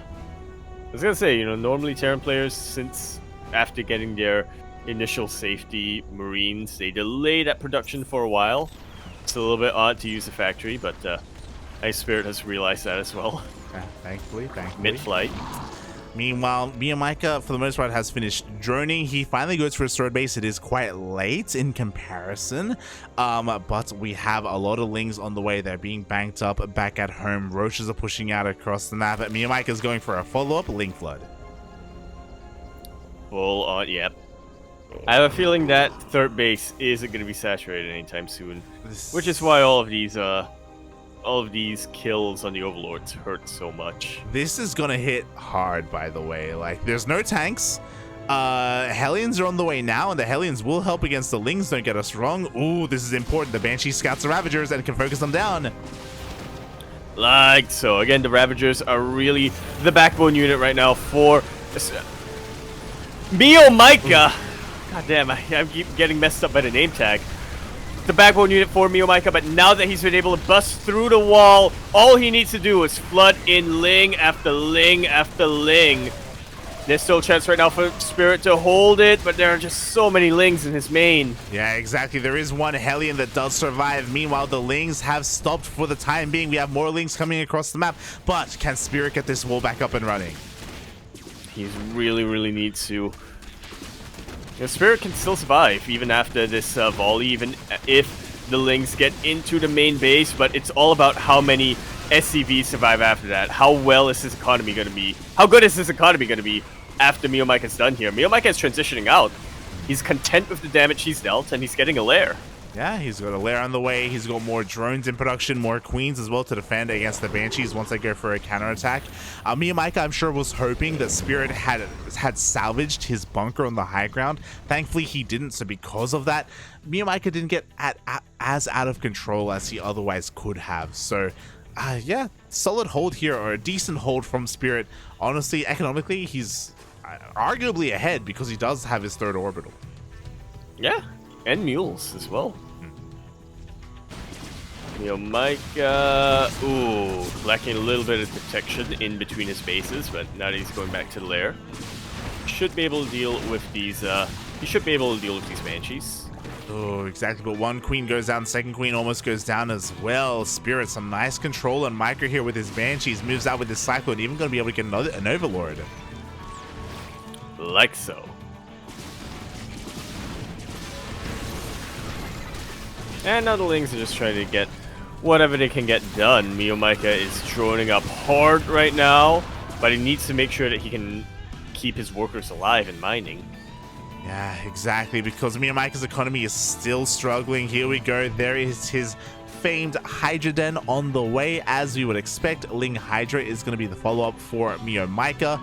But can he drone up in time? Can he get his gas geysers up and running? And can he stop losing workers to these Banshees? Apparently not. Oh! No. Apparently not. Apparently not, as 6 more drones go down. Gas mining drones at that. These are workers that MeomaikA can't afford to lose. And Spirit now takes a worker lead. Yeah, takes a worker lead. Remember, he has mules as well behind all of this. MeomaikA is transitioning right now. He is getting his Hydras. He is upgrading his Hydras. But look at how far behind he is in the army supply just because he had to keep remaking these drones over and over and over again. Exactly. Like, MeomaikA right now, he's going to be going all in on Ling Hydra. He doesn't have any Evo Chambers. He doesn't have any Baneley Nest either. He's not going to be looking to go for any other upgrades. He's going to hit a very strong Hydra timing itself. We'll see if he can get there. Soon he will be finished droning. He just wants to fully saturate on these 3 bases. And then from there, he's just going to make nothing but Lings and nothing but Hydras. Like so. Okay, well, not quite like that, but pretty soon. I do have to worry for MeomaikA though, because Spirit has been able to get a pretty healthy tank count up and running. He kept his Hellions alive, which can always be used for a little bit of harass across the map. Remember, MeomaikA doesn't spread creep, so these Hellions are going to have a very fun time just diving into mineral lines. True. It's going to be hard for MeomaikA to keep up, especially because he lost all of his Overlords earlier to that Cyclone, so he has very limited vision right now. We can already see the Hellions dancing with these Lings, shaving off so many of them. One Hellion goes down, but the Hydras have been spotted. Now Spirit is aware of the army composition. And I have to wonder what he's thinking right now about that army composition. I know Spirit and MeomaikA don't play against each other too often, So I have to wonder if he is, aware that this is something that Mio does. Yeah, I mean, right now this is going to be great for Spirit because he's going to be hitting a timing. He's like, you know what? You're not going to have any defensive banelings? Well, I'm just going to be in your face, and there's not going to be much you can do to stop me. Literally nothing, yeah. Lings are struggling to connect on top of these tanks. Again, because all the Hellions were kept alive, Spirit just morphs them into Hellbats and prevents any Ling getting on top of a tank. GG is called, and Spirit will reclaim the mountain. He will, stem the tide of the sea, and will dethrone the king from the mountain. GG gets called. Spirit will take down the king of the sea. He will reclaim his throne here, taking his first win of the night. But can he hold on to it? Congratulations, all hail the new King Spirit. But his opponent, is it going to be who we think it is? Oh, we'll wait and see. While I, yeah, go for it. While we wait for that fix. Go for it. So yeah, really well done there by Spirit.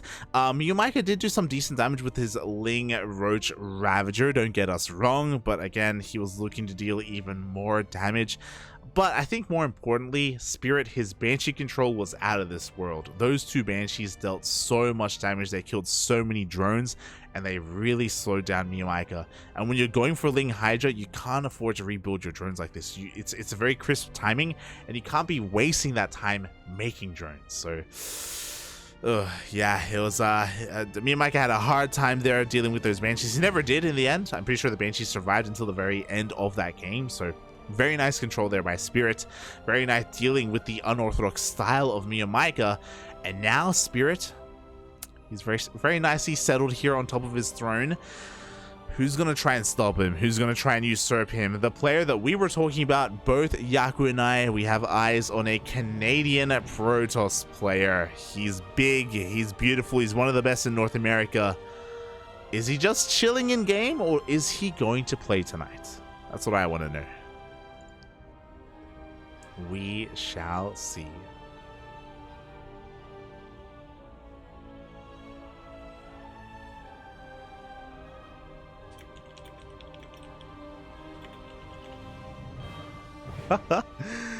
Oh boy, as we're just waiting for a response here from our lovely admin. Meanwhile, we have been giving a little praise to Kashim in the chat, but also we got to give some praise to Eddie as well. Eddie is the owner, the founder of OSC, and he's also adminning the OSC King of the Hill tournaments.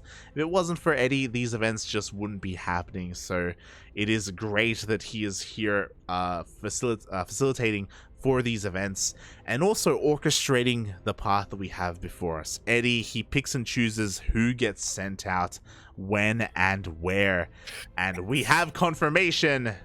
Trigger is here.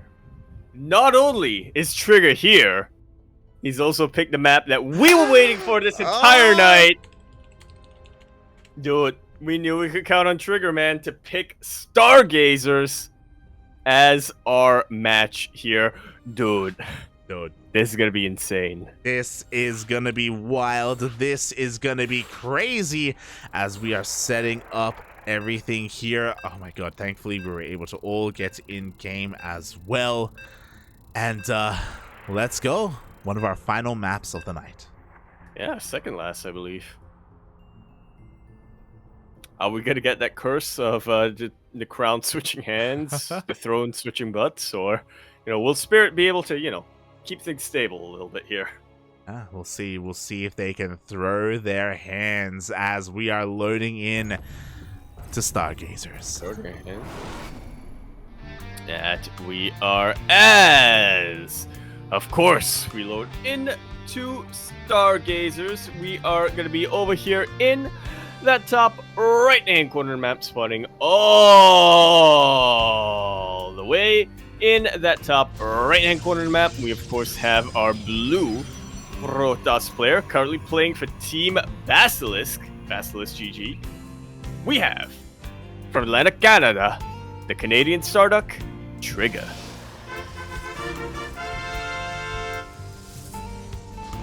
And And spawning in the top left-hand corner of Stargazer's ESL, we have the Polish Terran player himself representing KaiZ Gaming, the current king of the hill. It is Spirit.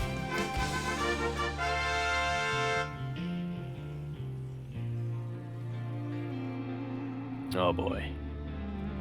I was half expecting a oh, we still could get a proxy, actually.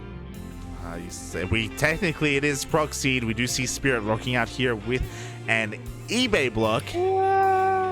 Natural trigger. It's a block, you know. If he uses that eBay, I want to use that eBay. Nice little bit of forced delay here on that barracks. Spirit. Oh, he's doing it! Oh, it's not. Wait, no. Trigger is forced to take the unnatural natural here from this eBay. Trigger follows the mantra of Starduck and Max Facts. Whenever we get eBay blocked, just take another base. Yeah, it's been so long since I've seen a Protoss player do this that I was like getting excited for a sec. In my brain, I was like, yo, he's proxy Nexusing, and I'm like, wait a minute, which side of the map are we on? Right, yeah. It's literally just those three who get the unnatural natural for some reason. Yeah, there are some Protoss players that just pump out their units and they delay their base, they get tech, and they try and force a cancel on the eBay first. But yeah. It's especially weird here because on Stargazers, you do have that pocket. I mean, I know that there are minerals blocking that path, but... Yeah, you're not wrong. How many... That was also an option. That was another option there from Trigger, but he didn't want to delay. He didn't want his economy to be delayed too much. That's how confident he is right now. He just wants his goddamn Nexus up. Yeah, well, this is definitely going to pay off for him if he's able to defend it. That's the advantage of getting the unnatural natural, is that you'll be able to throw down some stack defenses over there a little sooner, but it is very much isolated and far away from where all of your production is in the main base. And this is why I love that Spirit did open up with Reapers and with Hellions, very TBT-esque, but it makes sense because he's going to have a massive ground army dedicated to running past these Stalkers and to killing workers, but he does have these Stalkers to contend with. Really does. I mean, already the natural. No!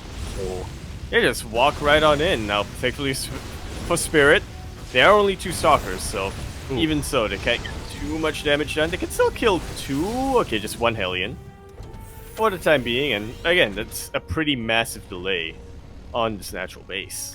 It is a big delay on the base. Also, Trigger has confirmation that Hellion Reaper is on the way, so Trigger has to start preparing here at his natural base. We already have a shield battery. We have one Stalker in between the bases. Decent Sim City in the main, but Trigger has to be prepared here because he doesn't know if this army wants to go into the main or the natural. Ooh. And again, that's kind of the major downside of going for the unnatural natural base like this. Oh, exactly. The probes are kind of lining up. The Hellion shots are going off. We do have an overcharge, but is this going to be enough? Well, there are enough Hellions to start one-shotting probes, but the flames do not quite line up. 5 probes being taken out. Not a bad start here for Spirit, but that was also a very dedicated harassment force of Hellions. If we take a look at the worker difference, Trigger is still ahead. Yeah, it was 5 probes for 5 Hellions. Not the most amazing trade, as you were saying. Trigger, his worker count still looking quite healthy. Now he's going for a big counterattack. His gateway count here, he's working on a 4th gate. He's going for 4 gate blink, and he doesn't need a prism. He doesn't need high ground. The high ground is provided by this watchtower. Yeah, love to see it. There's a tech for Spirit outside of the natural base, but okay, it's actually just also one in the main base. Blink, of course, is on cooldown, so you can't blink on top of that tank. Yeah, but already 1 tech lab is going to be going down here, so great damage being done by Trigger. Meanwhile, because of the opener, because of the Reaper production, and the Hellions as well, Stim barely just started. Yeah, a lot more Stalkers are in position now, but still not enough to contend with 2 spread out tanks like that. Yeah, exactly. He needs the Stalker count to get ever higher. There we go. 3 more Stalkers are going to be able to reinforce this. Behind this Trigger is going to be taking a 3rd base on location. Robo thrown down. We immediately have Charge on the way, so he is transitioning from here. And we'll see what else he can get, as it looks like he just blinked over the tank. Yeah, this is, unfortunately for Spirit, a very awkward time for him to reposition. Stim. The Stalkers are taking, yep, they're targeting down Stim, and once again, Spirit does not have a lot of tech labs to work with here. Stim is super delayed right now. And with that delayed Stim, that means that the counterattack is going to be delayed as well, which means Trigger is free to take this 3rd base. He is free to tech up. Immediately, he throws down a Forge because he knows that he can invest in upgrades. He can invest in his production. Doesn't have to worry too much about an attack. He has the entire control of the map right now, or control of the entire map right now. Makes a little bit more sense, and he's making absolute full If he wants to, he can get behind the mineral it. line, and that's exactly what he's going to be doing here. The starport is exposed. The tanks aren't in position, and again, this bio army can't really contend with the Stalkers. Not alone. Yeah, not without Stim. Not without tech support, but it even takes some time to siege up the tanks when it does get in position. Dude, meanwhile, behind all of this, Trigger is throwing out side defense back home just in case there's a mine drop or anything coming his way. Yeah. He doesn't know. Now he rotates over towards the left-hand side. Here on the low ground, there are no tanks. There's only 1 tank here between 2 bases, so Trigger, he gets a depot. So smart for Trigger. The minute I saw him pick Stargazers in the chat light, I knew he had something planned, and this is a good plan. Yeah, exactly. Like this 4-gate Blink Stalker hits so much faster because you don't need a prism, you don't need an observer. Again, there are other ways to get high ground vision here on this map specifically. And even though that Spirit was kind of set up for it, he did have 1 tank in the main. It was very naked, it was very exposed, he didn't have a lot to protect it, and we saw how things snowballed from there. And are continuing to snowball even.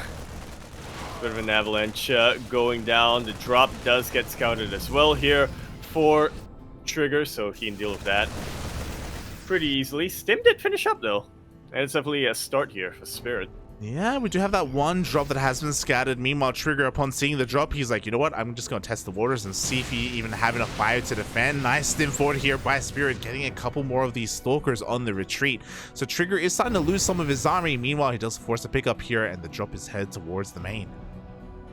Yeah, that's exactly what Trigger's hoping for here with these Blink Stalkers in position. Yeah, exactly. Trigger has control of the Zonage. He does have eyes on that medevac, so he's fully aware that he has to just keep some army here. Meanwhile, we have an Immortal on the way. After said Immortal, oh my god, I say after said Immortal, we have continued Immortal production. We're not going for Colossi. Yeah, definitely an interesting choice here in a PvT, but not a terrible choice if you think you're going to be going up against Marauders and tanks. It would be very nice to see a Robo Bay, though, just to really round off this army. This is a position that no Terran player wants to be in, by the way. Trigger has had, for a second, twice the number of bases as Spirit, and he's still ahead.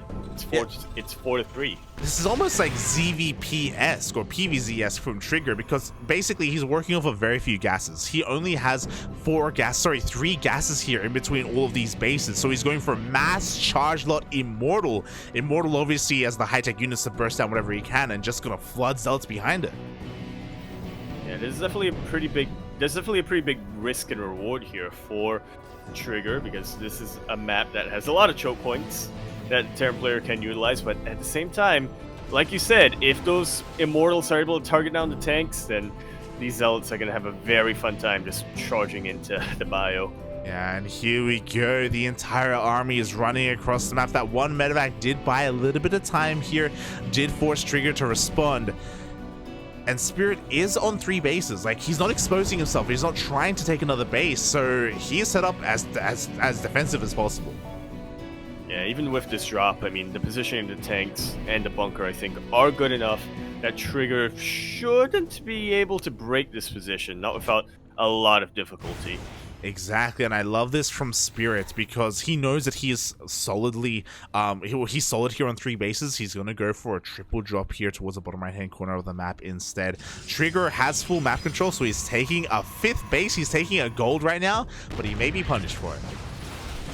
Yeah, let's hope he can still cancel that, because otherwise that's going to be an extremely costly loss. See it in the movement of that warp prism trigger. He was really thinking, oh, I could drop on top of those tanks, but no, he could not. And here we go. We have a double jump in towards the natural. We have a triple jump in towards the fourth base as well. It looks like the gold is going to be allowed to be up and running because Spirit, he wants to deal even more damage.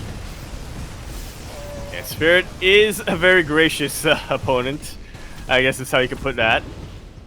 But like you said, he's just getting damage elsewhere, and bases that he knows is even worse defended than that gold base. Yeah, and this is the downside of going for mass charge lots, is you don't have Blink Stalkers, which means your army just isn't very mobile. It's hard to deal with all these drops. Yeah, you can't get on top of the medevacs, you can't take him out.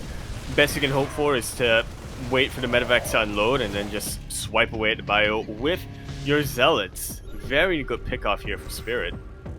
Yeah, very good indeed. It looks like Spirit has been able to equalize here when it comes to the economy between our two players. There we go. Fourth base is finally going to be landed here because he knows that Trigger had to just completely turn around. But Trigger did hold on to the gold, so there is a way to come back and recoup his losses. And he's starting to fortify that as well. He is, thankfully, also transitioning out when it comes to his tech. 2 Colossus are on the way with Advanced Thermal Lance. Or the Thermal Lance, but not if they get depowered! Oh my god, the drop is here. Meanwhile, Trigger really wants to deny this fourth base, and he will, but is it going to be worth it because he has to turn around and run back home? He doesn't have a recall. The Robotics Bay goes down. He doesn't have a recall, and I don't think he wants to recall either. One Colossus is currently out right now for Trigger. May as well be 0, though.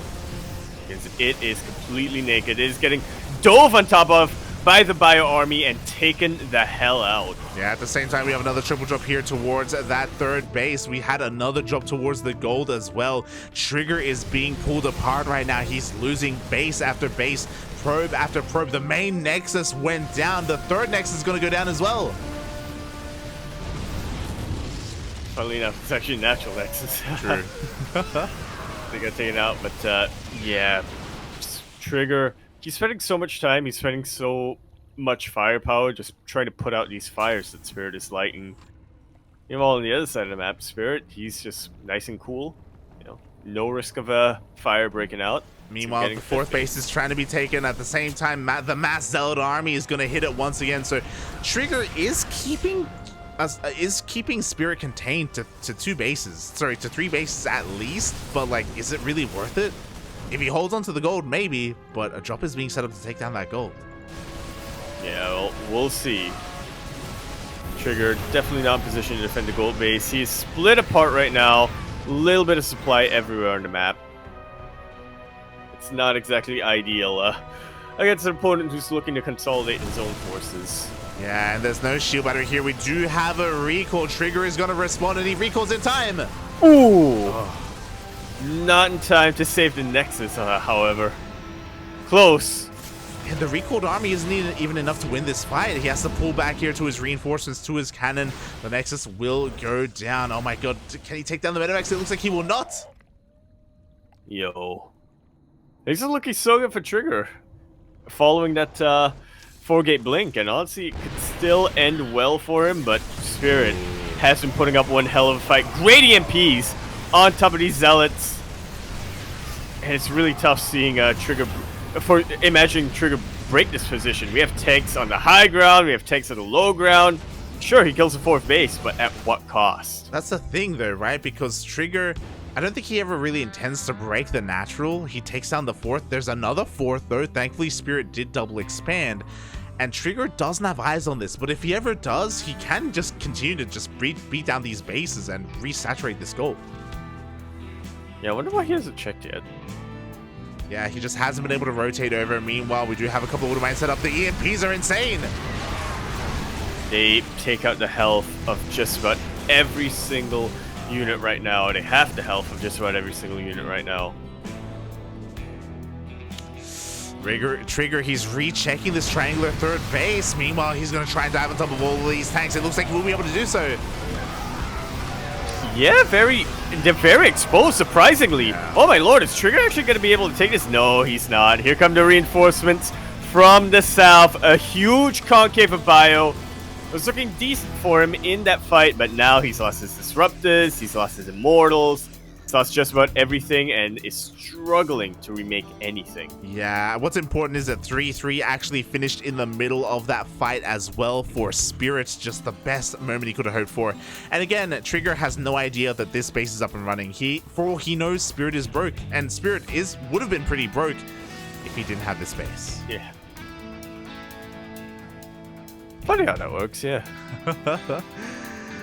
Meanwhile, we do see Spirit going for a massive counterattack. He only has one tank with this army. No Ghost, by the way. Nova's going to be going off.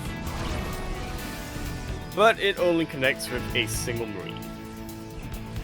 Yeah, only one Marine. On the way, but yeah, we just see all the other gases have been taken. Trigger is resaturated on all these bases because of the gold. As long as he has the production, he can rebuild his Zealot army. But it's definitely a big if you ask me. Exactly. Meanwhile, another Zealot Rambe here at the 4th base. That's actually the main that's been lifted. Oof. Never a good sign, but at the same time, it's also never a good sign to be using Disruptor shots to clear up lone Widow Mines. Yeah, but another Nova's going to connect there on a Marauder. Third Nova going to be going off. This Nexus is getting pretty low. Can Trigger hold on to it? Looks like with the help of these Liberators, nah, there is no way. Trigger recognizes he will pull back. Yeah. Meanwhile, Spirit is making himself a little bit of an unsiegeable position here by the rubble of the former 3rd base. Yeah, oh my God. Targeting bases in the air. These Disruptors are so exposed, by the way. Spirit has eyes on them. At any moment, Spirit can turn around. At the same time, Trigger once again denies that 4th base. What about the 5th? Purification Novas do get whiffed in the end. Yeah, and the bottom right-hand base goes down. Meanwhile, these Disruptors somehow survived. And now Spirit, he's being cornered. But is he really? Can Trigger fight this army? Well, picking up the tank already is a pretty good start. Good EMPs. Ooh, that was a pretty juicy Nova. And the flank of Zealots will be able to force the rest of this army into the skies. Mate, that was the most perfect Nova. On top of that, the army blinked forward and did kill the full medevac as well. Spirit's army supply plummets. But he still is getting these bases back up and running. His army is getting more and more sophisticated. Trigger, he's on a timer. He just lost 2 bases. He needs to at the very least kill a base. But again, I don't think he's recognized that 5th base. Looking at his vision, it looks like he has seen that Nexus, but that CC, but because it's a planetary, like, he can't really do anything when it comes to run-bys. Another drop is going to be cleaned up, but this 4th base, even though it's an orbital, even though it's a little bit exposed, there's no answers to the Liberators. Yeah, we don't have a starport or anything. I mean, the best you can really do is... Stargate, sorry. The best you can really do is try to blink some Stalkers on top of it. Maybe with some Guardian Shell from Sentries as well. Maybe. Here we go. We have a blink on forward. He tries to get on top of that Liberator. Nova's actually whiffed. Unfortunate here for Trigger. Another Nova whiffs. And now we're kind of back to square one. Yeah, Trigger is up against the wall. He's trying to double expand. He's trying to get another base up and running. He's rotating over towards that planetary to see if he can stop it from getting, or to try and apply some kind of pressure. But he just has no vision here. He doesn't see another drop coming. Yeah, he thinks that they were in that medevac when really is walking across the map. Forces a recall. And chases the stock market back. And he will chase it back. Meanwhile, there's still potential here in these Disruptors. Novas are going to be going off, but the focus fire is a little bit too good. Yeah, that Nova could not go off before the Disruptor was taken out. Great use of concussive shells as well, slowing down the rest of those Disruptors, and the Colossus will be just a little bit exposed and will be taken out as well. Yeah, just like that, there was a chance. Trigger had 5 to 6 Disruptors, and in the blink of an eye, every single Disruptor just went down. And now the chances for Trigger come back in this game, I think they're gone with that as well. We have another double drop. Nice target firing. Every single Stalker goes down. Yeah, I was huffing that copium pretty hard, like, at around the 12 or the 15-minute mark. But now I have to concede. Spirit has just about won this game. It is going to take not one, not two, but several Miracle Disruptor shots to take him out. And it's not going to happen. GG. Spirit will maintain his place on top of the hill. And there's only one match remaining. Wow, GG, well played. Spirit does hold on to his throne. The king reigns supreme here. Trigger was definitely, like, had moments there where he was ahead in that game. He was doing such a great job at just containing Spirit to 3 bases, but he didn't realize that another 4th was being taken towards the south, and things slowly slipped out of control there. On top of that, big weakness of his army, which was mainly Sentry, Zealot, Immortal, is his inability to deal with all those drops. Yeah, you were talking a little bit about how Trigger was playing a little bit like as if it was a ZVT, right? With all of those Zealots acting kind of like Ling Bane in a way. Well, just like if you're playing against Ling Bane as a Terran player, just abuse your metavacs. Yeah. Pick up, drop at a base, Zealots come in, pick up, go to another base. Yeah. That's exactly what was happening that game. You know, whether it was drops or even Liberators towards the end as well. Even though Trigger had an amazing economy and so many bases, it didn't even matter in the end. And probably a big crucial point as well, as we recall, was when that drop got into the main base and actually killed both the Robotics Bay and the Robo before the first wave of Colossi came out. I think one Colossus came out and from a different Robo facility, and then immediately, it walked up the ramp, or not even the ramp, the cliff, and then just got targeted down by Marines. It's always a feels good, man, if you're a Terran player, and always painful if you're a Protoss player. Always painful. I'm a Terran player though, so I was cheering for that. And with that, we are moving on to the land of Europe. It is going to be a European versus European final best of 1. I doubt it's going to be who I think it's going to be, but you know, we started in Europe with a TVT. We could potentially end in Europe with a TVT. One of the players getting revived. That would be the perfect way to end it. I'll be honest. That would be the most ideal scenario. Would you rather he face CuKu or NoMercy? Because I would rather he face NoMercy. They'd both be amazing. Unfortunately, 'tis not meant to be. We have a different revived player. It's going to be a Protoss. It is going to be Arrogfire. Oh, okay.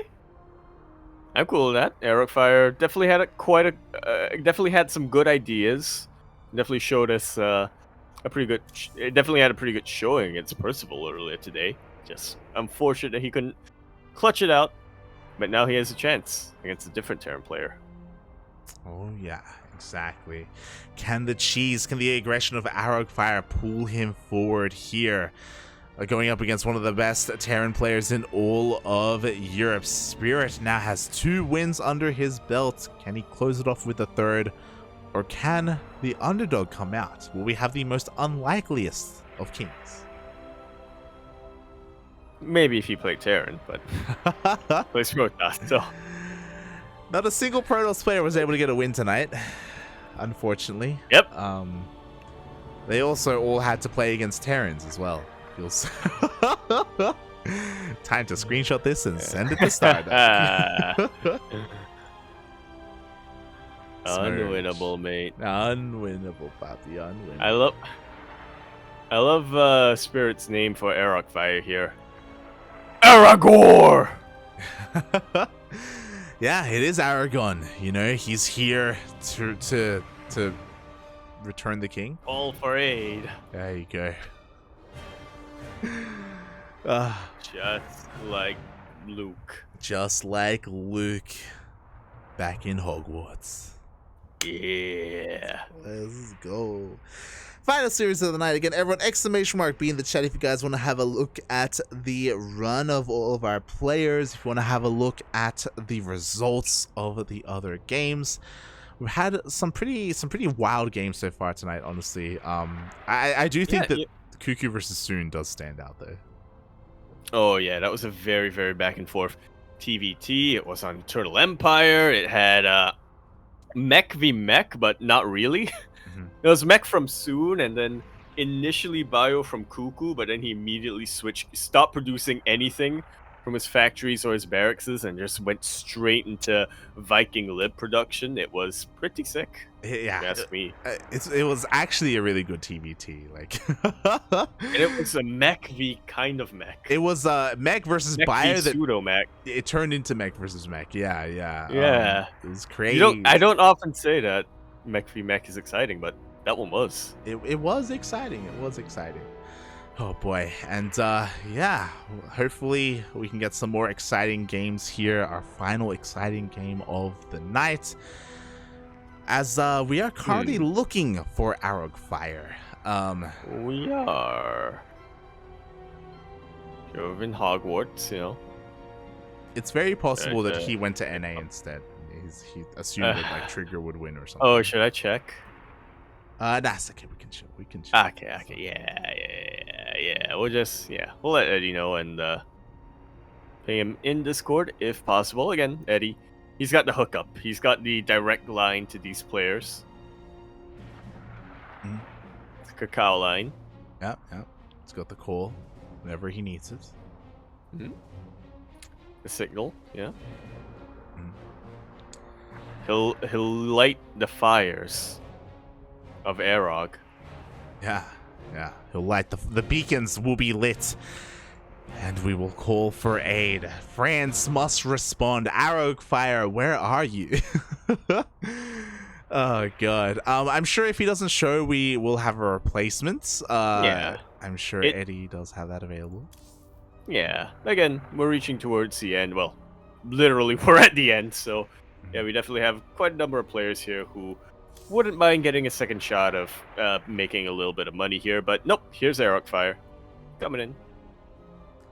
He is here. Just letting Eddie know, letting everyone else know we can prepare for the final TVP of the night. Yeah. Oh, well, actually, no, never mind. Yeah, I was gonna say, just realized we haven't done predictions this entire night, but it's best of one. It's best of one matches. There's no real point. There's no way. You know. There's no way, Poppy. There's no way. I'm barely holding on as it is. All right? We ran a little bit late tonight. I think it's because we did have some downtime, if you recall. Like we had some DCs from Percival, and there was there were some moments where we had to play a little bit, wait a little bit more for some players. So we are hitting that 4 hour and 30-minute mark. Going to be wrapping things up on 5 hours. So quite a long broadcast here, but we made it. It's fine. Yeah. It's been worth it. Shit! It's almost midnight. I gotta do Duolingo. I can't. That's what you were. My Duolingo. Everyone. It's we need to learn some Spanish together. What language are you learning on Duolingo? I'm doing French right now, actually. Arrogfire. Exactly. It's 2 reasons. 1, I want to cheer for Clem better. But also, 2, the Olympics are next year, so. Tortilla. Yeah, Tortilla. Let's go. Yeah, I hadn't heard that. The Olympics are in France. It's crazy. Yeah. There you go. Wait. Ces Olympiques à Paris. There we go. À Paris. See. No, wait. I'll be honest, I haven't watched the Olympics since the year 2000 because I was there. Yeah, over in Sydney, eh? It was in Sydney. Little baby light, you know, brought in at a kangaroo. Baby light. I think I was like 10 or something. I don't know. Yeah. Look, Yaku, you're younger than you think. I don't think I would. Wait. Did it happen in July Were or you even born? Did it happen in July? Because if it happened in July, I wasn't born yet. If it happened in August, wait, towards the end of August, then yeah, that was there. Anyway, we are gonna round out our King of the Hill. Oh boy, 15 matches with only a handful of kings, and now we're gonna see if we get one more, or if this player is gonna retain the throne. We're gonna end it here on Inside and Out, and in the bottom left-hand corner of the map, running all the way in the bottom left-hand corner, we have our Red Terror player coming down from that land of Poland. He's gonna be representing KZ Gaming, KZG. He is Spirit. And spawning in the top right-hand corner of Inside and Out, we have the French Brutal player himself representing Alpha X. It is Arrogfire.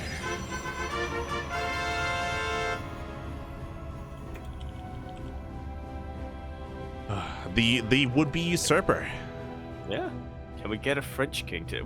We got 2 Zerg kings. We've got 3 Terran kings. Can we get a Protoss king? Can Protoss win a game? That is the question right now. Arrogfire just doesn't want to be cheesed out. He doesn't want to be done dirty like that. He's looking for these proxy raxes, the proxy raxes that currently do not exist, only in the mind of Arrogfire.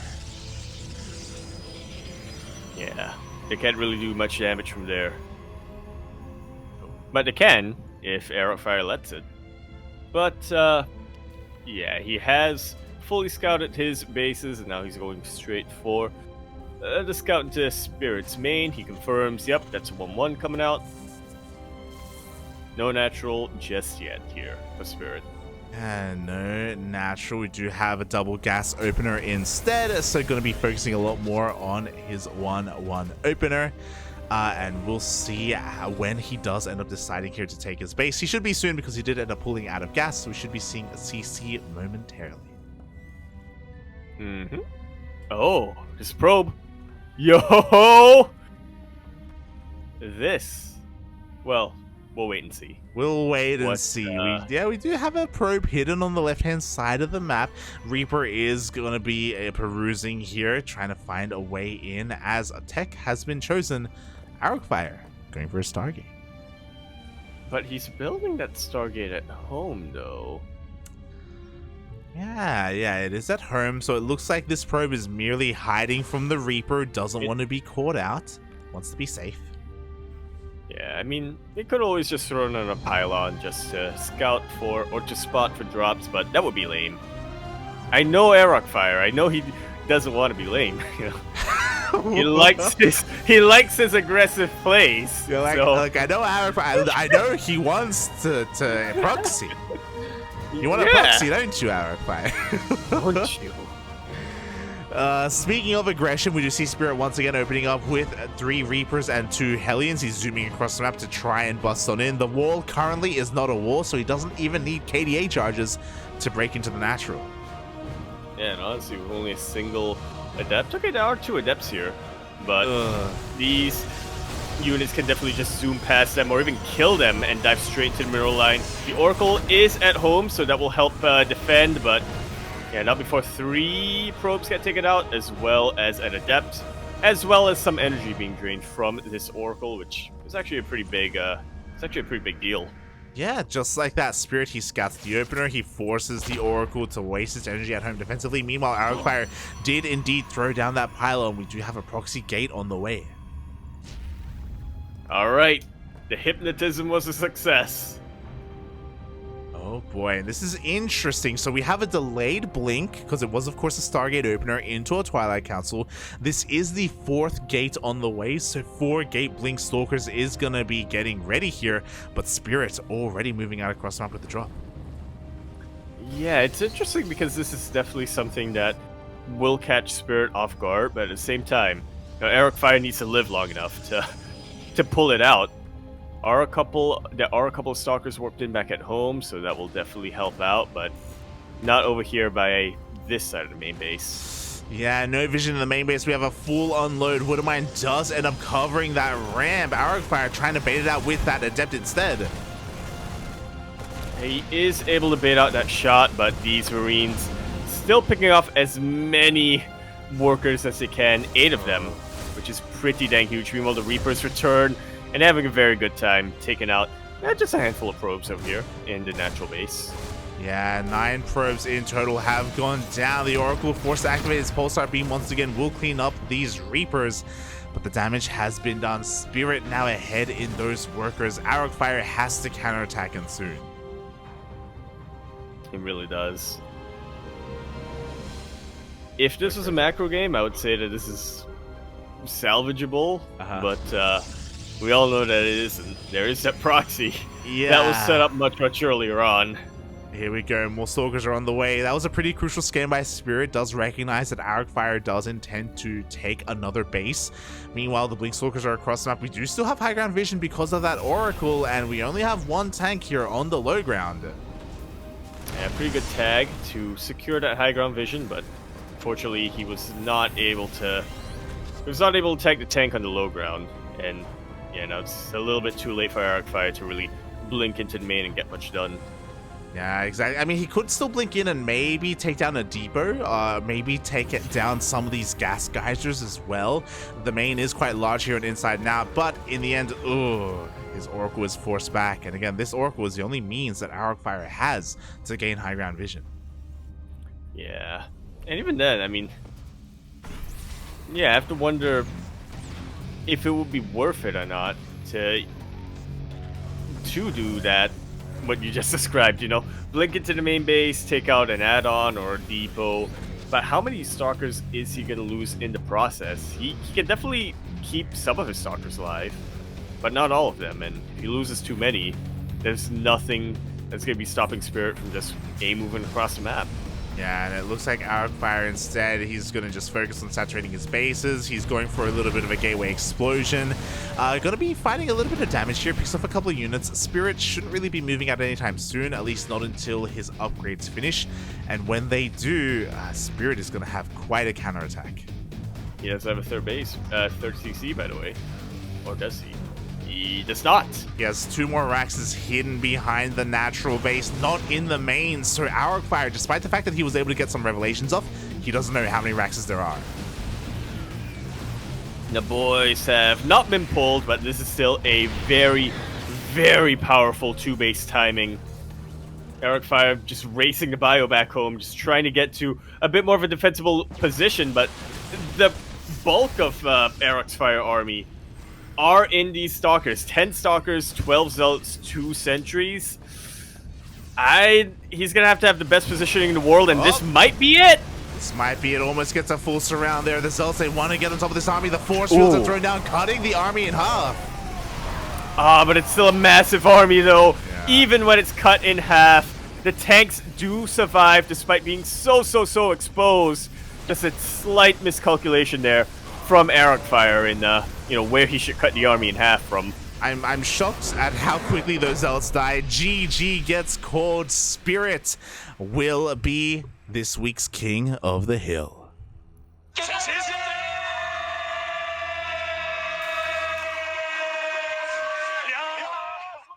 I tell you what. Very nicely done there by Spirit. Terran players in general really popping off tonight. We started with CuKu winning a streak. We had Percival win, have another big streak. And then YoungYakov and MeomaikA took over for a little while, but the Zerg reign was very short-lived. Spirit was able to bring it back for the Terran. Spirit did bring it back in the end. Quickly just switching our scenes over here, we can all have a bit of a gander on the bracket itself. And there we have it. We can see the run of CuKu just going on a tear in the beginning of the night. And then he just handed it over to his fellow Terran player, Percival, who just went ham as well, winning 5 games in a row apiece. We thought maybe this would continue, but towards the end of the night, that is when Zerg finally came out strong, and we were able to diversify and spread the love a little bit more. Yeah. Fortunately, not diverse enough to include Protoss, but yeah, no. That's what you get every now and then. It happens, Bobby. It happens. Aye. So, yes, congratulations to Spirit. He took down some pretty strong opponents, not gonna lie. He took down MeomaikA, Trigger, and Arrogfire. And that Trigger game was insane, by the way. Like, Trigger was so far ahead until he wasn't. Yeah. Oh my god. Yeah, very impressive play there by Spirit. Absolutely was.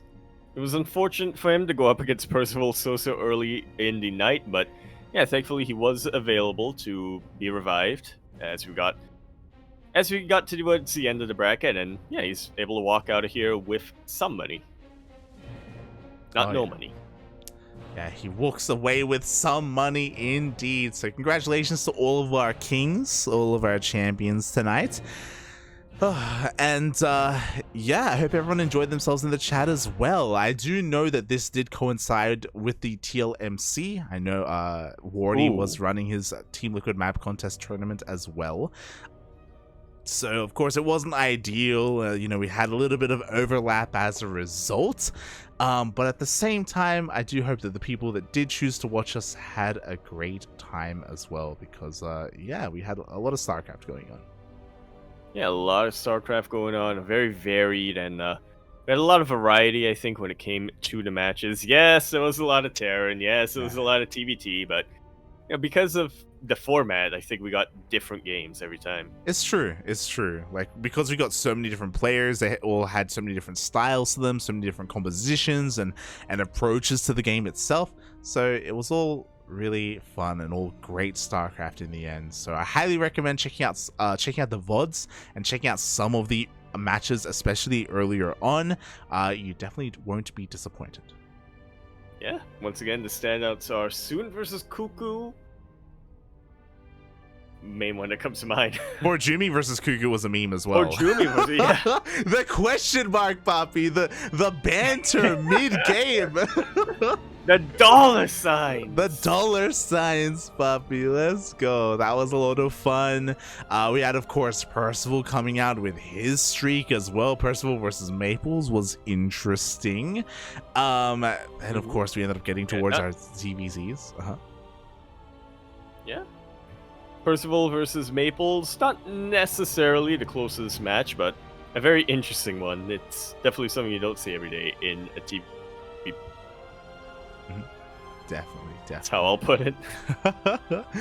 So yeah, thank you so much everyone for watching. Thank you so much for all the support as well. We had a couple of donations in the chat. We had Soundo with 50 USD. We had Cashin with 5 USD. So thank you for the donations, and thank you so much for all the subs as well. We had a lot of resubs in the chat. We appreciate it. All the money that we make here on the channel does go towards our team, does go towards our players specifically, so that we can continue to compete in World Team League. So thank you so much for that support. Oh, and if you want to continue to support us, so we do have our Patreon. We have, of course, our subscriptions as well. Yeah, we appreciate any support that we get. Yeah, very, very much so. And with that support, you know, we're going to be able to send our players to more events. Yeah.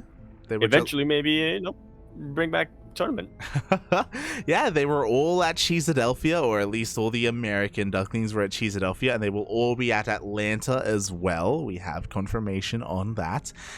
So yeah, there's a lot of fun tournaments going on. We'll do our best to support our Ducklings as best we can. Yaku. Yes. When stream? I actually have to think about that a while. In November, maybe. Yeah, maybe November. Maybe spooky stream. Maybe November. Spooky stream. No. Okay. I have stuff I need to do. Yeah. Fair enough. Maybe towards the end of November. If I can finish like my assignments and stuff in time. But yeah, don't expect anything for the first couple of weeks of November. But if I do come back and stream, it's going to be over at twitch.tv/Yakuzaku1. I'm going to have to figure out the new OBS UI. And have they updated Scene Switcher for OBS yet? No, I haven't updated my OBS Oh, because okay. of that. Yeah, no, I'm not, I'm not touching that. Okay, well, I have to remember to do that. Maybe test out my new mouse as well Mhm. in StarCraft. But yeah, that's not going to be for at least the second half of November. But even then, don't expect anything until like the second week of December. Yeah, See how it goes. if he ever does stream, it's going to be at Yakuzaku1 on Twitch, so make sure you follow him there on his Twitch channel. We'll also be posting, or it'll also automatically post in our Discord server as well. I'm sure he'll tweet. Oh, yes. Twitter.com at Empore Yakuzaku is my thingy. There you go. Meanwhile, you can follow me at lad_VIP on Twitch and Twitter. I will stream throughout the week. I didn't stream today because, of course, I knew that we were going to have a long cast and I didn't want to destroy my voice. But I will be live tomorrow. Going to be laddering as best I can. Going to be trying to get our ladder points back because we've been down bad, Bobby. We've been down bad. So follow me there on my Twitch channel if you're interested. Otherwise, follow us here on the CranKy Ducklings, Twitter, Facebook, Instagram, YouTube, and Discord. We stream throughout the week. Our next broadcast is going to be World Team League on Friday. So we have plenty of StarCraft available here for you. We also have Sentimiento Latino over the weekend. We have World Team League over the weekend. We have Berserker Team League. We have ESL Open Cup Asia. So even though we may not be running our tournaments anymore, we still have plenty of StarCraft to cast. So be sure you're there. And OSC King of the Hill is also a weekly tournament. We may be covering it next week as well. So be sure that you're there as well for some more amazing King of the Hill StarCraft. See how it goes. We shall see how it goes. With that, Yaku, you have anything you want to say before we head off for the night? Two things. One, spooky. Yeah, just in case I don't cast anything before Halloween. But secondly, that boy ain't right. Thanks for watching, everyone. We'll see you guys on Friday. Ciao. Hey, Bella.